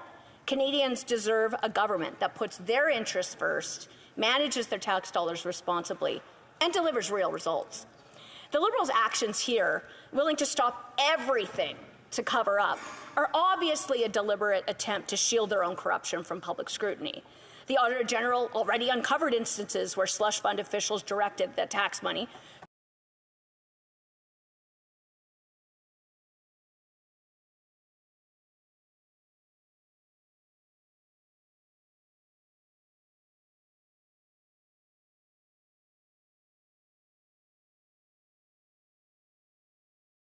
whatever to their own companies. The Ethics Commissioner ruled that the fund's chair, personally appointed by the Prime Minister, broke the law. It's not just common sense Conservatives saying that, but it is common sense. Elected leadership must prioritize ethics, transparency,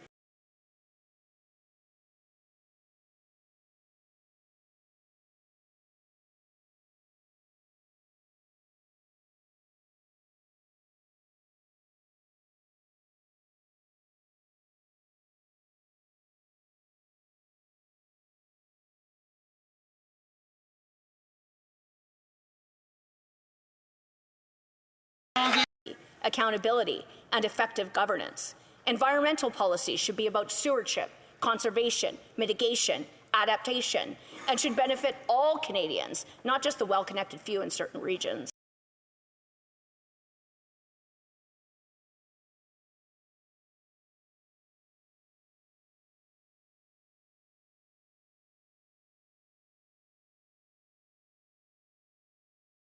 And enough is enough. Parliament must do its job, since the Prime Minister and these Liberals will not. These Liberals must comply with Parliament's demand and release the Green Slush Fund documents, because that demand comes from the representatives of the majority of Canadians. That's who we are here to represent. That's who we work for. That's who we are to serve. So when the majority of members of Parliament in this House of Commons make a demand, those are the people for whom they are making that request. But after 9 years of these NDP Liberals, taxes are up, costs are up, crime's up, and I think Canadians think time's up for this Liberal government. If the Liberals have nothing to hide, they should call a carbon tax election to let Canadians decide to end wasteful spending, restore accountability, and bring home transparency, so that common sense Conservatives can axe the tax, build the homes, fix the budget, and stop the crime. It's time. Yeah. Questions and comments? The Honourable Parliamentary Secretary to the Government House Yes, Leader. Thank you, Madam Speaker. You know, and there was a speaker, one of the Conservatives yesterday said, you know, it's about behavior from the past. And I'm listening to the member talk about a list of issues that many other Conservatives have actually been raising time and time again. But having said that, Madam Speaker, you know, I had a publication of 70 abuses of power and corruption and all these negative words about Stephen Harper.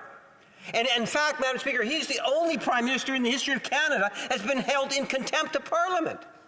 Now, who was the great defender? The current leader of the Conservative Party. In fact, he was the Parliamentary Secretary to the Prime Minister when he was held in contempt. Now we have that individual, the leader of the Conservative Party, that refuses to be able to get security clearance so that he can see the 11 names, Madam Speaker. The question that I have for the member opposite is, when will the Conservative Party stop with the games and start dealing with the issues that Canadians want us to be dealing with and allow their motion to pass by stop talking about it and actually having a vote on their motion? The Honourable Member for Lakeland. First of all, you know, I have no idea when these Liberals are actually going to get into 2024, but we'll all keep waiting, I guess, because they keep talking about, like 15 years ago, the majority of Conservatives actually on this side have been elected since 2015, so I guess he can keep yelling about whatever he's talking about over there. But you know what? We ourselves, in terms of the names that he mentioned about MPs involved in foreign interference, Conservatives ourselves have put forward a motion that said call upon the Prime Minister to release the names of the members of Parliament that have knowingly or wittingly collaborated with foreign interference. We understand there are 11 MPs. So here's some solutions for the government. Release those names on this issue and release these slush fund documents so that we can all get on with our jobs here.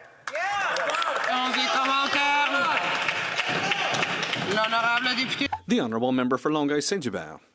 Thank you, Madam Speaker. I don't believe it. It would be... ask the Honourable Member to wait just a second so the other Honourable Member can put in her earpiece. The Honourable Member for Longueuil Saint-Hubert. Thank you, Madam Speaker. Listen, if it wasn't so sad, we'd be laughing. I'll go back to something the colleague mentioned in her speech. She said that the government has failed to meet promises on the environment. For example, promising to plant 2 billion trees. They've maybe planted 2 or 3% of that. But she also said at the same time the oil and gas sector had been neglected and was facing uncertainty. How can she say something like that in this House? According to a study in 2022, Canada gave direct and indirect subsidies worth $50 billion to the oil and gas sector. The government across the way has failed on the environment for 9 years, and in my riding, I can tell you that people are terrified of the idea that the Conservatives could take power, particularly those who are worried about the environment. Member for Lakeland. Well, I completely 100% agree with the member's comments that this government absolutely made a promise that it is completely failing to meet with regard to tree planting. It might be an interesting point of fact that of all the private sectors in the Canadian economy, the sector that plants the most trees without government funding or initiative actually is the oil and gas sector right across Canada. People who live in around and work around this development would be aware of many of these things. But, you know, this goes to the government's whole problem on these environmental issues. It's the same thing with their justification of a carbon tax, which is a tax plan, not an environmental plan, because the truth is they don't even measure emissions reductions. They're not even able to do that. But my question for the Bloc is, like, if they actually are going to function as an opposition party, why in this debate would he be standing up there talking about these issues instead of the motion that's on the floor of the House of Commons, which is demanding the Liberals to release the documents or call a carbon tax election? Questions and comments. The Honourable Member for New Westminster Burnaby. Thank you very much, Madam Speaker. We condemn Liberal scandals. That's why we're supporting the motion. We want to get the information that is so vital for STDC. And as you know, Madam Speaker, in the We Charity scandal, the SNC-Lavalin scandal, NDP MPs played a key role in getting to the bottom of that. We condemn those scandals, but we also condemn the incredible corruption of the Harper years. And the Conservatives, when they were in power, when you look at the size and scope of their scandals, it was even worse than the Liberals. Just to mention a few, Madam Speaker, the ETS scandal, $400 million. The G8 scandal, $1 billion. The Phoenix Pay scandal, $2.2 billion. Anti-terrorism funding scandal, $3.1 billion. Massive amounts. Unacceptable use of taxpayers' money, never condemned by Conservatives, ever. In fact, they covered it up. During their majority government, refused to have parliamentarians look into each of these various scandals. Now, another one's broken today in Saskatchewan with the Conservative Saskatchewan Party. Gary Graywall stole $750,000, rendered guilty by the Saskatchewan Ethics Commissioner. And I've been asking Conservative MPs simply to stand up and condemn that theft. Will the member stand up and condemn the theft of $750,000, a Conservative Saskatchewan Party MLA in Saskatchewan? Good question. Member for Lakeland. Once again, these progressives are just so regressive and stuck in their angry past, aren't they? The question that I have for that member is if he actually wants to be an opposition party member, and if he actually wants to do more than just wax on and on about how he's actually concerned about all these issues or these corruptions or these scandals or the things they advocate on every single day, then why on earth do they keep voting for the Liberals over and over and over to prop them up and keep in power? That's the real question here, isn't it, Madam Speaker? The honourable member for Kitchener Centre. Thank you, Madam Speaker. I believe we're on day 11 of this debate now on this motion that could be moved to committee and voted on.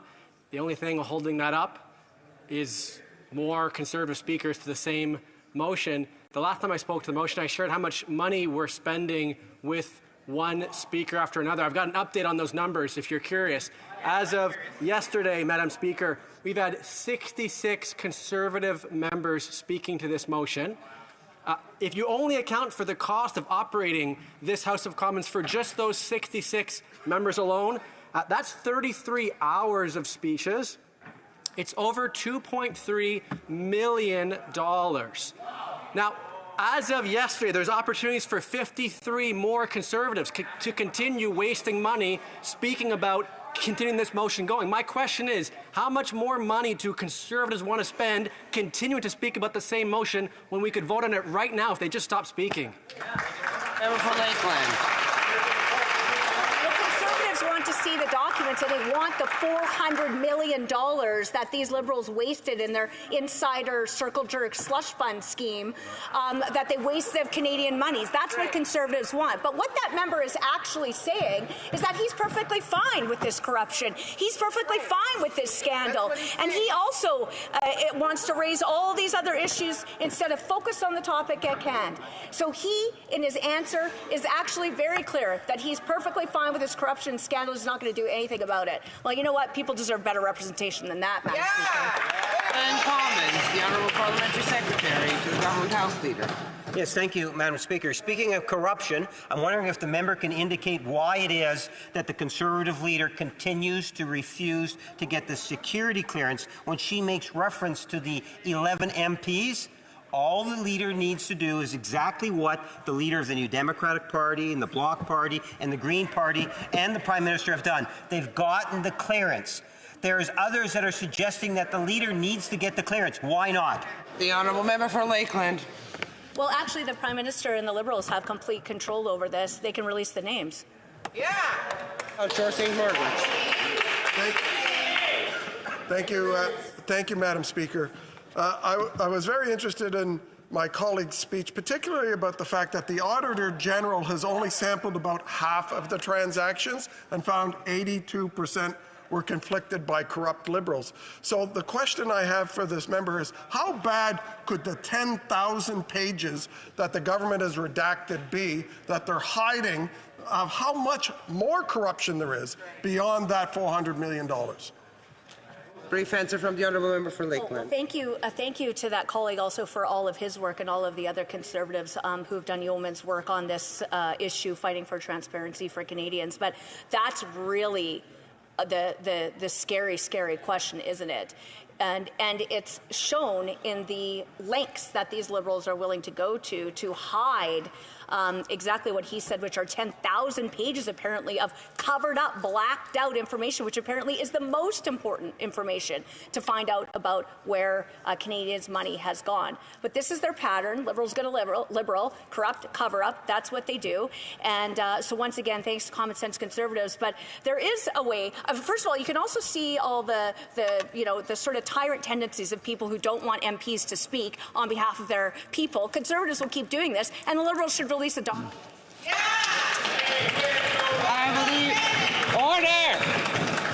I believe the honourable member for New Westminster Burnaby is rising on a point of order. Thank you very much, Madam Speaker. It's on the question of privilege. I'm rising to provide my response on the matter of privilege that was raised by the Conservative Deputy Leader the week before last, as you'll recall, before the constituency break, Madam Speaker. As the Parliamentary Secretary to the Government House Leader said, while members of Parliament have a fundamental right to access the parliamentary precinct free of obstruction, that freedom does not extend to members of the public who are looking to confront, to be aggressive to, or to bully other people on Parliament Hill. It is for that reason that peaceful gatherings on the Hill need prior approval to take place. And when those gatherings are in fact political protests, of course, approval is needed in the event that there is a counter-protest. We've seen this multiple times, Madam Speaker, and it makes good sense if the goal is to balance peaceful expression of views, prevention of incidents, and a de-escalation of conflict. Of course, if one's goal is not de-escalation, it makes sense that they would not like this, which brings me to the specific incident in question. I reviewed the member's intervention. At no point in time does the member even try to show how her privilege or access to the Hill was compromised. It simply was not. That alone would be grounds to dismiss her case. But I've also reviewed the clip that she posted to social media on the incident. And it seems to me that the video shows an individual approaching an authorized gathering on Parliament Hill with the express purpose of disrupting it, all the while being filmed in an attempt to provoke a reaction from the hardworking, dedicated PPS agent on the scene. The video in question is watermarked with the extremist tag Darcy Media, the exact same watermark that appears on videos of attempts to provoke the NDP leader on Parliament Hill a few weeks ago.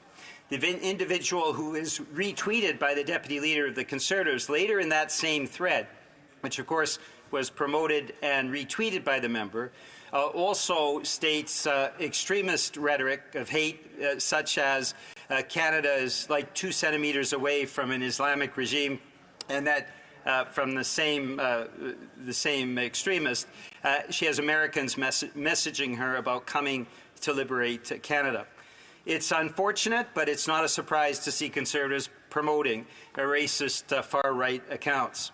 And Madam Speaker, this comes nowhere near passing the bar that is required to be considered a matter of privilege. I will say that a far more legitimate... I interrupt the honourable member for New Westminster Burnaby, who is answering on a